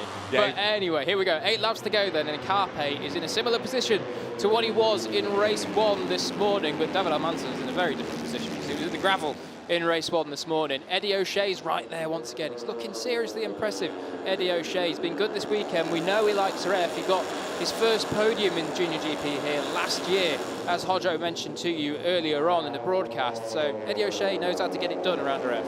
He does indeed. He loves it here. He's back on form after his injury woes towards the end of last year. Almanza, wow, was trying to give Carpe some woes as you head into turn number 5, and some head scratch as well. Carpe runs a little bit wide on the exit of that corner, and that's brought David Almanza alongside him. In the slipstream is Eddie O'Shea, and pulling out is Angel Piqueras in the number 18 machine. Chopping across the front is David Almanza. A little bit of contact on the knees there with Alvaro Carpe as it all fan out. I'm surprised everyone's making it through so far, but that's David Almanza on the 22 Finetwork Mirror Racing Team machine. He's back at the front, and Carpe all over the back. We've seen how good Carpe is into turn number 9. Here we go. He's looking at him as well. It's like, no, buddy, I'll just sit here. And Piqueras goes round the outside of all of them at the moment. Who's it going to be as he head into Ángel Nieto corner? It's Carpe. No, it's Almanza, but Piqueras, he chops back into third ahead of Eddie O'Shea. This is great stuff in Junior GP. Oh, O'Shea nearly takes third back from Piqueras. Tell you what, that gap between 4th and 5th is gone. Look at that. We've got Cruces now right on the back of Eddie O'Shea. So once again, this is not a battle for 1st, 2nd, 3rd, 4th and 5th. It's a battle for all the way down to, what is that, 12th place. So, Carpe's on the grass. Shaker. Wow. This is great stuff. And then we've got Cormac Buchanan back as well. He's in 6th spot. He's going for 4th. Oh, it's going to be contact almost with Cruces. It's all shaping up here. 6 laps remaining as it crosses the line now. It's a big old thunderstorm now in Junior GP. Take you off another lap. And then back to RB Adetama. Oh, and inside Cruces on Eddie O'Shea. What a move there by Cruces. He's going for a double podium here today. 3rd place earlier on. Eddie O'Shea is having none of it on the inside. We saw how good he was in the brakes earlier on here today. And we've got a crash for rider number 37. That is Mattia and Collins as well. Yeah, Collins at number 71 has gone down. That's such a shame for those two. Fast crash at turn number 11 for those two riders. So hopefully they're okay. Walking away is Torrin Collins on the AGR machine. So looks a little bit winded, but I think he's all right. Yeah, such a shame for Torrin Collins, the Canadian rider. We'll see what happened here. Oh, that's not what you want to see. Oh, bit of a barrel roll there. Went over one of the bikes. Was that Collins or was that Mate? Sure. They're both. I think that was Mate, wasn't it? They Mate. went barrel rolling, but he's up and all okay. Yeah, it's Collins the ones that looks a little bit more beaten up, but both of them sat there just checking everything over. So I think they're both all okay. If anything else does changes, then we'll let you know. But I'll tell you what hasn't changed at the front here. Well, it actually has changed. It's meant to be Almanza, but no, it's not. It's Carpe now. So Carpe has hit the front once again. And Piqueras, all the time, he's just there around 3rd or 4th, looking nice and smooth, nice and calm.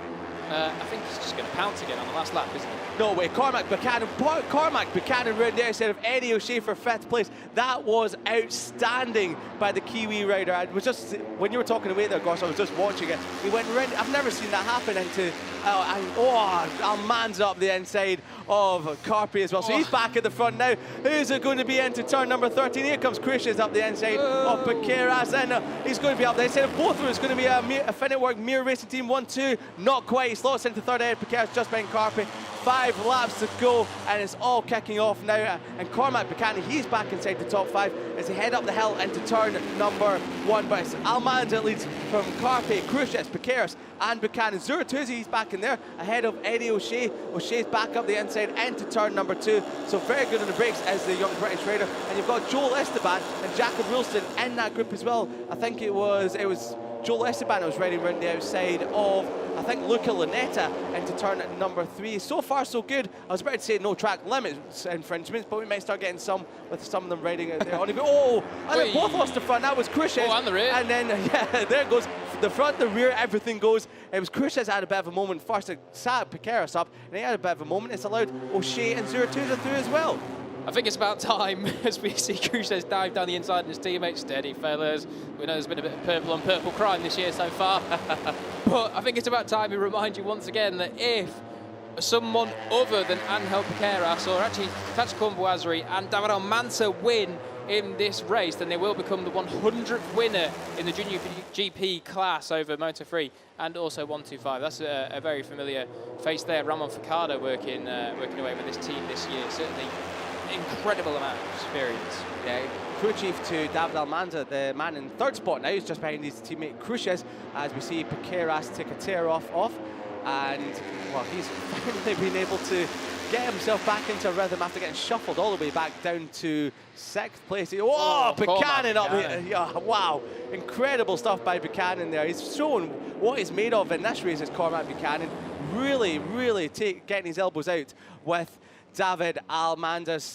12 of them in this lead group, all the way back to RB Aditama. And we've got a long lap penalty for Joel Esteban. Joel Esteban's just flashed up on our time screen. Joel Esteban, the Aspar Junior team rider, he's back in the pack. He's down 11th at the moment. It's a disastrous weekend, compounded with a long lap penalty. His teammate, they're all chopping each other off. It's all chaos back there with Joel Esteban chopping up the inside of Jacob Wilson as he ran wide into turn number 2, but disastrous there for number 7 of Joel Esteban. He'll have to come in and serve that before the end of the race. As Cormac Buchanan looks up the inside of Almanza, but he returns the favour on Cruces, and he's back up into 2nd place, just behind Carpe.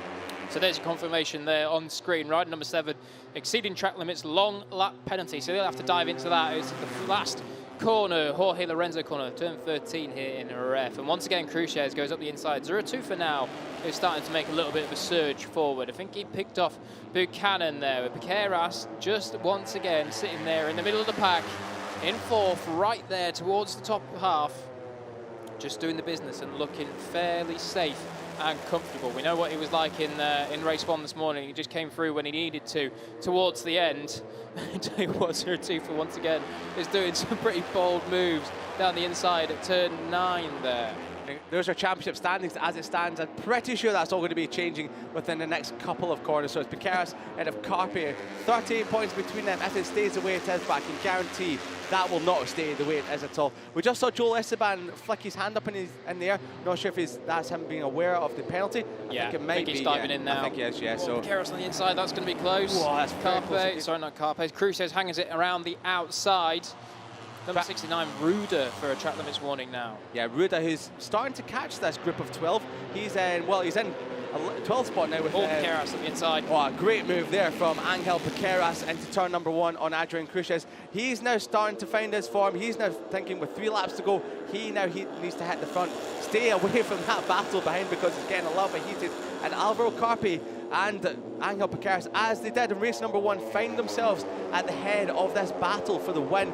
But unlike race number 1, here we are, a little bit of a replay of the move here. That's very cool, calculated. Poetry in motion from Angel Piqueras. No bobbles on the brakes or anything like that. Brilliant stuff from your championship leader. Look at Lunetta. He's got RB Aditama just behind him. Looks like there's a bit of a breakaway between this leading group of 7 back to O'Shea and back to Luca Lunetta. 0-2, he's been nowhere for the last couple of laps. He's back in lead group. Oh, Lunetta's gone down. Oh, he was pushing on. Not sure if he was helped out a little bit there or if he had to crash all on his own, but that's disastrous for the number 58 AC Racing Machine rider. Luca Lunetta, he's gone down, but he's back in the race and hopefully trying to get some points for the last 2.5 laps to go. But here we go. That's a leading group of 7 so far. Cruces up the outside of Buchanan, and Carpe still leads it. I thought he was going to run a little bit wide on the exit of turn number 6, but he's held it for now. Yeah, Carpe then. So this is looking about as controlled as Alvaro Carpe's looked in this whole race. He's just leading this and doing a very, very good job indeed. Of course, we don't know what Piqueras' plan is, but I suspect it's something to do with going for him on the last lap like he did in race 1. We'll see now if he goes to the inside. Doesn't even go to the inside, not entertaining the idea of having a look. But the other one that we have to point out now, because 0-2 has all of a sudden stuck himself right back in the mix here. After falling behind in that 2nd pack, he was the man that dragged them up to the top 4, and now he's up into 3rd place, and he's looking like he's diving down the inside of Angel Piqueras. He is. So 0-2 then, he's making a late run for this. Oh, a great move there from 0-2, but Piqueras is going to return the favour. He does into turn number 2. Further back, I think Jacob Wilson is now starting to catch this group, and in 7th spot he is. He's just set one of his fastest laps of the race so far. Personal best that last time round from 0-2 is at a 1:48.2, a track limits warning for number 11. That's Adrian Cruces. So Cruces has got to be careful with a lap and a bit to go as he gets shuffled all the way back down to 6th place. And this is all heating up. Look at that. That is the number 85 of Xavi 02 and Cormac Buchanan on the blue as he runs down the outside of the circuit. He's going to take the lead into turn number 6. Not quite, but second will do behind Alvaro Carpe and Angel Piqueras. He's being hung out to dry in turn number 6. Now he's punted all the way back down to 5th, just ahead of Cruces as O'Shea looks up the inside. He's got Jacob Wilson just behind him now. Jacob Wilson, he's good into this one here. Oh, Cormac Buchanan. Oh, and then we've got Cruces up the inside of Piqueras. And who's in the lead? Is it Carpe? Is it Buchanan? It's Carpe. He just holds it for now. Here comes 02 returning the favour on Buchanan. This is all kicking off now with a lap and a half to go. Yeah, this one really is. The gloves are off now. Cormac Buchanan getting busy there and then got bitten back at by Carpe. Carpe is eager to lead this one going into the final lap. We'll see what he can do. If anything, it's time for a qualifier, isn't it? And Carpe has to go now. He's got to put 110% effort into this final lap. Can he guard them into the final corner? He can, because Zuratufa has helped him out by pinching any possible attack away from Cormac Buchanan, who's relegated to 3rd place. We're coming on to the final lap now. Carpe, he could be the 100th different winner in this class. The top 3 have never won a Junior GP. The top 3 are going for the first podiums in Junior GP as well. David Almanza has other ideas about that. So does Adrian Cruces. Almanza has won a race. Cruces hasn't. Piqueras has. He's going around the outside of the lot of them. No, he's not. Oh, I thought he was about. Oh, have a moment there from Cruces. Oh, but Piqueras and Cruces come together through turn number 3, and Piqueras is into 5th. That's allowed the top 3. They're gone. Carpe leads it for now, ahead of Zuratuza and Buchanan. I'll tell you what, Carpe's got the fraction of breathing room that he might just need, and that's going to help as well. David Almanza, that's not the sensible hat, that's the go for it hat. He's gone for it through turn 5. Oh my God, how's he pulled that? Look at him, he's right next to Carpe now. He went from 4th, and he's going to be first down into turn 6. Surely, they're all in the slipstream now. Who's going to be latest on the brakes? It gets it Cormac Buchanan. No, it's not. Carpe holds on for now. We've got 11 riders in this leading group. We've got all of them. It could win this race. We don't know, but Carpe is in position. Oh, Manza punts out Cormac Buchanan into turn number 7. Have some of that. That's really put paid to Cormac Buchanan's charge. Wilson up the inside of Piqueras. But look at the gap that Carpe has. 5 more corners to go of this race. Number 2 at Jerez. It's all chopping and changing. Piqueras, he's shuffled all the way back. He's about 6th place now after being bumping and bored all the way. I'm pretty sure he's not going to win this unless something miraculous happens. Oh, wow, what a move there from Buchanan.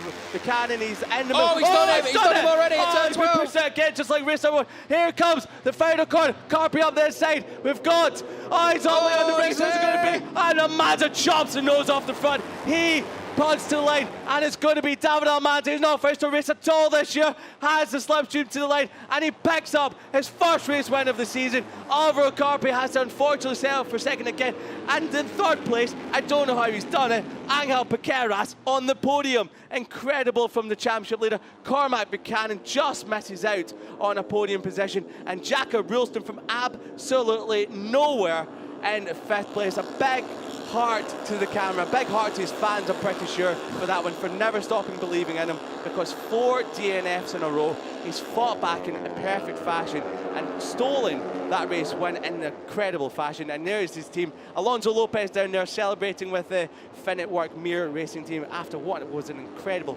and emotional roller coaster of a journey you can only imagine, Jack, for this man, David Almanza. Yeah, incredible. I mean, he's had such a tough time so far in the Junior GP category this year, and once again the 100th different race winner has been denied, and David Almanza, a previous winner already, has picked up his first victory of the season, and what a way to do it. I mean, what a move. That's twice now, haven't we? We've seen moves through turn 12 and we're waiting for turn 13. He's caught us by surprise. And unfortunately, it's been Alvaro Carpe's been on the receiving end of both of them in the last lap. Yeah. Carpe's been mugged twice. Poor guy. Poor guy. Carved up incredibly was Alvaro Carpe.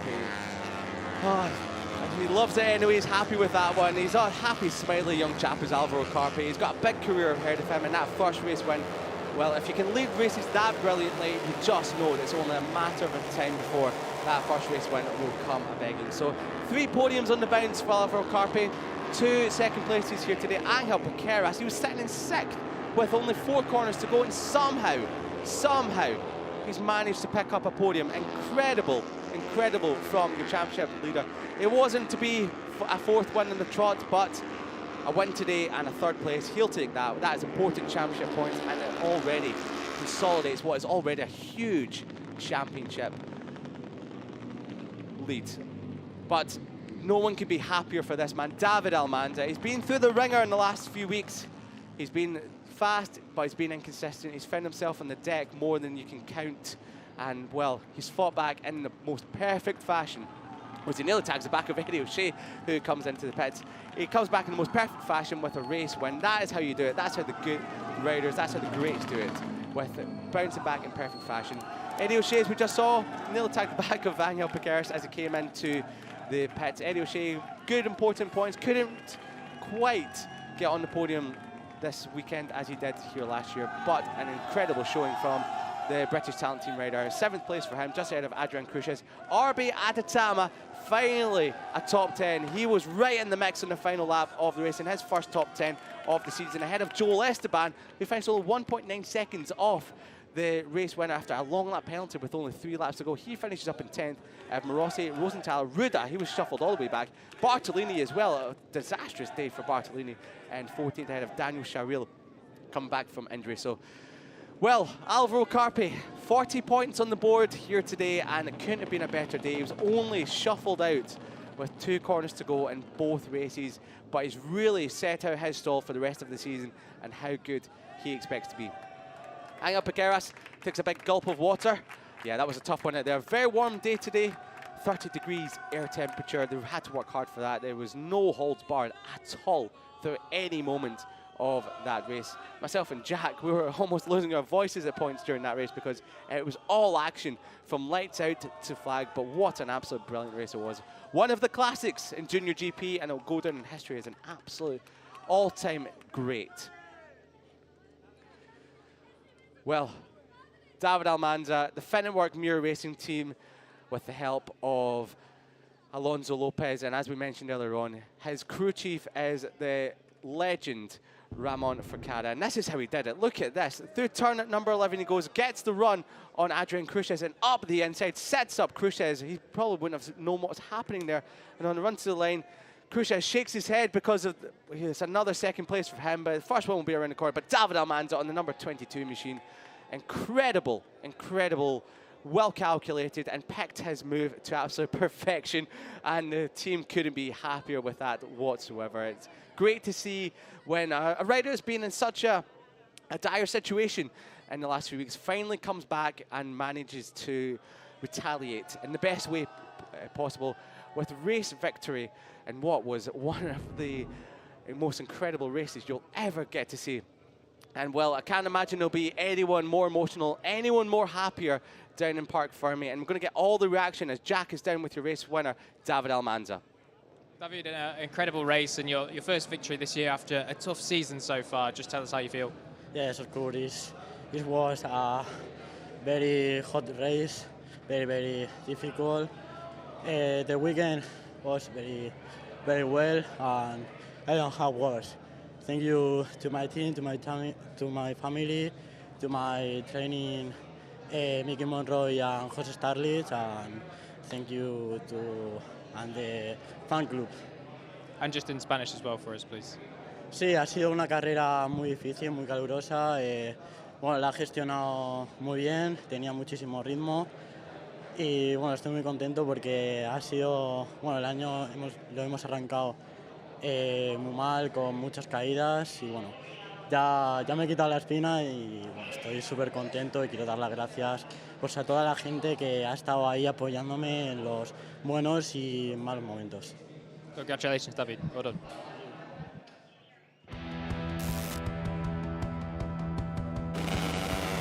Well, let's unpack what was an incredible race number 2 for Junior GP here at Jerez. It was your championship leader, race 1 winner, Ángel Piqueras, got the whole shot to turn number 1, but Xabi Zurituza slotted into second immediately, and he was in the battle throughout the entire race this time round after crashing in race number 1. He led the way for a moment before Ángel Piqueras retaliated at turn number 8 into the Jorge Martinez Aspar corner before Alvaro Carpi found his way to the front into Pedrosa corner, but Piqueras round the outside. You could also see Elio Bartolini, he was part of this group before eventually be shuffled all the way to the fringes of the points. Chopping and changing, Piqueras has his nose chopped off by David Almanza in the early stages as well before David Almanza eventually made his way through to the front. A bit of a gap opened up between himself and the chasing pack as he tried to check out, but it wasn't long before the rest of the field managed to reel him back in.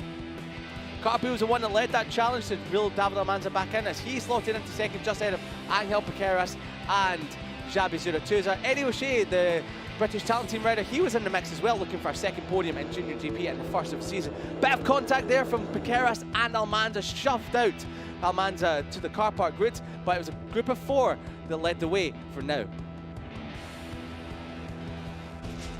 There was a crash further back. That was a disastrous crash there further back for the likes of Chimi and Lunetta, and well, we lost them. Collins and Matty were also involved in that as well, but thankfully everyone seemed to be okay. Piqueras was shuffled back with only a lap and a bit to go, and Joel Esteban, the number 7 you can see further back, and he got a track limits penalty and was given a long lap penalty for exceeding track limits on too many occasions. Alvaro Carpi led brilliantly from the front, but fanning out, Cormac Buchanan found his way into podium contention late on in the race as well. The Kiwi chasing his first ever podium. As the race came to a head, it was Carpi that led into the final lap before this move from David Almanza, and as he fanned out all the way down to the final corner, 4, 5 abreast, Carpi looked up the inside but couldn't make it stick as his nose was chopped off. Buchanan shuffled out wide there from Zuratouza as well, and Piqueras managed to find his way into third. But it was David Almanza that picked up his first win and his first points of the season in a miraculous and great and well calculated last lap. Piqueras as your winner.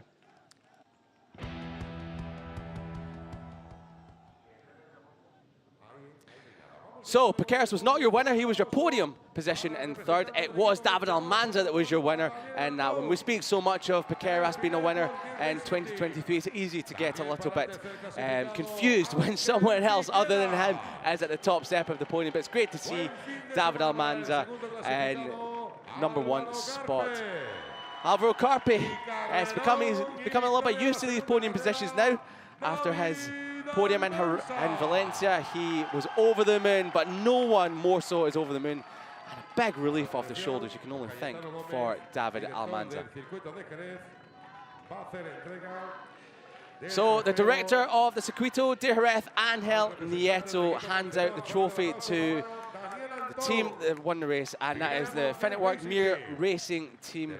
And they can, well, they've been through the ringer a lot, haven't they? They've been expecting race wins, and it's not been since Almanza at the end of last year they picked up a race win. A little bit too displeased, but he'll shake that off. And that was a great ride from Ángel Piqueras, and he knows that is important points in the championship for him as he picks up a third spot. The member of the FIM hands out the second place trophy to Alvaro Carpi. That's 2 on the bounce for Alvaro Carpi, 3 podiums in a row, and as we can only imagine, it will be only a matter of time before he picks up the winner's prize. And picking up this winner's prize is Jose Antonio Rueda, your reigning FIM Junior GP World Champion. He hands it over to a delighted, over the moon David Almanza. He kisses the trophy. That was one of the most important winner's trophies he'll ever have picked up in his life. And he receives, well, some free Wi-Fi from Finetwork. But I'm sure he already gets that anyway because he's already part of the Finetwork Mir Racing team as well. So congratulations all round for David Almanza, your Junior GP Race 2 winner.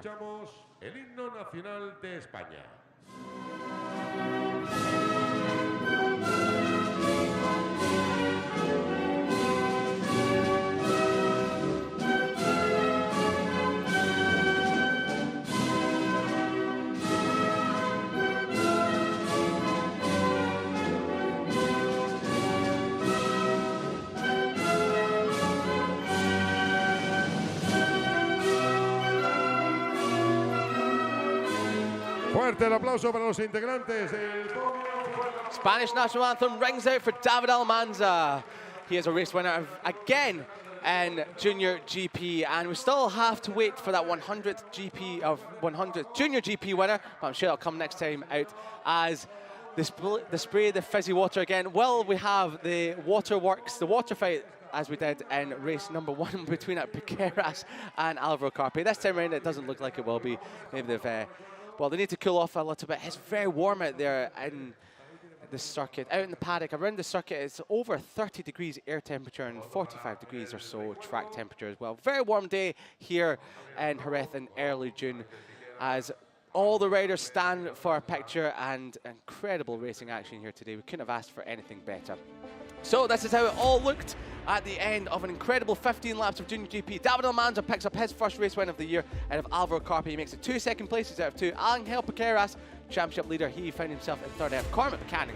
A career best for him ahead of Jacob Ralston. Zabi Zuratuza, he was shuffled back to 6th out of Eddie O'Shea, picking up good points 7th out of Adrian Cruces, and Fadila Arbi Adatama in 9th spot. Joel Esteban, after a long lap penalty, he finds himself in 10th spot ahead of Alessandro Morosi in 11th. Jacob Rosenthaler in 12th ahead of Marcos Ruder. He was shuffled back, and Elliot Bartolini, not sure what happened to him, but he was shuffled all the way back to 14th ahead of Daniel Charril, who picked up a 7th place in race number 1.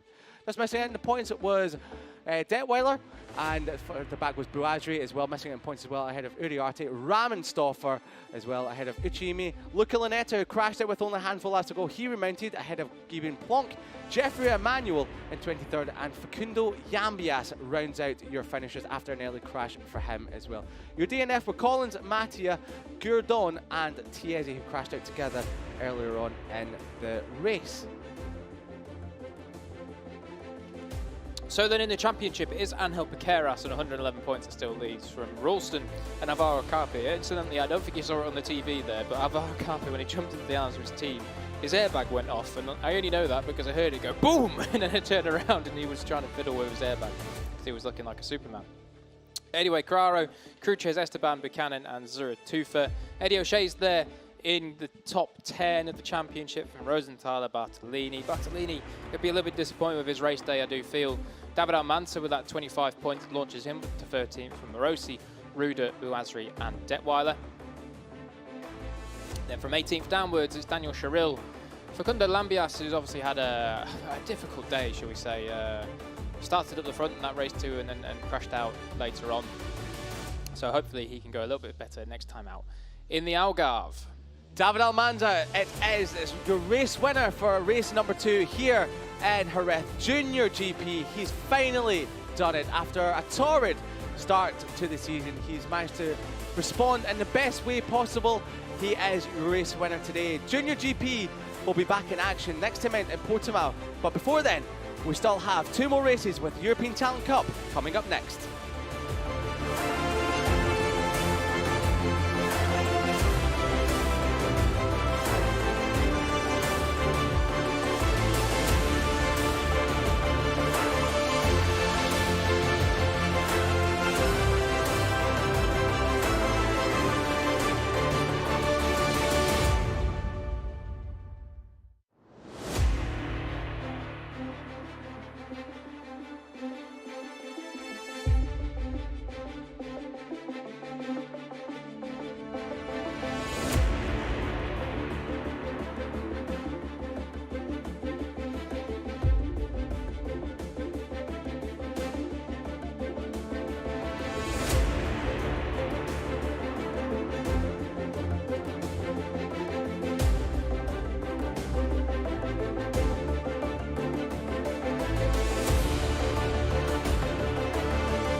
Turn 1, turn 6, turn 9 and turn 13 as well.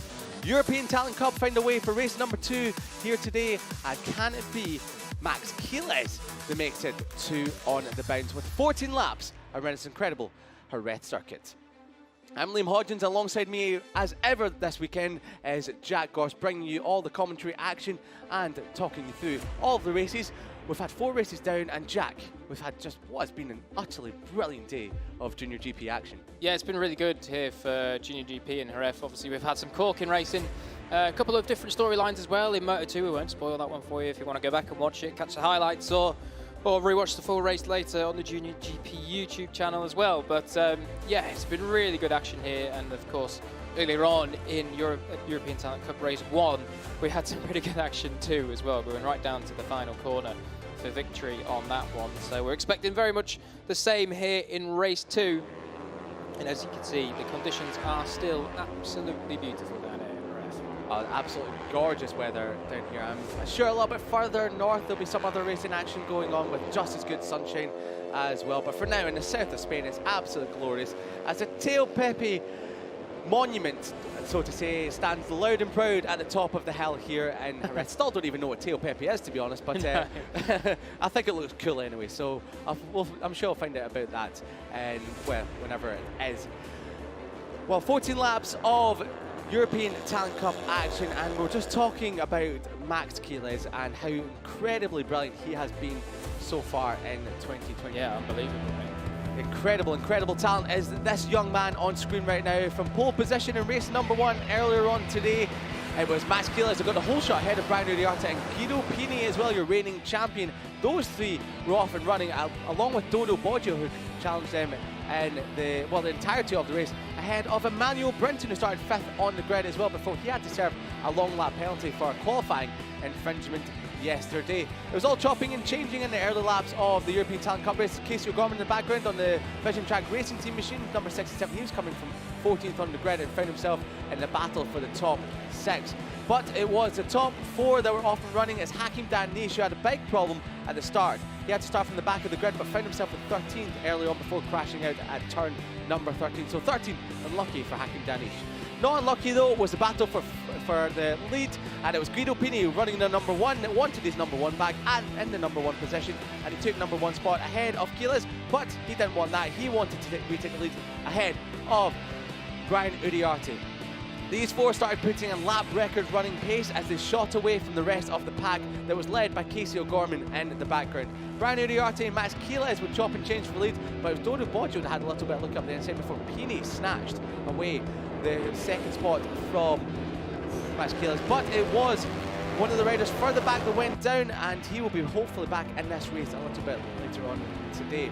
Max Quiles, after a few laps in 3rd spot, felt like he needed to start pushing his way to the front, but it was Pini that found his way to the front with an incredible move on Boggio and Brian Uriarte coming together almost elbow to elbow down the front straight with a handful of laps to go. But it's Quiles that found his way back to the front, as Pini who shuffled the way back with Uriarte around the outside.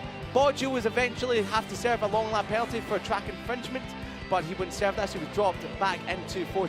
But in the final couple of laps, Uriarte made a move on Quiles, but ran a little bit deep, and on the run to the line, it would be Max Quiles who would record a 3rd straight win in a row in the European Talent Cup. Uriarte just holding off ahead of Dodo Boggio. He would eventually be dropped down to 4th after a 3-place penalty, and Guido Pini picking up a 2nd podium of the season.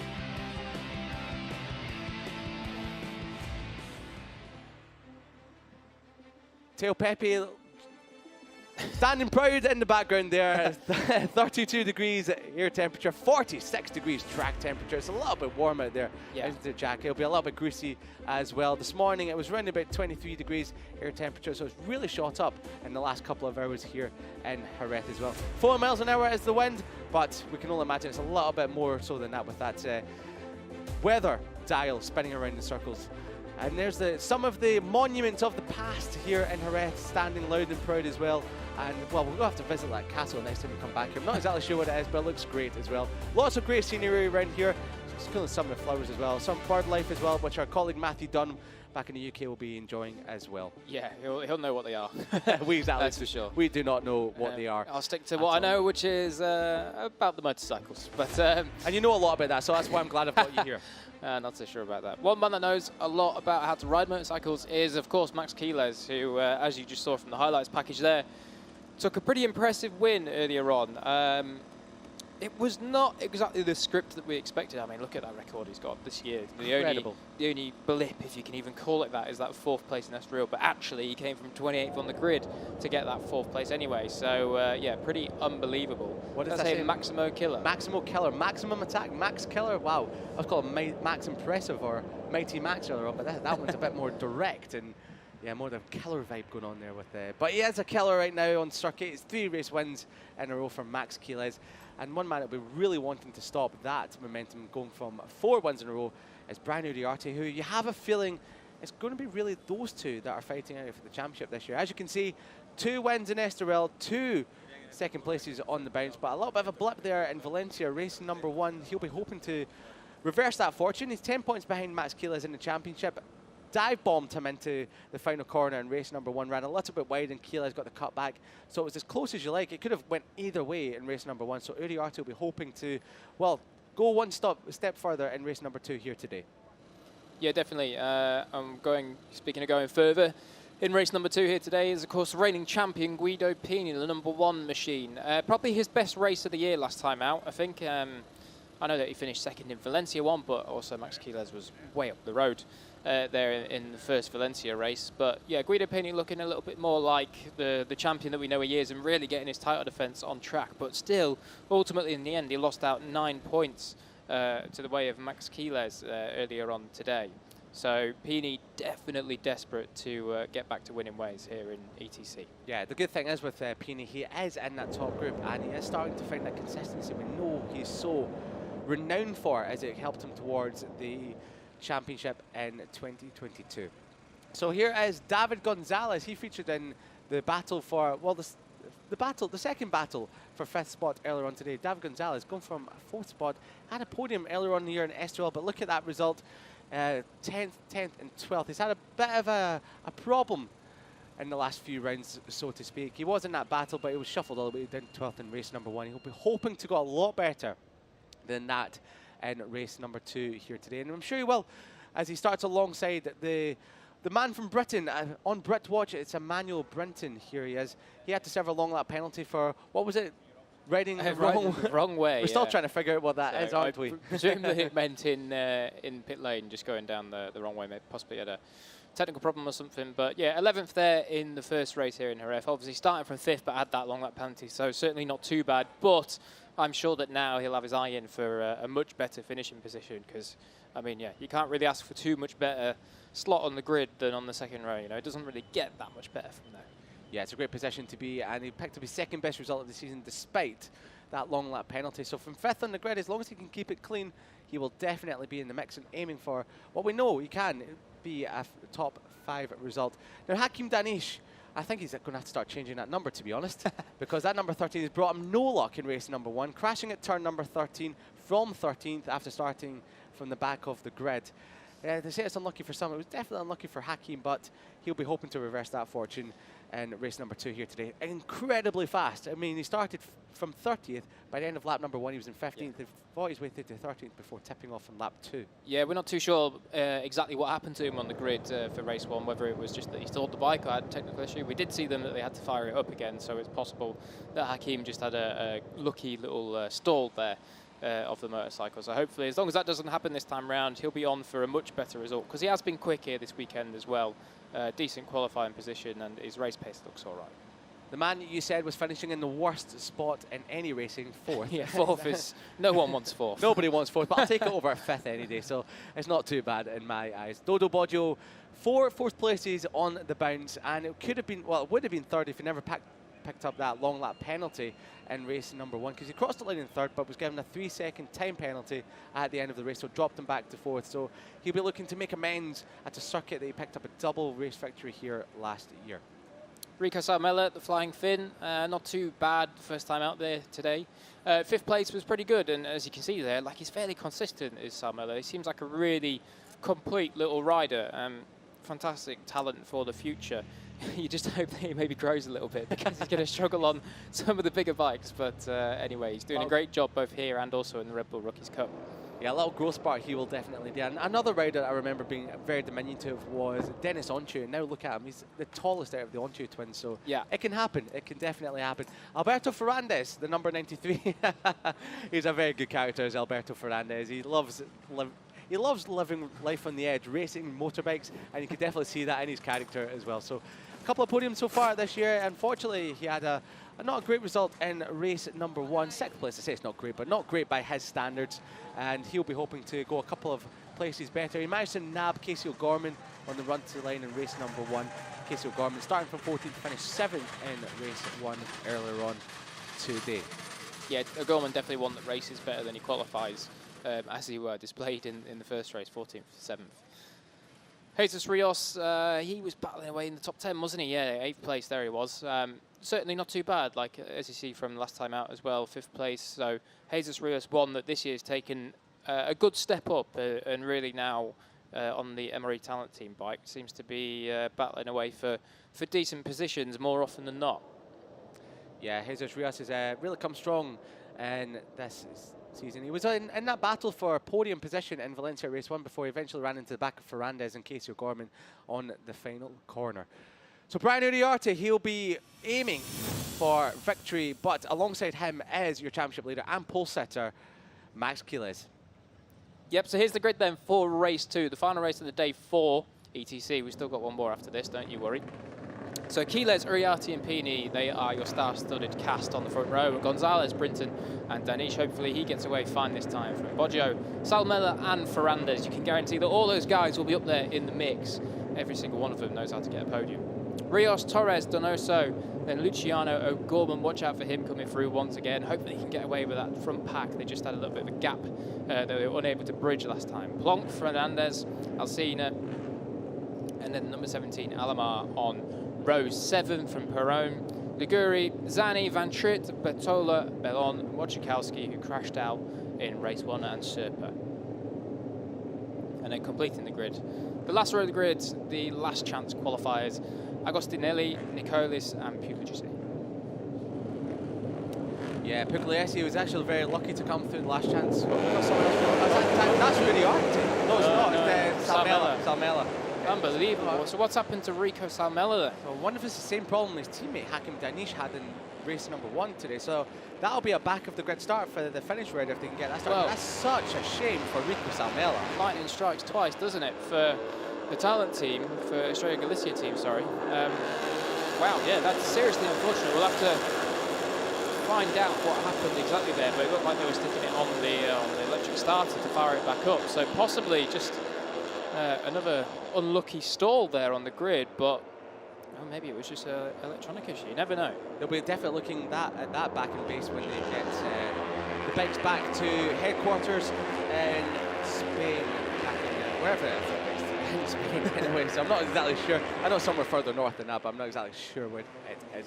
So air temperature 32 degrees, drag temperature 43, 6 kilometers an hour, 4 miles an hour. That is airspeed as well. And well, I don't think they've got any problems or any hope of getting pushed off the bike with any of the air whooshing on past them, even though how diminutive and light these little bikes are as well. So good to see Danish go through there, so he has got way. Yeah, but listen, we know he's there. No problem. Unfortunately, he's passed his bad luck to his teammate, number 27, Rico Salmela. So the flying Finn is going to have to do a lot of flying to come through from, what's it going to be? How many riders is there in this? There's 30 riders in there, so going to be all the way at the back there. Well, there's your championship standings. Max Quiles on 108 points leads it over Brian Uriarte in second spot. A little bit further back, you had Guido Pini as well in the Mexican Championship. But it looks like it's those two. Brian Uriarte on the number 51 machine who's just taken the long lap penalty loop ahead of his teammate Emmanuel Brinton. There's Hakim Danish, so thankfully he's getting the ring to the grid, as you mentioned earlier on, Jack. But yes, Brian Uriarte will be hoping to reverse the form that Max Quiles has really found in the last couple of race meetings and retake the championship lead, or at the very least stop that run of victories that Max Quiles will be on at the moment. He's hoping for 4, but Brian Uriarte is looking for his 3rd win of the season here at Jerez. So The revs will be rising shortly. Guido Pini on the outside of row number 1 on the number 1 machine, the 80 racing machine, last year's champion, and there's a champion that he succeeded. Max Keeles, the 28, he was a 2021 champion, and we have, yeah, Jack, you've just pointed to the screen there, yeah, Rico Salmela on the number 27 machine. So just like his teammate Hakim Danish in race number 1, he's managed to get that bike restarted again, and he's starting at the very back in 13th place. The green flag waves in the background, the revs are rising, the red lights come on, and away out they go now, and Brian Uriarte got a demonic start from the front row of the grid, and we've got a red in the background, the number 95, that is, who's pulling off to the side of the track. Not quite sure who that was just there, but we will have a look at that, but thankfully they're out okay and not collected by another red. But leading the way for now is Brian Uriarte, at least from Keeles, Pini as well, as you were in race number 1. Brian Uriarte with a big swooping line into turn number 2. Hakim Dani, he's shown what he can do when he gets off the line, ahead of Boggio as well, so top 4 or as you were, but they've just slotted Danish into 4th as well. So Danish, he's shown strong from early on, and you've got a radar well out wide there onto the green as well. So further back, the number 11 there, a disastrous start. David Gonzalez from 4th spot in the grid. He's all the way down to 12th place now, so David Gonzalez has a lot of work to do to try and catch the leaders. Well, that's twice then for David Gonzalez, because he did the exact same in the first race. He slipped down to 12th in the early laps as well. One rider that did make a good start is Casey O'Gorman. He's gone from 14th to 9th, and he's right on the back of already what is a lead group starting to break away. So Casey this time looks as though he may able to tag onto the back of it. But I'll tell you what, look at this. Keeles and Uriarte are already doing the business, and they've pulled a little bit of a gap over Pini. Well, it's great action between your two championship contenders. It was actually Zani on the number 95, the Finetwork Mir junior team, that pulled off to the side of the track. But it looks like he's got going again, and he's already back up at the 29th spot, as we got a message coming through. No jump starts, so what you see is what you get. And what we have right now is Max Keeles leading the way from Brian Uriarte, with Guido Pini just dropping back a little bit, but he's got a gap all the way back to Dodo Boggio in 4th spot. As a complete lap number 1. Uriarte up the inside. Max Keeles can't have an answer for that, and he holds station. So Brian Uriarte tried that in race number 1, ran a little bit wide, but this time around no such problems as they tick off lap number 1. Lap 1 complete. Uriarte leads from Keeles, Pini, Boggio, number 93, Ferrandez, Rios, Danish, and Keeles back up the inside, as good as you like there. Uriarte's going to try and fight back into turn number 2. Looks over his championship rival, laying the base, but Keeles bopping all over the brakes there as he tries to get the thing stopped, and Keeles back into the lead. Ferrandez has made a good go of it on lap 1. He's came up from 9th to 5th, and now looks as though he's got the bit between his teeth to close down this top 4, which are already starting to pull away. We did wonder if Pini was maybe just going to see these two romp off into the distance, but no, he has closed that gap as Keeles was looking at the inside once again. Yeah. Certainly brave through turn 5, but it's the same as race 1. It's these top 4 that are going to set the bar. Yeah, these top 4 have been absolutely incredible all day today, all weekend as well. They really have been the riders to beat, but Ferrandez is coming under a bit of pressure from Danish. Danish back up the inside. Oh, Pini chops off the front of Keeles into Pedrosa corner there. Pini, we should say, was brilliant at that in race number 1, really diving for the apex and laying on the brakes as well. So that's just giving Brian Uriarte a little bit of breathing room for the moment from Max Keeles. Casey O'Gorman, as you saw in the background there, he's in 8th spot, just ahead of his fellow person from the British Isles. I can't really call an Irishman a Brit, to be honest. I'll get into a lot of trouble for that. Yeah. Casey O'Gorman, the Irishman, he's in 8th ahead of the British rider, Emmanuel Brenton, who's from 5th in the grid. He's dropped back a little bit. Yeah, Casey O'Gorman does actually say, as you do say, lead that next group now. So we'll see what Casey can do. We know he's quick in the race, but there is a little bit of a gap already. There's about 3/4 of a second of open tarmac for him to close down. So completing this lap there in his Ferrandez once again, gets busy and dives to the inside of Hakim Danish. It is going to be Uriarte that leads. Pini is 2nd, followed by the 2 teammates, Aspar junior team riders, Keeles and Dodo Boggio. Oh, it's Dodo, I thought he was going to look to the inside there. I'll tell you who is looking to the inside for Ferrandez, late squirrel little. Oh, look at that riding style from Ferrandez. He really hangs off that, gets really, really low. Incredible stuff from Ferrandez. A really impressive race, so it just disappears off the side of the bike. You don't see where he went. See if you crash and the bike continued, you just think Ferrandez was still on it, somewhere to be seen. But there is Danish, fastest lap of the race at 1:47.918. That was in comparison to, well, it's only a couple of tenths off what was set earlier on today. which was, actual fact, that was a faster lap than what we said earlier on today by a tenth of a second. It was a 1:48.063 set by Jesus Torres in race number 1. So already we're lapping a lot quicker than what we did earlier on today, and it's Danish that sets the fastest lap. Well, as everyone's leery on the brakes, but it's Uriarte that just leads ahead of Quiles. But Uriarte's well away on the green, bobbling onto the curb, looks over his shoulder, see where everyone else is. Quiles comes past him, Uriarte slots into second. He's got Dodo Boggio all over the back of him, but here comes Pini. Is he going to mug both of them? Not quite, just gets Boggio for now, but he will certainly have a look on Brian Uriarte. Ferrandez is in the mix, and Danish looks up the inside. He slots back into 5th. So it's all chopping and changing, and that all happened because Brian Uriarte ran a little bit wide. Here we go. He's on the... Oh! Yeah, so he's trying to just avoid the track limits warning there, but he's ran over the other side of the curb. This it's a bit of a little bit of a dip there on the other side of the curb, and it really unsettles the machine. Well, that's why he went a little bit wide. You see, he had a little bit of a front-end moment halfway through the corner, right on the apex in the middle, and it just sent him wide there. But smart riding as well to be able to look over his shoulder and just slot back in safely before tipping into turn 7, which is a pretty fast one in these machines. So, must have been a mistake there for Ferrandez. Not too sure what happened there in the background, but possibly maybe just had a little bit of a moment on the rear because he's really slow coming out of the final corner, and now he's got a lot of work to do. But what it will do is behind that group of O'Gorman, Gonzalez and Brinton and co, they'll certainly have like a little bit of a rabbit in hair marker to chase. Yeah, Ferrandez, if they can tag onto the back of Ferrandez a little bit. We know Ferrandez has got the pace to try and catch this group back up, especially if they start chopping and changing their positions or start messing each other up, basically. Start handbags at dawn. And you see there's a couple of riders on the timing marker just slapping down, so I'm not sure how that was. However, it's Max Quiles that still leads the way. These two are nose to tail, stuck together like glue. Uriarte pulls out the slipstream. Rendy outside, you can't get Rendy outside of Quiles. We know how great he is in the brakes. Okay, maybe I'm a little bit wrong, but I thought that was going to happen for a split second there. Uriarte tries to get Rendy outside of Quiles into turn number 6. Pedrosa at corner. Boggio still there, but Pini is shuffled back to 5th spot. And talking about Ferrandez, I think he's just dropping back into the clutches of that group behind as Uriarte slides up the inside at Jorge Martinez Aspar corner. I'm sure Jorge Martinez Aspar won't enjoy that at his corner with one of his riders slipping back to 2nd. Yeah, probably not, actually, thinking about it now.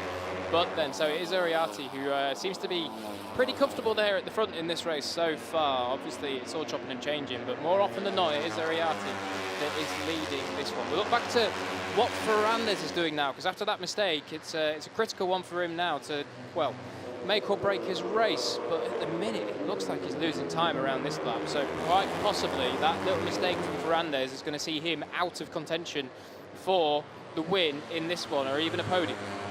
Flying Fin watch, we have Rico Salmela from the back of the grid. He's already up into 11th spot at the end of lap number 5. He's absolutely on a mission, so he's in that group with Rios, Brinton, Gonzalez and O'Gorman. He's right on the back of it, but he's there. That's such a shame because Salmela has shown great speed.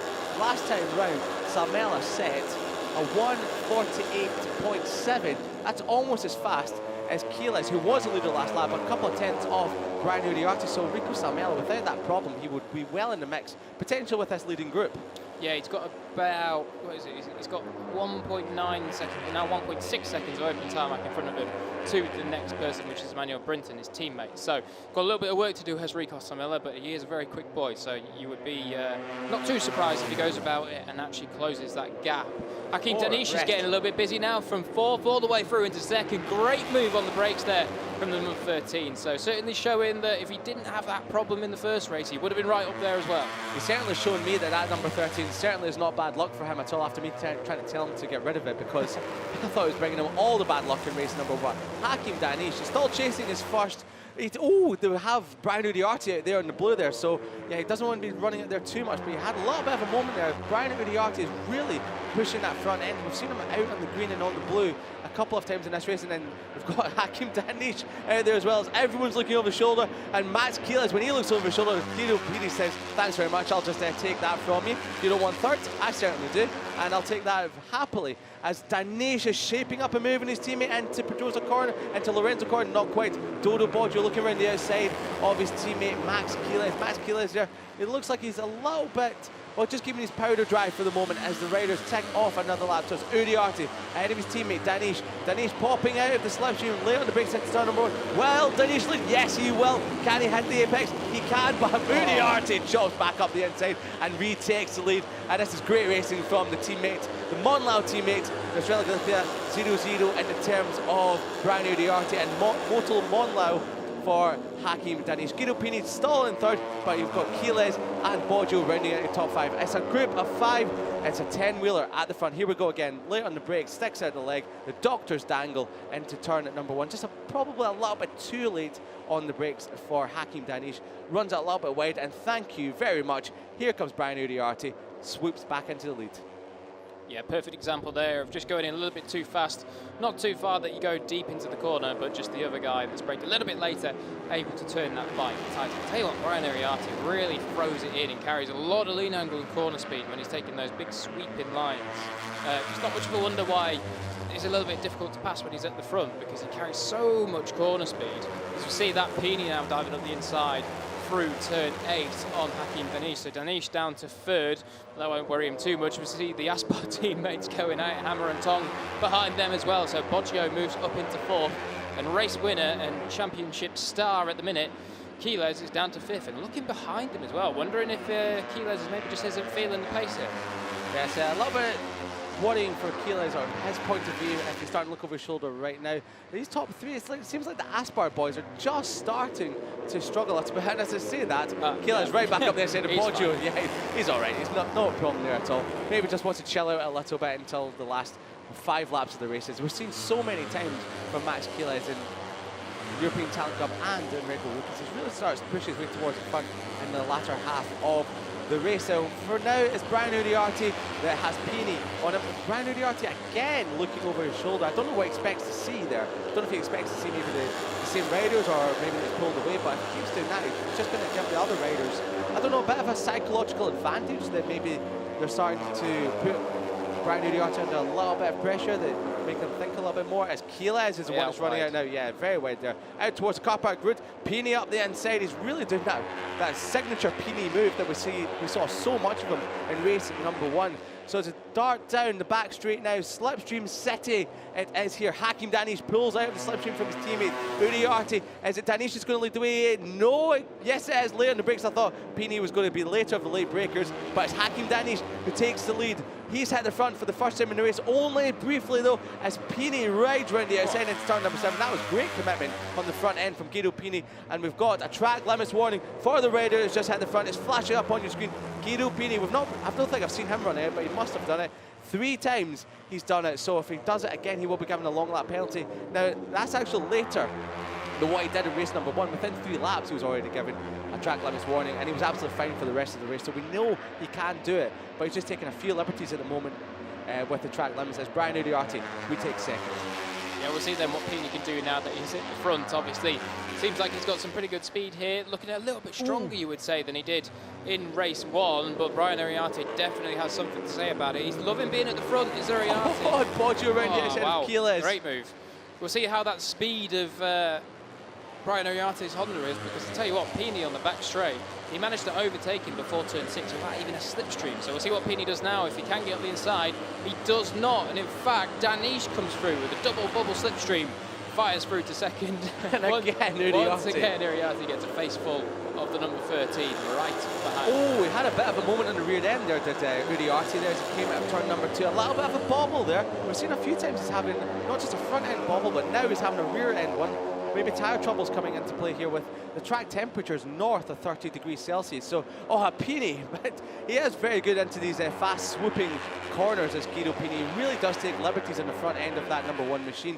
And blasting down the straight again, we'll see if this time around he pulls out and gets past Uriarte before they even get to the braking zone of turn at number 6. He has done it again, but this time around it's sideways style from Hakim Danish. How did he get that stopped? I thought he was going straight on for a second there. That was absolutely incredible from the young Malaysian 14 there and the number 13. So it's Hakim Danish that went and completely sideways that takes the lead. He's on the green as well, so he'll be getting a track limits warning shortly if he keeps doing that. And Pini has done the perfect Pini move, and he's back into the lead after pulling up the inside and ahead of Hakim Danish and Brian Uriarte. This is just a repeat of last lap again. Uriarte back up the inside of Ángel Nieto corner.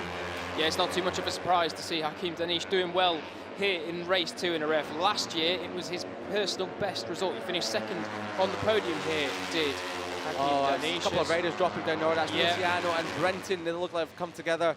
Probably turned. There we are. It's flashing up on the screen now. So Luciano and Emmanuel Brenton, they've crashed out of this race. As Boggio goes for a move out on the inside of Brian Uriarte. Very good into Lorenzo corner as Dodo Boggio went around the outside of his teammate, no less than Max Quiles a couple of laps ago. So Dodo Boggio was finding a lot of and then I was going to say he's finding a lot of form in the brakes, but so is Brian Uriarte. I'm not sure if he's gone a little bit deep there. He has, as we see the two riders have gone down together. So that looks like it could have been turn number 6. The outside there, so not sure who took out who, but thankfully both riders are okay as it's chopping and changing between Uriarte and Pini. Is Pini going to get him into turn number 4? He's not. So Brian Uriarte heads the front once more. Yeah, Brian Uriarte, as we've said so many times, just really wanting to get to the front of this race and control it from there. Danish looks like he's going to dive up the inside of Boggio into turn 5. We look back now then to Casey O'Gorman, who's leading that second pack in 6th place and doing a fine job of it. Indeed, Ferrandez, that one mistake he made really has ruined his race and any potential chance of battling away for the podium. So he'll be certainly spitting feathers after this one. Oh, it's down into turn 6. It looked like chaos in the leading group. There's Rico Salmela right in the middle of this now. If he finishes 6th from starting at the back, that would be magnificent. Rico Salmela, he was about 2 seconds behind that entire group 3 laps ago, so certainly Rico's been getting a shift on. He really, really has. The Flying Fin is well and truly flying along right now, but so is Max Quiles. He has gone from the back of this group to second in this train now of the 10-wheeler.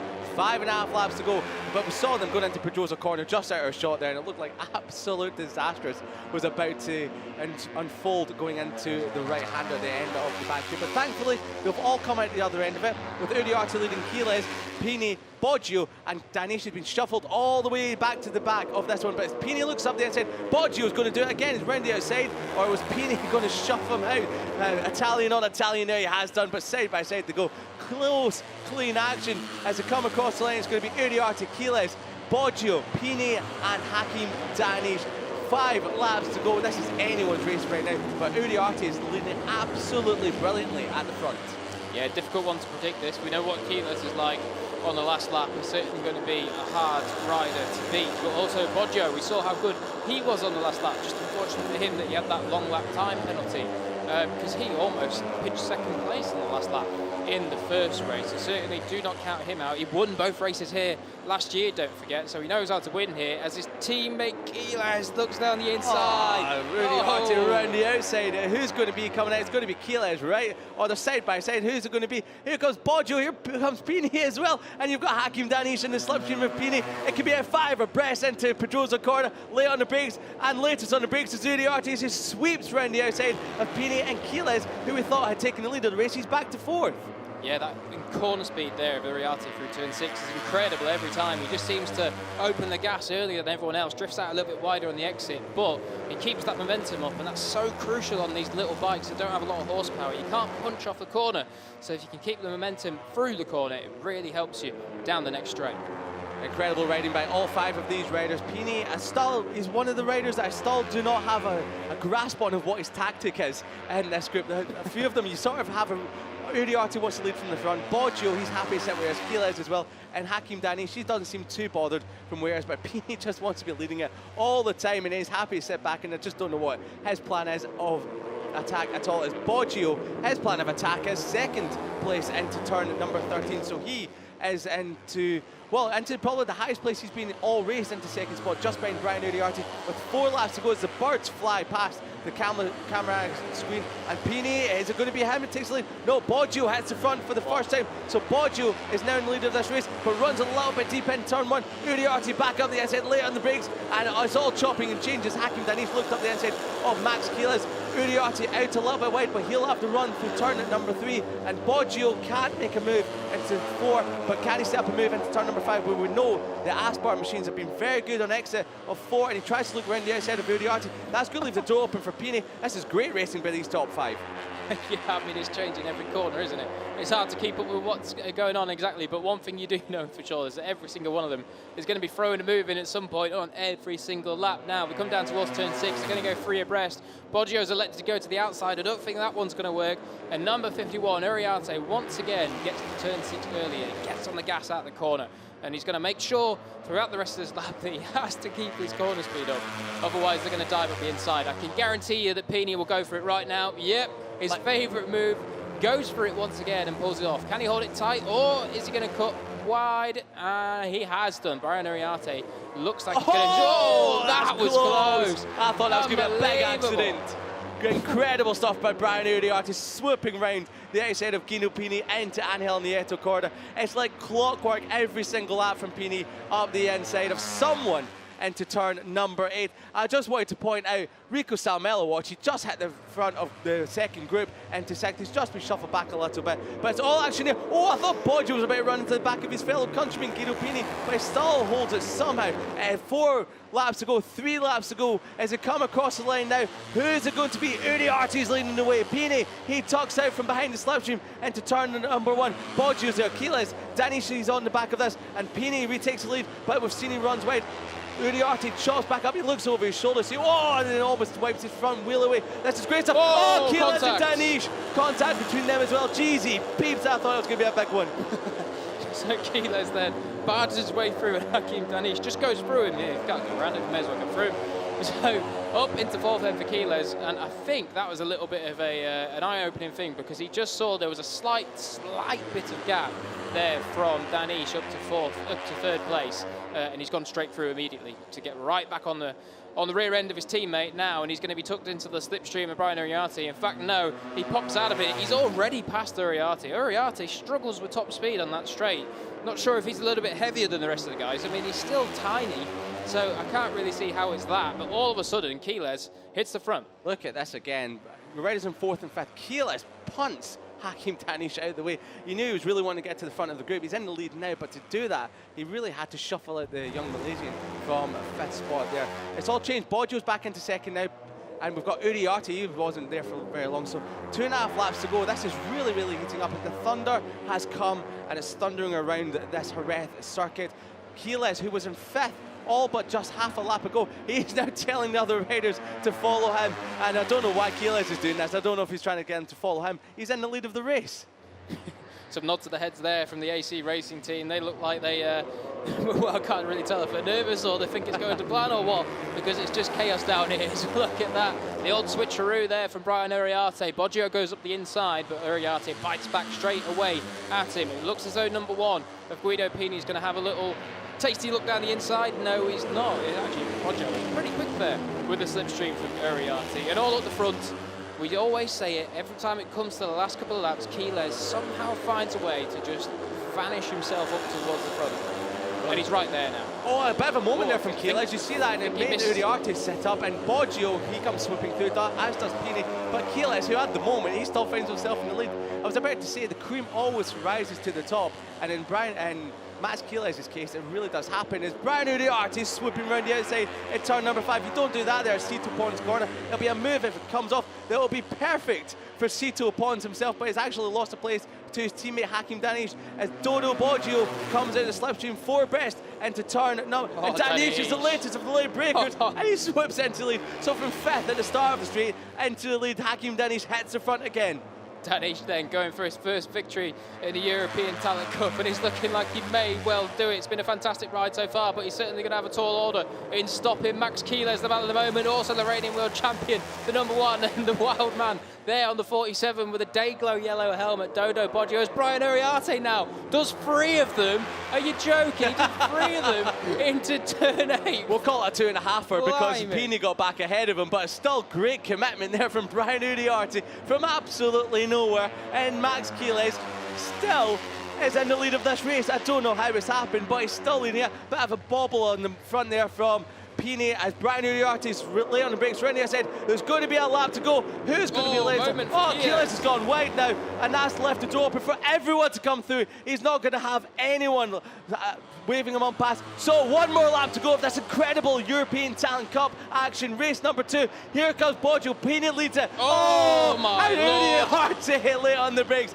He's lost back in the third. Checks up his teammate Danish. We're looking at the AC Racing team. They can't believe what's happened. But it's Pini that leads it from Boggio, from Uriarte, Danish and Keyless, who was leading it all but 2 corners ago, is now at the back of the group. So the reigning champion then, he's wanting to taste the fizzy water on the top step of the podium, isn't he? He hasn't got his title defence off to a winning start just yet, but this may well be the race that does it. Dodo Boggio comes really close into turn 5, and if Keyless wants to keep the run of 3 wins, making it 4 going, he's going to have to do it from 5th, and he's only got half a lap left to do it. Powering down the back straight. 5 riders in this. It's a 10-wheeler. Boggio goes to the left-hand side of the circuit. They're fanning out across the racetrack. Here comes Danish against side. Oh, it's gone! No, Danish was pushing the front end too hard. He nearly wiped out the rest of them. Danish, he's out for the count here. So it's left the 4 that we had in race number 1. Pini, he was so lucky to get away with that as Danish slid out across him. Here comes Boggio into the asphalt corner on the asphalt. Oh, contact! Sets up Brian Uriarte. Oh, Brian Uriarte, he's out for the count. Oh, but Pini having a moment on the front end as well. Brian Uriarte, are you joking me? That's amazing for Brian Uriarte. In second, here comes Keyless as well. He's found a way past Boggio as well. And Boggio's at the back, but all in the front of this, he's not seen anything that's happened as your reigning champion, Guido Pini. 3 corners to go for Pini, but here comes Uriarte as well. He's got a great run. 2 corners to go. He's got a great run into Lorenzo corner. Pini trying to go defensive, lay on the brakes. Who's it going to be? Surely not. Surely not. No, he's done it. My Lord. Oh, bobble from Pini.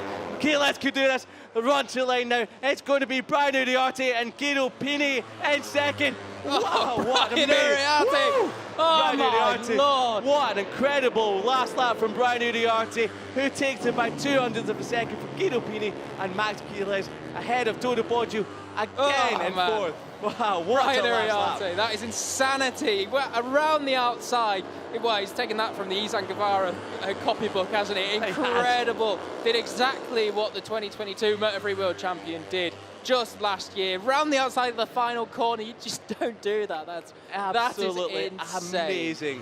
Great riding. Oh, yeah. How good was that, guys? Incredible. Absolutely brilliant. Guido Pini, he got mugged by Brian Uriarte on the last corner. He had it in the bag, almost. But Brian Uriarte, commitment on the brakes, as we saw into turn number 1 as well. Into turn number 9. He was so committed on the brakes. He lost the front a couple of times on the way in there, but it didn't stop him from swooping around the outside of Guido Pini, who we thought had it all sewn up as they entered the braking zone into turn number 13, Lorenzo corner, and that is a move that would be celebrated by the legend Jorge Lorenzo himself, as Guido Pini is happy with that anyway. That's another podium. That's 2 on the bounce today, and what an incredible ride that was from the champion. And we had a crash on the last lap. That was Casey O'Gorman.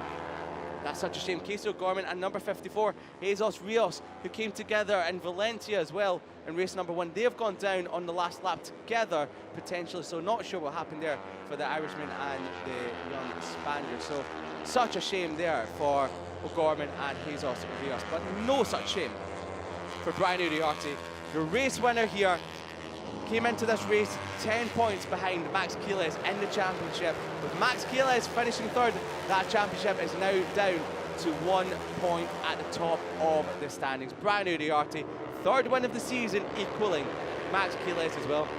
And last year's champion, Guido Pini, has absolutely done himself a solid there by finishing 2nd and throwing himself right back into championship contention as well. Further behind that, as we said, Dodo Boggio, he'll finish 4th again. That's 5 4th places on the bounce. Talk about consistency.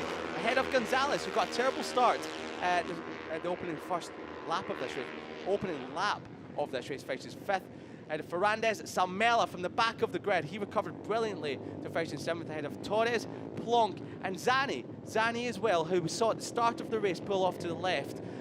As he had a technical problem, he came from all the way at the back to finish in 10th, a top 10 for the number 95 on the Finetwork Mir Junior team. Fernandez, Donoso, and then you had further back Peroni and Alcina, who picks up another point in 15th spot. Here comes Brian Uriarte pushing his machine into Parc Fermé. Incredible performance by Brian Uriarte. Timed it to incredible perfection.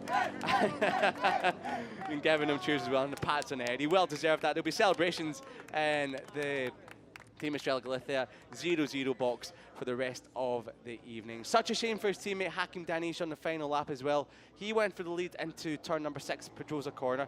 Just pushed a little bit too much and tucked the front. Guido Pini, though, he was very lucky to avoid the fallen Hakim Danish. He picks up a well-earned second place and, well, puts himself right back into championship contention with that, ahead of the championship leader. So he's pulled 4 points back on the championship leader. There he is, Max Quiles. There's Jack Gorst in the background waiting to talk to not this man, but Brian Uriarte, your race 2 winner here in the European Talent Cup. So it's been 5 races down, 6 out, well, 5 races down, 1 more to go out of 6 here in Jerez. It's been a fantastic day's action. Cannot ask for a better day. The sun is shining around one of the most glorious racetracks in the world, and we've had such great action. If you've missed any of it, make sure you go back and watch all of the racing action here from the Finetwork FIM JuniorGP World Championship. And this is what happened. This is the unfortunate Hakim Danish late on the brakes. He went for the lead sideways into Pedrosa corner. Just pushed a little bit too hard. He was going to run wide anyway, and he just tucks the front and out he goes. So from what has been a promising weekend, that'll be 0 points. But look at that move. Brian Uriarte late on the brakes, swoops around the outside. Pini has a moment on the rear, so he was lucky not to be slipstreamed to the line by Max Quiles. But Brian Uriarte, he came across the line to record what was an incredible victory and his 3rd win of the season in the European Talent Cup, and only puts him 1 point behind your championship leader, Max Quiles, as we head into Portimao in a month's time. Aha, big burnout. That's what you love to see. The donut as well. Yeah, you know someone really has earned their stripes when they perform a celebration like that. So, from donuts to Jack Gorst, he's down in Parc Fermé speaking about his race victory. Yeah, I'm here with the winner of an incredible race, Brian. That was unbelievable. That last corner move, just talk us through that, because it was insane. So. Yeah, well, in the turn 8, todo touched me, you can see it, but, well, I didn't know how I overtake 2 riders in the same corner, and finally in the last corner, I also overtake Pini, but, well, I don't believe now. It's unbelievable how I do, but, well, I'm really, really happy. The team made an amazing job. I've been working so hard in home, here, and, well, the team knows, and they made a really good job, and when I want to say big thanks to them. Also, I want to dedicate this race to Luis, that we miss him a lot, also to Hugo, and, well, also to my mom, that yesterday was his birthday, and, well, thanks to everyone. Congratulations, and just in Spanish as well for you, please. Bueno, todavía no me lo creo, una carrera increíble, la verdad. Como podéis ver, todo me ha tocado en la curva 8, pero bueno, no sé cómo he adelantado a 2 pilotos en la misma curva, y luego la última vuelta, la última curva, ese movimiento que he hecho, pues no tengo aún claro cómo lo he hecho, pero bueno, estoy muy contento, estoy aquí, y solo quiero dar las gracias al equipo por cómo trabajan en casa, aquí, siempre, y bueno, dedicar estas carreras a Hugo, a Luis, que le echamos mucho de menos, a mi madre, que ayer fue su cumpleaños, y bueno, dar las gracias a toda la gente que ha hecho esto posible. Congratulations, see you next time. Well, happy birthday to Brian Uriarte's mum. She couldn't have wished for a better present than her son taking victory here today in Jerez. And this is how he did it. He slotted into 2nd after the lights went out behind the championship rival Max Quiles. But it wasn't long before he would swoop into the lead in front of Max Quiles. A brilliant move around the outside of your championship leader in turn number 5. It was the top 4 from the first race. They were in race-winning contention, but they had Ferrandez and Hakim Danish joining them this time round before. Unfortunate, a moment for Ferrandez would drop him back in the chasing group. Big moment there, chattering away for Guido Pini on the front end into turn number 6. So 6 became 5 with Hakim Danish showing what he could have done in race 1 had he not had the technical problems. A great move up the inside by Guido Pini on Max Quiles in the early stage of the race before he'd done his signature move up the inside at Aspar corner in turn number 8. Brian Uriarte and Guido Pini would chop and change the lead a couple of times before we had this crash further back for the number 81 of Luciano and Brinton in turn number 6. With handful laps to go, it was 5 abreast into turn number 6, and it was Jerez once again that would retake the lead from Uriarte, but it wouldn't stay like that for long. Uriarte found a great move into turn number 9. He would later use that on the final lap as well. Jerez ran a little bit wide, opening the door for everyone to come through, and he'd eventually drop from 1st back to 5th with only a few more laps to go.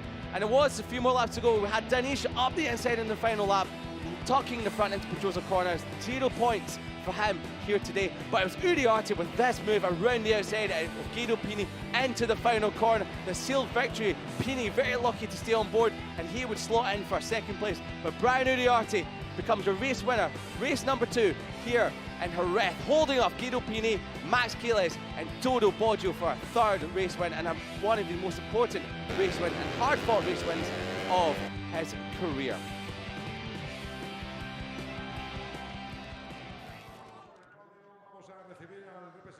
Wow, 5 races down of the day. European Talent Cup action is brilliant as you like, and we're about to get the top 3 on the podium, and I can't imagine there's anyone that's a little bit too dejected with how they performed in that one. Really. Babyface Max Jerez comes out into podium first, your championship leader. 3rd place for him today, Guido Pini, your reigning champion, and look at Brian Uriarte. He just celebrated his mum's birthday with the best way possible, a victory here today, and he'll be taking that back to her, I'm pretty sure, as a birthday present. So the Team Estrella Galicia 0-0 team received the race winners trophy their first time since Estoril back in April. Max Jerez, that is a 3rd place for him, his first 3rd place of the year. So he's filled out the top 4 spots in every single race he's competed in this year. 3 race wins, a 2nd, a 3rd and a 4th as well.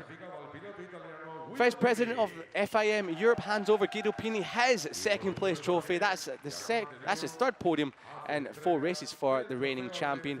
But none more so will be any happier than this man, Brian Uriarte. He's done it.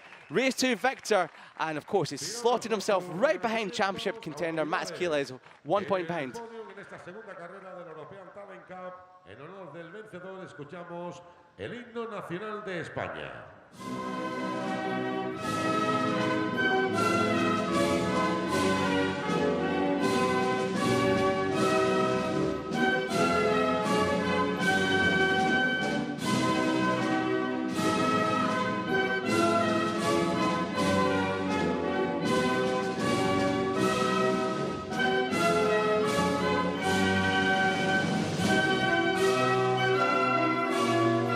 Un fuerte aplauso para los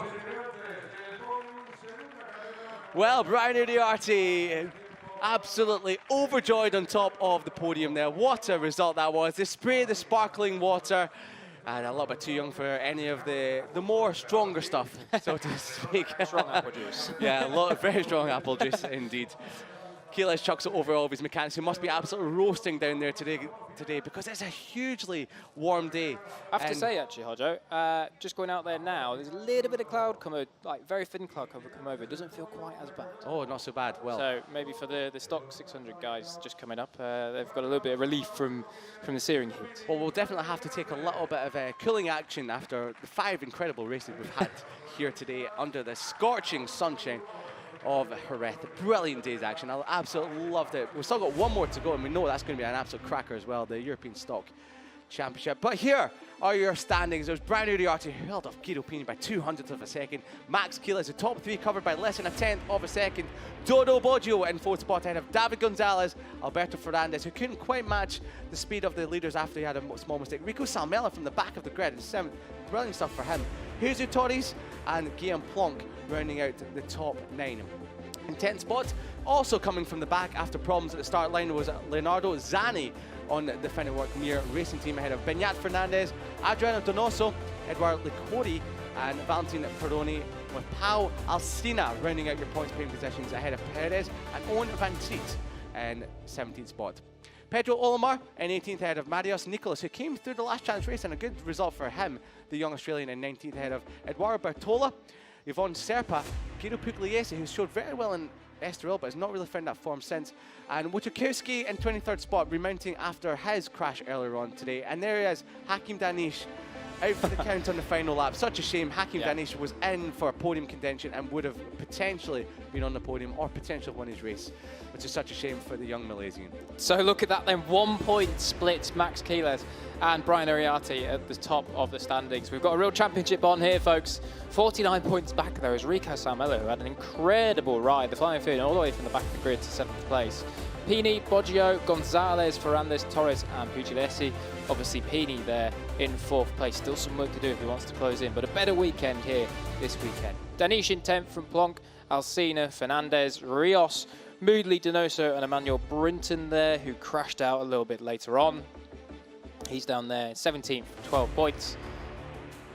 And from 18th onwards, Casey O'Gorman, who he also crashed out in the final lap of the final corner. No luck at all for the young Irishman so far in 2023. Luciano, Zani, Liguri, Al Sahuti, Daniel Perez and Pedro Alamar down in 25th with 3 points.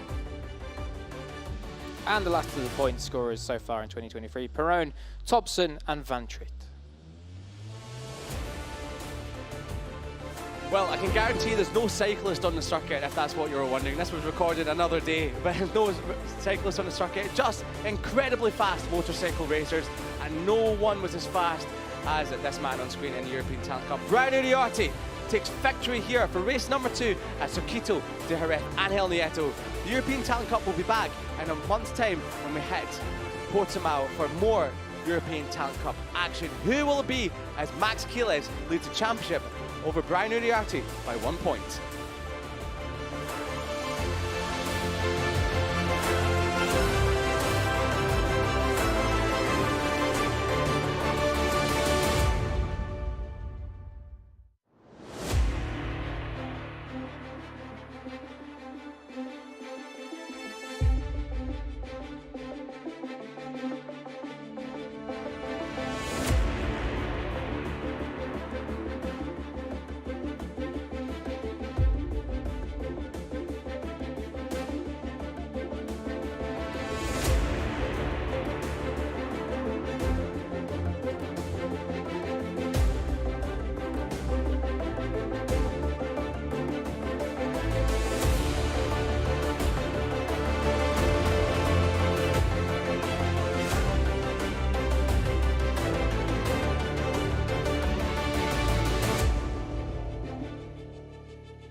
Circuito de Jerez, Ángel Nieto brings us to the south of Spain and the Andalucía region for this iconic circuit that was built in 1986.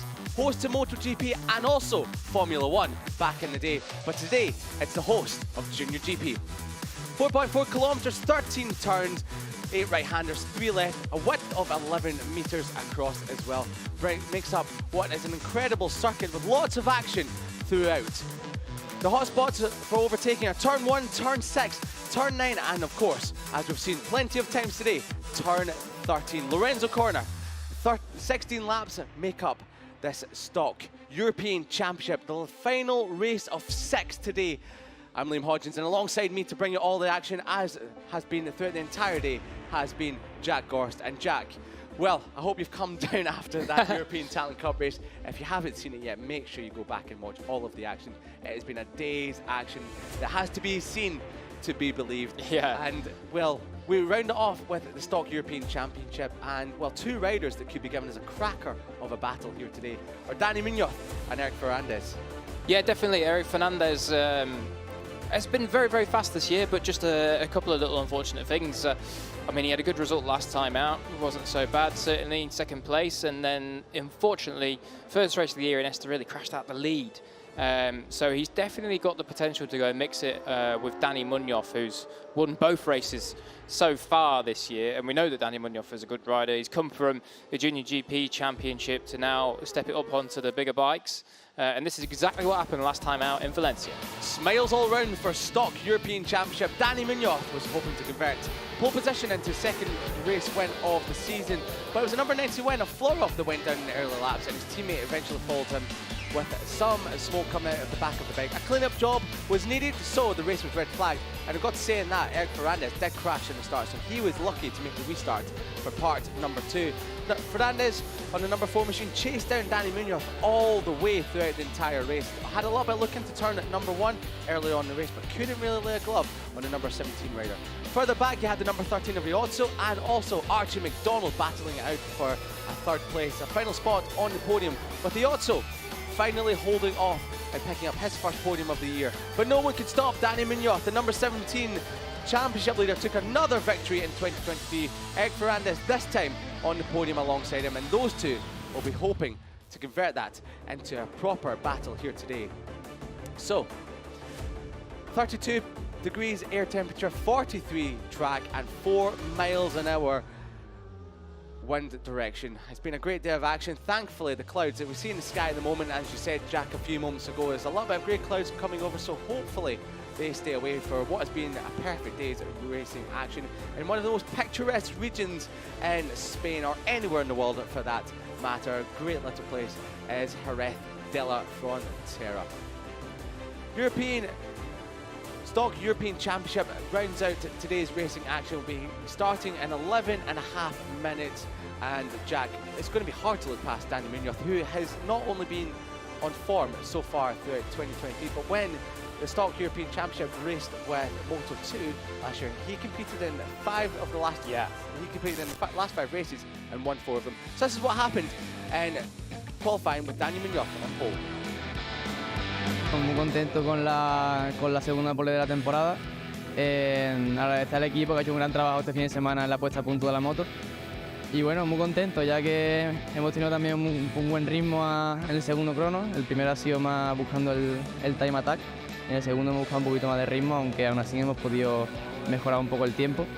Así que muy contento con las sensaciones y mañana en carrera habrá que apretar. Solo tenemos una carrera, así que hay que intentar conseguir los máximos puntos posibles, pelear con Eric a ver cómo se da la carrera. Así que nada, será mañana una bonita lucha y nada, desearle suerte también a él y mañana más en carrera.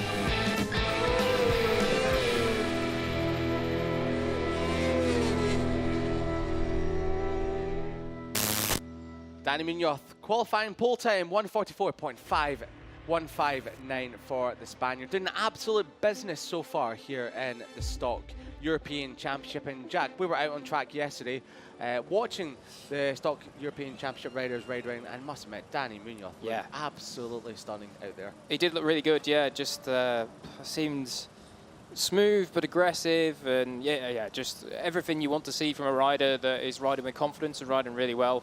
That's exactly what he looks like at the minute, doing a really good job of it. So yeah, it's definitely hard to look past Danny for this race here. Obviously, he's won the 2 races that the Stock European Championship have had so far, but you can see that black and yellow bike next to him, number 4, Eric Fernandez. Certainly going to give him a fair challenge. Of course, he crashed out the very first race of the year from the lead, so we do know that he's got the potential to be able to be ahead of Danny. It's just throughout the race whether he can sustain that and finish in front of him. A good talent is Fernandez, but we did see him not just crash out of the race in Estoril, but also the first part of the race in Valencia, and he's a little bit prone to a crash because we did see him, as we were watching from Lorenzo Corner yesterday in qualifying, in the last couple of minutes he did tuck the front and go down the road, so he was on for a good lap, was Fernandez, possibly not beating Munoz, but very, very well in touch with your championship leader. Marco Garcia then, obviously this is his first year in stock and doing a pretty good job of it. As you see there, he picked up 2nd place in the very first race of the season in Estoril. It's only 16, like same as Eric Fernandez, 16-year-old. And we've seen other guys that have come through the stock championship. I mean, Firmin Aldeguer was 16 when he was in this stock championship, and of course he went on to win that. I think actually he might even be 15 back then. But regardless, anyway, there are some extremely talented young kids here. It's just 16. They have a lot of time to be able to grow and go on to Moto2 European Championship, and after that, the Moto2 World Championship. Dino Iozzo, the Italian rider, picked up his first podium of the year in Valencia. And well, Dino Iozzo, I feel like he's been around forever as the young Italian. He's been racing in Moto2, he's been racing everywhere you can think of. But Dino Iozzo, he is one of the riders that everyone is chasing after because he's been racing stock 600s for a number of years as well. There's a flag that my girlfriend back home will be watching and really enjoying, the Mexican flag, waving for the rider down in, well, 10th in the championship and also 10th in the grid. That is Moreno, the Mexican Guillermo Moreno, who picked up a best result of 9th in Estoril. And he was a little bit further down the grid. But Moreno is really coming on strong this year, and he'll be hoping to do, well, all of the Mexican contingent in the championship very well indeed. 6th in the grid, or 5th in the grid, we got a little bit ahead of ourselves, or maybe it was myself there, but Mayer on the number 82 machine, the Yamaha GV Stratos bike, he's been starting to come on form a lot in recent weeks as well. One podium in the 2022 Spanish Superbike 600 class, so he's made his way over here as we've got smiles from Alex Millan, who has picked up 1 podium already this year, 3rd in the championship on 26 points. His first podium came back in Estoril as well, so he was a little bit adrift from Danny Munoz, but he was in that battle for 2nd, and Alex Millan has been showing incredibly well so far in 2023. Yeah, of course, has a little bit of World Championship experience in World Supersport 300s as well, and I think his best race in that championship was actually his last race in Portugal, and I believe he finished 4th in that, so certainly one rider that's shown some real good signs of progression over the last couple of seasons in whatever he's competed in. He has indeed, and Adrian Rodriguez, another rider, only 16 years of age. Look at that, 5 or 2 5th places in a row, 5th in the championship on 22 points. He's a rider that's showing incredible consistency as Corey Tinker sprinting down pit lane. Yeah, the hair's on full force there. Yeah, you cannot, like, I mean, he's so recognisable, isn't he, with the mass of hair flailing behind him, Corey Tinker. Yeah, if you'll be able to notice him out on track pretty easily, not because of the number or the bike or the riding style, but just because of the hair flying out the back of the helmet. It is an incredible head of hair that Corey Tinker does have. I must admit, I'm a little bit jealous, and so is as someone I was sharing the commentary box with in Estoril, Chris Jordan, he absolutely loves the hair as well. So, yeah, Corey, if you're listening to this at any point, make sure you just stay away from Chris. He might be trying to shave your hair off and keep it for himself at some stage. Further down the grid is Archie McDonald, the young Australian rider who was just missed out on a podium spot in Valencia. 4th place for Archie McDonald. He'll be hoping to go at least one better here today, but from 8th in the grid, he's got a tall order to go. He does. Seems like a very talented young rider, does Archie McDonald. He's a 5-time Aussie flat track champion, so certainly knows his way around how to slide a bike and bike control and all that sort of stuff. And this is another one that is a very talented rider, lots of natural talent. Corey Tinker, you can see there he's had solid results so far. Once again here, solid qualifying, 9th on the grid on that 3rd row. Certainly puts himself in a great position to be well in the mix for his personal best result of the season. He does indeed. Some of the best hairstyle in all of racing, we have to say, Corey Tinker, and he really started to show how good he is. He's racing in a few things this year as young Corey. He's racing in a few stock championships in Portugal and Spain as well, and really coming on strong with a lot of talent to be shown for that as well. Hoshvik, the young Romanian rider, and 10th on the grid. He's another rider that we've got to keep an eye out on. He missed, I believe, yes, he missed Estoril with an injury suffered in a Q1 crash. I remember seeing him at the back of the garage looking a little bit shaken, so he had to miss the race later on that weekend as well. But he had the best result of 5th last year in Portimao, so Hoshvik going from 10th in the grid, really starting to find his form on the number 6 MMG Pinamoto RS Racing squad. Guillermo Marcel Moreno here, the Mexican there that your girlfriend at home will be cheering on. I wonder if she knows him, that's why we're getting a lot of camera time for the Mexican flag. So Marina, she'll be watching back home and really, really enjoying seeing the Mexican flag on screen, and that'll be for Walt Moreno, who's starting back in 11th spot on the number 10 machine as well. So yeah, lots of people that are showing a lot of interest for many nations here in the Stock European Championship. There's definitely some good representation here on the stock group. We've got riders obviously from Spain, also UK, Romania. We've got a couple of Australians, Argentinians. There's a couple of Portuguese riders, even Colombian, and from Poland as well. So there's some really good representation here in the Stock 600 class. And I think it's really nice to see Stock 600 this year get its own platform. In case you didn't know, this is the first season where Stock 600 is ran as a separate class. Previously, it was ran as a class of winner class in the Moto2 European Championship, but of course, Stock European Championship now this year is its own thing. And it's just nice to see them get a little bit more track time and also a bit more TV time. So here's the grid then. Munoz from Fernandez and Garcia. Those three are going to be the 3 stars. You can guarantee that in this race. From Miozzo, Mayor, Mian, then Rodriguez, McDonald, and Tinker. Watch out for the Aussie and the Brit because they could be coming through a little bit. Hosiug, then Moreno and Brown. Brown actually has a long lap penalty, I do believe, in this one for a little incident he had in qualifying. Then Rivera, Roca, Ribeiro, Nestola, Hulovic, and I couldn't quite catch who that was at the back. Let me just check my notes. It was Jack Bednarek as well. And then completing the grid, we have Del Olmo and Arietta. Yeah, bumped into Carter Brown and his dad on the way back. Oh, we've got a problem there from, that was a rider who was on the outside, that was Garcia. Looked like he might have had a problem, but thankfully he did eventually get away. But yes, I bumped into Carter Brown and his dad on the way back from the toilet earlier on today. I know how dare I get out of the commentary box, but they said that they have a plan. Whatever that plan could be, I'm not too sure, but they have a plan for this race. So it'll be interesting to see what that plan of action will be ahead of the 16 laps here in the Stock European Championship. There's a lot of riders that are going very slow and looking backwards. I'm not sure what's going on, or yeah, I don't think there's any problems for anyone. However, Garcia on the number 8 machine, he's been going really slow and looking behind him, so I'm not sure if there's any big problems there. Let's hope not. We don't want to see any start line incidents for anyone here. It's been a day of action, a day of clean action here in the Finetwork FIM JuniorGP World Championship. No incidents at all, so fingers crossed we have a clean final race of the day. As you can see, 31 degrees, air temperature's gone down a degree, so it's actually feeling a little bit chilly now, I must admit. 45 degree track temperature now.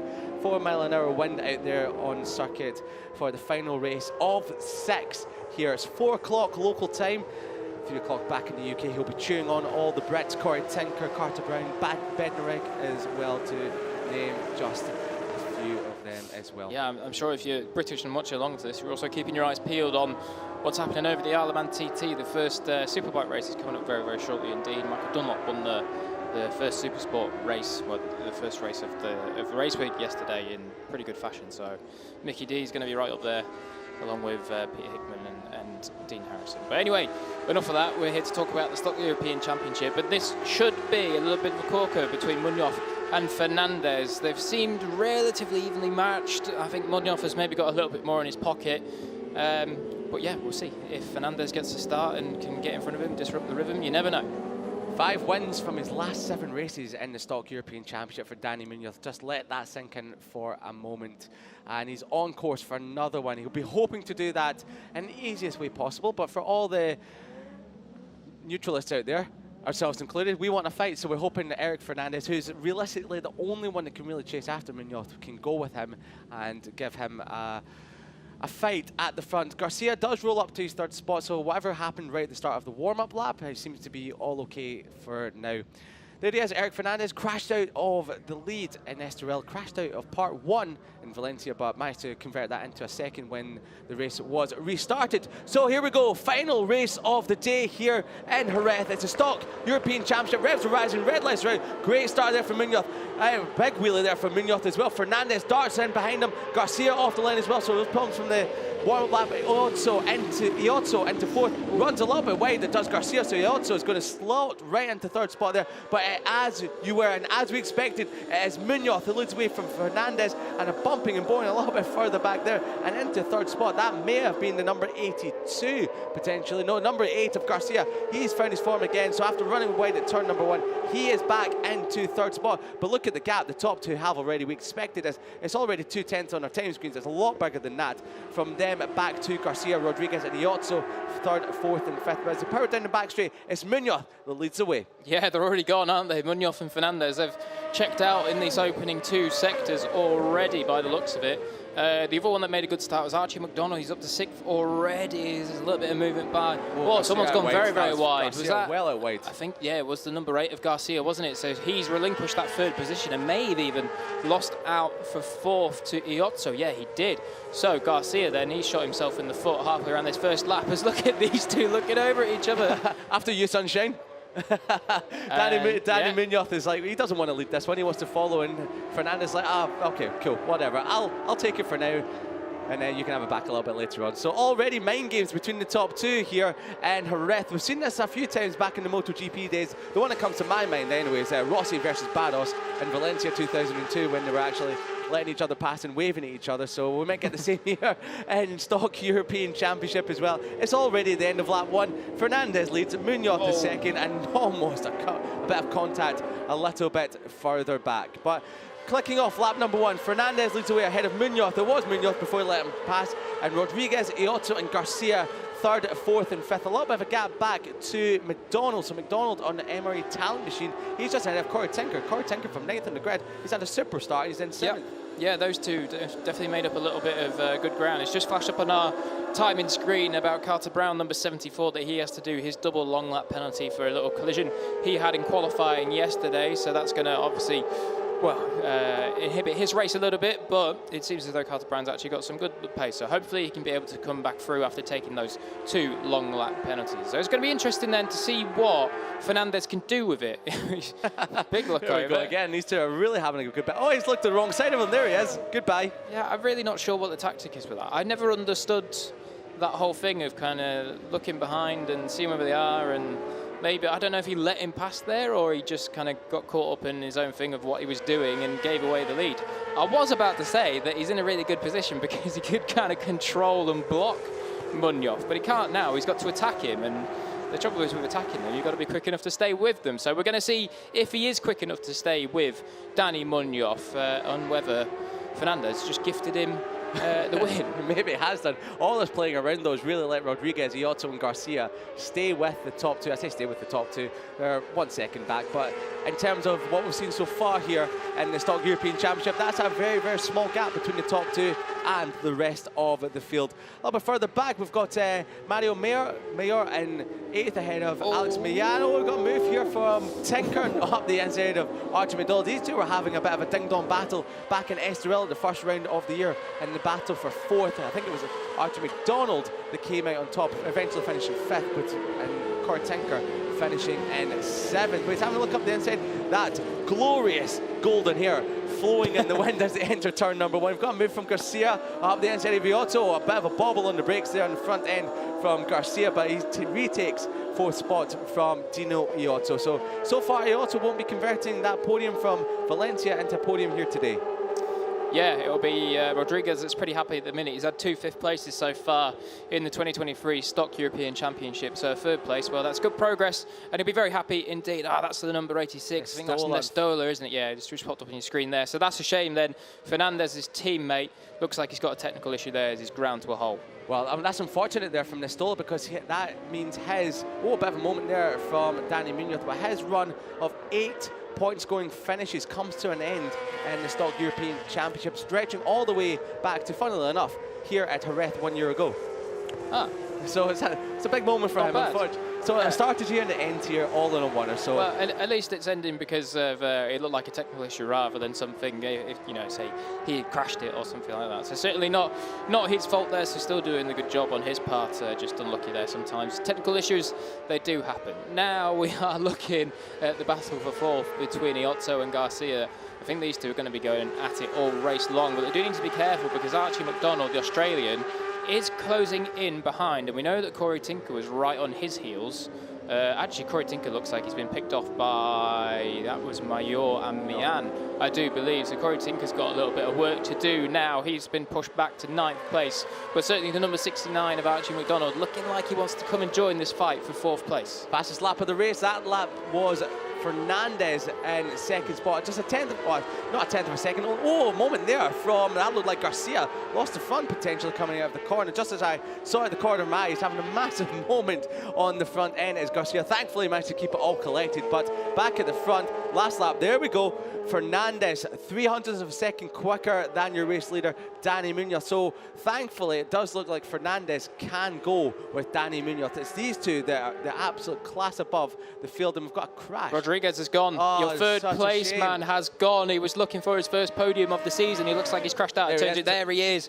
Such a shame for Adrian Rodriguez, the number 44. So he has gone on the Easy Race Team machine, but he has rejoined. So we'll see what he can do. There are 19 runners left out there on track, including Rodriguez himself. So possibly if there's a couple more crashes, or if he can just catch up, maybe a couple of points are on offer. Yeah, he's 19th spot at the moment is Rodriguez. He's 14 seconds off the back of Del Olmo. So yeah, he's got a bit of a way to go to try and get to the back of, well, the points paying positions. 19 seconds off the back of Ribeiro, who's the last of the points paying positions at the moment. Carter Brown, though, he's still to do his double long lap penalty, so we'll keep an eye on that as to when and if he comes in. He says he's got a plan. I hope that not serving the double long lap penalty is the plan, so it'd be a bit of a shame if he tries that. Not quite sure he can do that. No, I don't think that works. It looks like Fernandez here he's really got his hooks in, hasn't he? He's certainly not letting go of Munoz here. I tell you what, Munoz was pretty impressive through the third sector of that last lap, but Fernandez looked like he was much better in the final sector. We saw him through those two fast rights. He seemed to close up a little bit. Here's Iozzo, who's inherited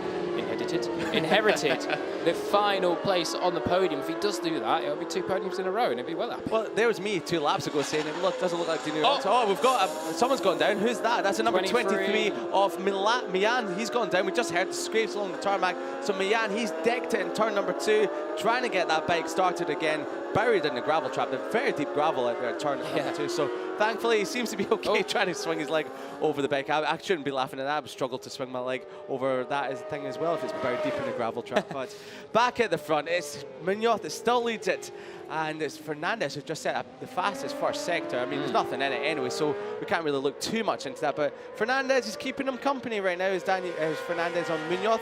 And I was about to say, Dino Iozzo, a couple of laps ago, I just said it doesn't look like he's going to be repeating that podium, and all of a sudden you had Rodriguez crash it, and then Garcia have a moment at turn number 1, so it gave Iozzo the perfect way through into the podium spot. So yeah, sorry Liam, just to cut you off there. As you can see, popped up on screen the gap between second and third. Just wanted to kind of reiterate how good these two are at the minute. They really are setting the benchmark in this class. The last lap, they were both in the 44.9s, and no one else on track was even in the 45s. Everyone else was 46 mids or even into the 47. So these guys, they really are the cream of the crop here in Stock European Championship. And it's just good to see that at least we've got a little bit of a battle on. Yeah, it would be a shame if we had one of these two just disappear off into the distance by themselves. But thankfully, Fernandez is really chasing hard. The number 17 and fastest lap of the race that time round was Munoz in first place. Only 9 thousandths of a second faster than what Fernandez did only a couple of laps ago. So we've got a real battle in hand between Fernandez, yo-yoing lap times between the two. Are the leaders Munoz and Fernandez. Here's the battle for third spot. 11 laps to go, and it's Iotso that's leading it from Archie McDonald. Now, these were the two that were scrapping out for the podium position, the final podium position in Valencia, with Iotso coming out on top on that occasion. So Archie McDonald will be really hoping to reverse that fortune this time around. Behind them, we've got Mario Mayor and Corey Tinker, who's on for his best result in the Stock European Championship. His best so far has been 7th in Estoril. He's in 6th spot at the moment, so he's chasing his best result so far. Yeah, certainly having a good ride so far, Corey Tinker. He's looked pretty solid this weekend, as we say, qualified well, and he's going to go down the inside of number 82, Mayor, now. So good move there from Corey Tinker on the brakes. He's a big frame on that R6, so certainly an easy one to spot. You see, he's all elbows and knees, isn't he? He's a bit Ben Speed style. It really is. Really hangs off it. Great riding style, Corey Tinker. But yeah, making progress now, all the way up into 5th place. Yeah, just behind this group is Hoshivik on the number 6 machine. He's returning from an injury he suffered in Estoril on the MMG Penemoto RS team machine. Behind them is the Mexican rider of Moreno on the number 10 and the FAL 55T Racing machine. And then Garcia in 8th. So Garcia, he's dropped all the way down to 9th spot. Don't know what's happened there. He had a moment a couple of laps ago in turn number 1, where he was in front of Iotto, but he's dropped all the way down to 9th spot. I'm not sure if maybe the issue that he had at the start of warm-up that's come to rear its ugly head once more, but he's down in 9th and not setting a very good lap. At 48 he was in last lap, so he's really dropped off the back of that. And then we've got no, he wasn't actually 48, so you've got it. Got your wire crossed, Hodjo. What are you doing? Oh, no, what have I done? It was at 4.65. He was actually the 3rd quickest rider on the track. So, so he must have made a mistake there somewhere. So thanks for pointing that out. I'm definitely going to go to my local opticians when I get back and get some glasses. So yeah, he's in 9th spot ahead of Rivera, rounding at the top 10 with Hulowitz. Brown, Carter Brown, that is. So he has served, or he's to serve his double long lap penalty on the number 74 machine. We think he's probably done it by now. And Roca in 13th ahead of Ribeiro, and Bednarek, the other Brit on the CF Motorsport machine, in 15th. Here we go, Fernandez is the closest he's been. He is almost alongside, but he's going to the outside. I think he's just not too bothered. Yeah, well, he's definitely not bothered, is he? Because he let Munoz go by him earlier on in the race when we saw them having a bit of a kerfuffle and looking over each other. So there's your championship position. Obviously, Fernandez, courtesy of, that would be live championship standings, I do believe, because Fernandez is only on 20 points at the moment. Yeah, he was 25 points behind Daniel Munoz at the moment is Fernandez. On the last lap, you might have mentioned it, but I was looking at the timing screen, chatting away about who was further down the order, but last lap round, Fernandez did set the fastest lap of the race, just a couple of hundredths quicker than Daniel Munoz. So these two are really locked together as tight as you like, and there's nothing between them, as you could separate them with, well, a credit card basically. And Fernandez has got a great run through turn number 12. Will he look up the inside? No, he won't. He'll just keep station for now. Well, Fernandez on the number 4 FAL 55T Racing machine, behind Munoz on the SP57 Racing Team bike. All Yamahas in this class, apart from one of the riders that's Del Olmo, who's at the back, or near the back, unfortunately, on a Kawasaki. The Kawasaki Palmetto PL Racing machine. So it's great to see Kawasaki in the class. Unfortunately, they're just having a little bit of trouble right now finding their feet at the moment, but we're confident that will happen as the season progresses. But back at the front, 9 laps to go, and a bit of a bobble there from Fernandez coming through turns number 3 and 4. What we're having here. So it's a braking comparison on the run up the hill into turn number 1, squidging that front tyre. Look at that. That's absolute brilliant poetry and absolute motion, kicking the rear end out ever so slightly. Just looks like he's about to run on wide there. He's quite a big frame, isn't he, Fernandez? And the way that he brakes there, he really projects his body right upright. It's almost a little bit kind of Colin Edwards style from a long time ago, until he starts to lean into the corner, and then he's still quite new age with the elbow down. There you go, you see. Yes, beautiful example of it. It goes from Colin Edwards to Ben Spies, basically. So 2 Texans, he's been learning his craft off of them as well. So, I mean, 2 World Superbike champions, you can't learn from anyone any better than that. Yeah, certainly. So these two then, at the minute, they're 11.5 up the road from 3rd place Iotso. So certainly, as we do say, these two are the cream of the crop. And actually, last time, what were they doing? They slipped back into the 45s. That's terrible. Terrible. Absolutely criminal of them both. Right through for Carter Brown, who's not served his double long lap penalty. So that's unfortunate for the number 74, who knew the penalty was coming. So not sure what's happened there. Maybe he didn't see the board come out to say that he had to serve the double long lap penalty, but he's now got a ride through penalty for ignoring the long lap penalty signal. So that's a disastrous end to the weekend for Carter Brown, who's currently sitting in 11th. Yeah, not a good race day that for Carter Brown, unfortunately. It all started to go wrong for him yesterday. But anyway, regardless of that, you can see there that 0.2 Fernandez, we can see that on our screen, and Iozzo now 12.3 behind. But actually, Tinker's got up into 4th place, so Tinker making real good strides forward. He does have about 2.5 seconds, though, to get up to Iozzo on the circuit. But 8 laps to go, there's plenty of time to be able to do that. Last lap around, he was considerably slower than Iozzo, but that may well have been because he was battling Mayor. We'll see what he does this time around, and we'll update you on the gap. Fernandez looking over his shoulder there to see if there's anyone in the same county as these two, and I can tell you, Fernandez, there's absolutely not. So there's no point looking behind you. You're 12.5 seconds ahead of Dino Iozzo in 3rd spot. So these two are away and gone. Last lap, as you mentioned, slipping into the 45.4s. Not sure what they're doing there. Just relatively having a chill day, Sunday ride, these two at the front of the field. Saying that, Danny Munoz spinning up the rear ever so slightly there on the exit of turn number 8 as they approach the stadium section at Ángel Nieto corner. But as you were saying, Corey Tinker in 4th, he's now just lost the place to Mario Mayor on the number 82 machine. But once again, Corey Tinker shown brilliantly this weekend in Jerez. On for a career best so far. And 5th spot, if it stays the way it is, a couple of seconds. Dino Iozzo has gapped that group behind him. He's now 3.6 seconds ahead of that group. And the rider that I thought had a problem, Garcia, on the number 8 machine, on the easy race team machine, he's found his form again. He's lapping quicker than some of the riders just ahead of him. He's in the 46s. The riders in front of him are in the 47s and 48s. So he will be challenging the top all the way from 3rd all the way down to 7th in the next couple of laps. Here's Dino Iozzo. He's in the 46s, 46.2, so he's only just a second off in terms of lap time from Munoz and Fernandez. It's a big gap, but he's come down a lot quicker. As you say, Gorst, best lap of his race of 46.1, which is just a second slower than the leaders out front. Yeah, good progress there from Iozzo. Most of the race he's been up in kind of the mid to high 46s and even the 47s early on. So to the fact that now he's worked his way down to a 46.1 and he's already done a handful of laps. Boy, he's been there. Yeah, maybe that's what's helping. But anyway, doing a very good job. Yeah, good progress with his lap time throughout the race here and nice consistencies. We look at him now down into turn 1. When we were walking the track yesterday afternoon, well, not walking it, we actually robbed a pair of scooters to go out around it.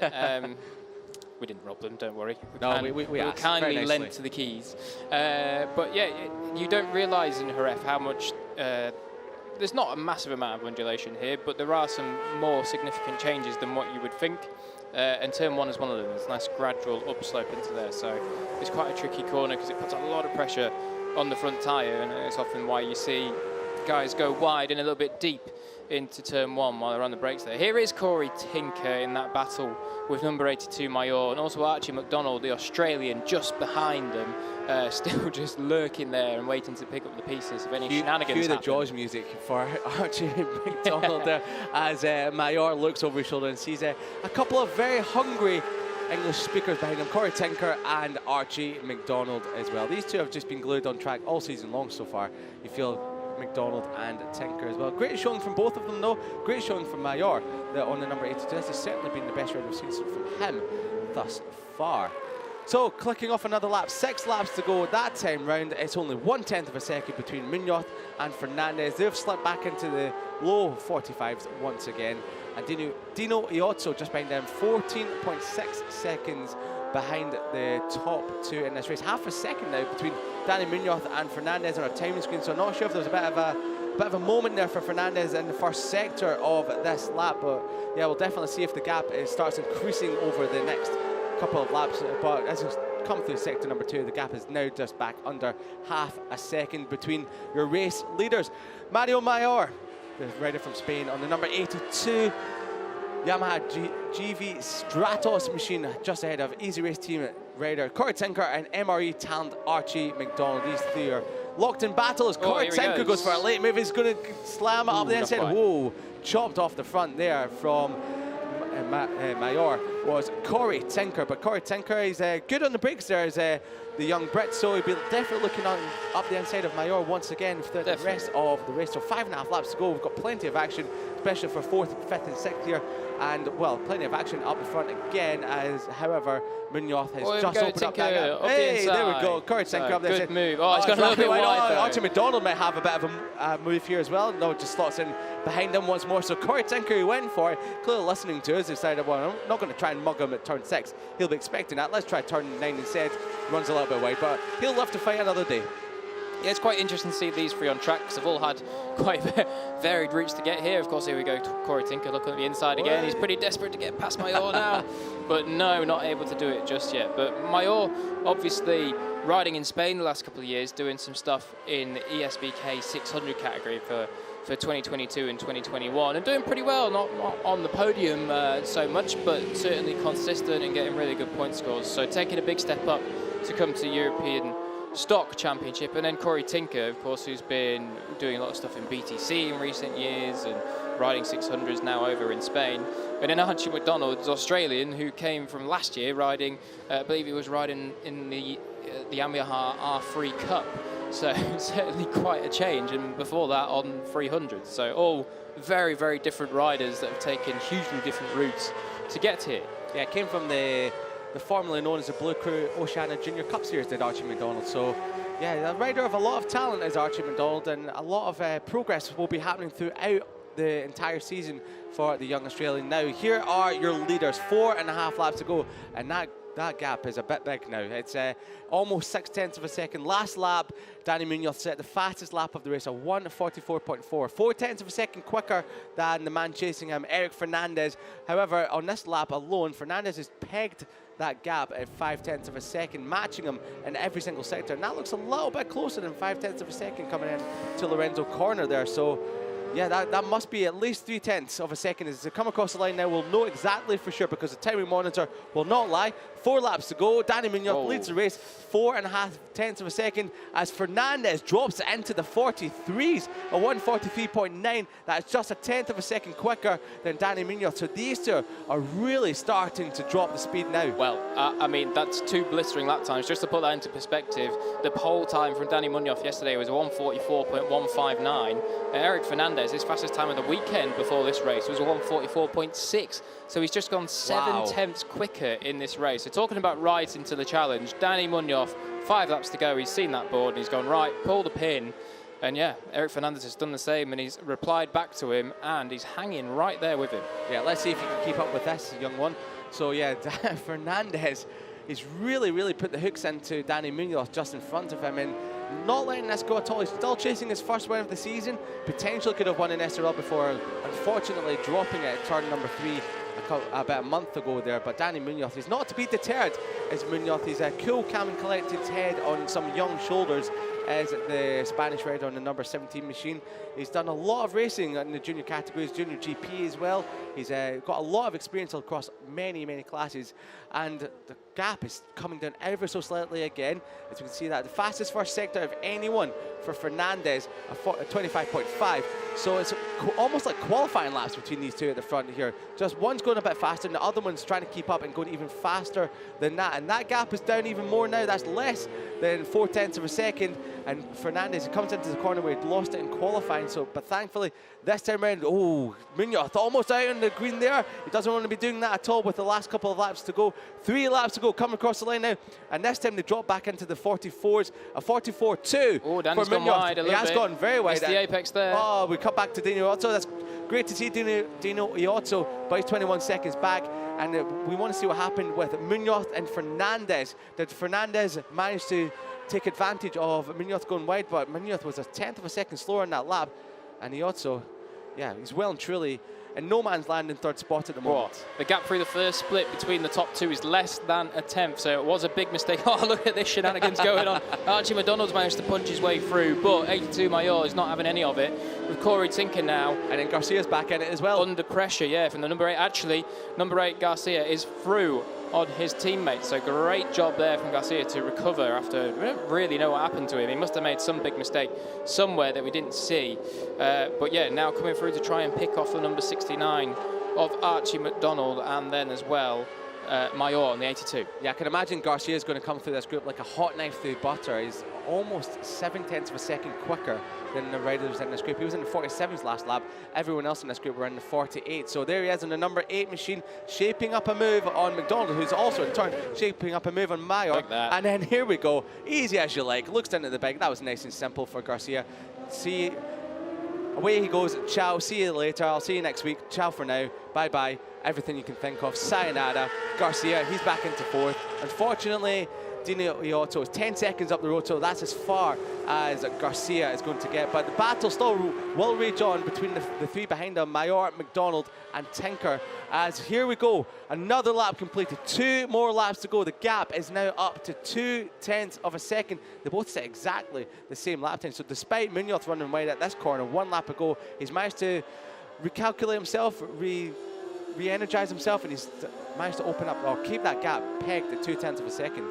Yeah, Munoz then seems as though he's got this under control, even though they certainly are pushing hard at the minute. Doing some really, really good lap times. The last lap was a little bit slower than what they have been doing before, but that was because of a couple of mistakes, etc. But I think the biggest thing from this is Fernandez will have learnt an unbelievable amount here. He's gone much quicker than what he has done all weekend long, and he's kept this pace going right until the end of the race. So regardless of whether he's able to get close enough to have a crack at Munoz or not, he'll be feeling a lot more confident now and a lot happier going forward through this Stock European Championship, that it's not just going to be the number 17 that has it all his own way. Yeah, you must feel that with so many crashes, it must just wreck your confidence ever so slightly. So it's good to see Fernandez is really holding his own when it comes to Danny Munoz and really going with him as well. I mean, when Sib was going with him, it's not all over. He's still pushing for this race win, but that's a couple of bike lengths there from Munoz back to Fernandez. If Fernandez opens up or closes up the gap in the last half the lap around here at Jerez. So the lap times are very similar. Their split times are very similar. Can Munoz hold on for a lap and a half? Further back, Iotto's got 3rd place covered, barring any issue whatsoever. Garcia, he's still got Mayor,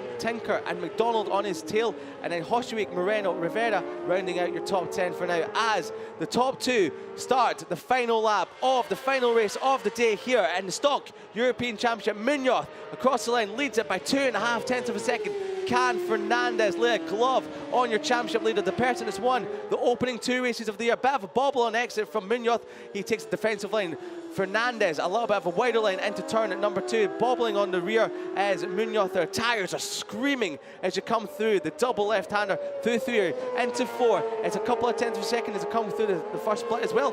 Almost both onto the green, but Fernandez is setting this up brilliantly. Yes, here we go then. Last half of a lap coming up. They're going to come through turn 5 now. Fernandez needs to get a really good drive here. The one saving grace that Fernandez has throughout this whole lap is that he seems to be a little bit better through that final right-hander, turn 12, which would set him up perfectly down into turn 13, Jorge Lorenzo corner. The final corner of the race here in Jerez. But I tell you what, it's just that 2/10 gap, that couple of bike lengths that Danny Munoz is able to maintain pretty much everywhere. Oh, he's gone wide there. He has gone very wide. What is happening? He's looking for Fernandez. He went wide, but is he thinking, it's like, I need to let him through because I'll have to drop the position if he was on the green. He's going for it here. Here we go. Fernandez up the inside. Munoz, can he retaliate? 4 corners to go up the inside again. Oh, chops the nose off him. Have some of that. Fernandez says to Munoz. 3 corners to go through 11 and 12. The fast right-handers. He's shaping them up. Fernandez on for his first race win of the season. And we've got Munoz who wants his 3rd. 1 more corner to go on the green. Almost Fernandez. Here comes Munoz. Oh, up the inside, lay on the brakes. He goes wide. Does he not? Yes, he does. Oh, Fernandez. Oh, it almost slips off the bike on the corners. But Fernandez, he does it. Munoz and the slipstream across line, photo finish. It's Fernandez for Munoz, and Munoz is dejected. Well, Fernandez is over the moon with that. So what an incredible last lap from Fernandez. That is the race we were looking for in the Stock European Championship, and Fernandez has retaliated in utterly brilliant style on Danny Munoz. The first time Danny Munoz has not won this season. And here comes Dino Iotto for his 2nd podium on the bounce in 3rd spot. He comes across the line half a minute behind the top two, who were just on a scintillating place. And who's got fourth? It's Garcia, who holds it ahead of Mayor. So Mayor picks up fifth behind Garcia. And in the background, McDonald just holds off from Cody Tinker. So Cody Tinker equals his best result of the season so far, and seventh ahead of Hostjuik. And then we're looking for Moreno and Rivera, who come across the line together in 9th and 10th. But Jack, that was some last lap. Not quite sure what happened there. Well, you wouldn't have thought that. Danny Munoz looked faultless pretty much all race long. He made that one little mistake going wide at turn 1 with about 3 laps to go. But even then, we didn't think he was going to buckle it like he did there on the final lap. Cracked under the pressure, went wide and through the fast turn left where he's just coming up to now.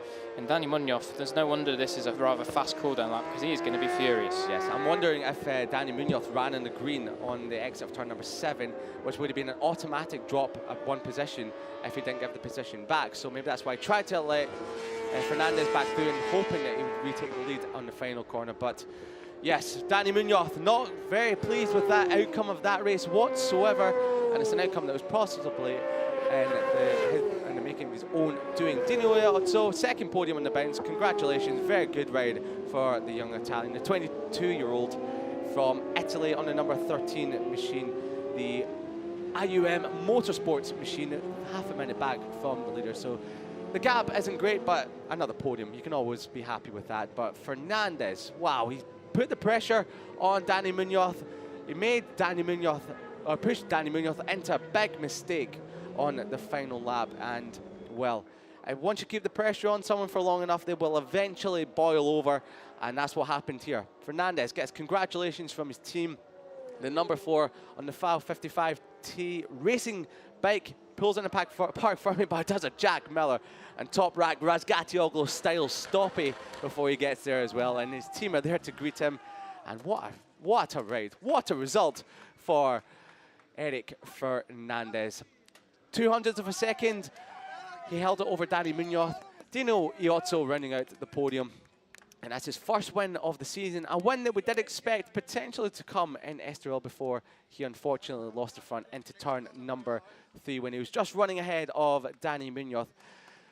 It's a shame that he crashed out of that opening round of the season, because this championship would be a very mouth-watering prospect if that hadn't been the case, with Danny Munoz leading it comfortably over Fernandez at the moment. In the background there is Danny Munoz, who's congratulated by his team. But he'll be asking some questions of himself, what happened on that last lap. And, well, he came out second best today, but he's still the favourite for the championship throughout the entire season. He is the one to beat. He's been the fastest on Saturday for the first 3 rounds of the season. And Danny Munoz is the one to beat, but he knows he's got a fight in his hand with race winner here today, Eric Fernandez. Big hugs all round for Dino Iozzo. Great result for him. He came under a bit of pressure in the opening few laps for that podium position, but from about lap 5 onwards, he clicked into another gear and darted off from the chasing pack, eventually coming across the line 6 seconds ahead of Garcia, but we can know he rolled off for the last few laps just to make sure that he got it home. But no denying who your race winner was here today in the Stock European Championship, Eric Fernandez. And this is what happened. This is the move, the final lap. But before that, it was Munoz who had a look over his shoulder and put Fernandez in position to have a look up the inside into the first of the 2 right-handers at Ángel Nieto. Munoz retaliated late on the brakes into Lorenzo corner. We've seen lots of races decided into this corner, but runs a little bit wide. Fernandez stuffs it back up the inside on corner exit. Has a little bit of a moment on exit, but it wasn't enough to give Munoz a glimmer of hope as he came across the line to record what was an outstanding first victory in the championship. Munoz there very unhappy, absolutely distraught with how that played out in the very last moments of the race. And yeah, they've been waiting a little bit of a while, haven't they? The FAL 55 Tay Racing team. So yeah, they've been expecting it for a while, but they've been waiting a little bit of a while, and it's finally come for Eric Fernandez. We'll be hearing how his race went, how it went, what happened on the last lap. We'll be getting all the gossip and obviously all the emotions from Eric Fernandez in a few moments when he speaks to Jack Gorst down in Park Fermi. Yeah, maybe Danny Munoz is so upset with how his race went because he was the one that was wanting to speak to our very own Gorst down there. But unfortunately today it's going to be Eric Fernandez who'll be speaking to Jack in Parc Fermé in a few moments. So run through the rest of the top 10 was after Munoz. It was Iotto, Garcia, Mayor, McDonald, Corre-Tinker, Hostwick, Moreno and Rivera. Just outside the top 10 was Roca, Ribeiro, Rodriguez, Gomez and Del Olmo. And there is your race winner from today, Eric Fernandez, speaking to Jack Gorst. Yeah, and we're here with Eric. Congratulations, Eric, your first race win in the Stock European Championship. Just talk us through that last lap because it looked like a great battle. I'm so happy in the race. Thank you and the team and the sponsors and the mother and the people. And in Spanish, please. Estoy muy contento por la carrera. Creo que nos hacía falta. Hemos trabajado muy duro. Dani lo ha hecho muy bien, pero esta carrera pues me la he llevado yo.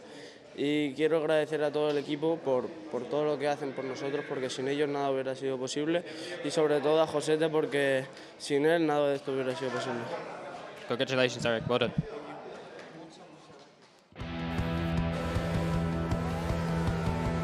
Well, he said he was very happy, and he was very happy indeed with that result there, was Eric Fernandez, and this is how he did it. The Stock European Championship race in Jerez got underway with Danny Munoz taking a whole shot, but Fernandez was all over the back of him on lap number 1, gapping the rest of the field as you knew that they would, before he eventually took the lead, but relinquished it at turn number 9. Both riders looking across each other saying, after you, sir, and they didn't want to lead the opening few stages of this race. So it was Eric Fernandez that was in the lead of the race, ahead of Munoz, but further back we had Corre-Tinker, Archie, McDonald fighting out for the fringes of the top 5 before Danny Munoz slotted back into the head of the field, but Tinker, McDonald and Mayor were battling it out for 4th position. Garcia would be an early challenger for the podium position on the number 8 machine before he had a moment later on in the race. This going a little bit wide, but then another moment, a big slip off there almost. He'd eventually slip back even further before having to charge back through the pack, and that left Dino Iotto high and dry, clear to challenge for his 2nd podium on the bounce. The number 44 machine, he went down, that was Rodriguez. He eventually remounted to finish in 13th, as did Del Olmo as well. Nistola went down, Mian went down as we just saw there, and Milovic, he also didn't finish the race as well. Corre-Tinker, Mayor and McDonald battling out for 4th spot before they were eventually joined later in the race by Garcia, who would eventually mug them in the final few laps to retake 4th position. Dino Iotto, he was 10 seconds up the road from that battling group for 4th and 3rd spot, and then there goes the number 85 of Plewitz. He crashed out at the fast left hand, but on the final lap, this was this move from Fernandez. As we look at the team, very happy with that, but Munoz retaliated, ran a little bit deep into Lorenzo Corda, stuffing it back up the inside was Fernandez to record what was an incredible first victory in the Stock European Championship for the number 4 ahead of his championship rival Danny Munoz. Big wheelies for Fernandez as he pulls into Parc Fermé to celebrate with his team. So Fernandez is a race winner once more. Fantastic job then from the Stock European Championship podium finishers, and we're bringing them out. The very happy representative from the FAL 55 Tay Racing team. Of course, a little bit of an unexpected victory, you'd say, because it looked like Danny Munoz had it all sewn up there, but not in the end. Yeah, very dejected looking Danny Munoz coming onto the podium there. I mean, he'll shake this off eventually, knowing that there'll be another day for this. And well, he was pushed all the way, put under pressure by your race winner, Eric Fernandez, pushed into a potential mistake. And here is the director of the Circuito de Jerez, Ángel Nieto, handing over the team representative, probably the happiest person in the paddock right now. Look at that, great celebrations from the FAL 55 Tay Racing team member. He also hands over the trophy for 3rd spot, Dino Iotto. He'll add that to the trophy cabinet. That's 2 on the bounce, 2 3rd places. But here we go. Vice President of the FIM Europe hands over 2nd place trophy for the first time in 2023 to Danny Munoz. He'll will be back to fight another day and to regain that top prize, which is today is going the way of Eric Fernandez. Not a bigger smile in the paddock you will see from anyone. Eric Fernandez is the race winner here today for Stock European Championship. Eric Fernández, escuchamos el himno nacional de España.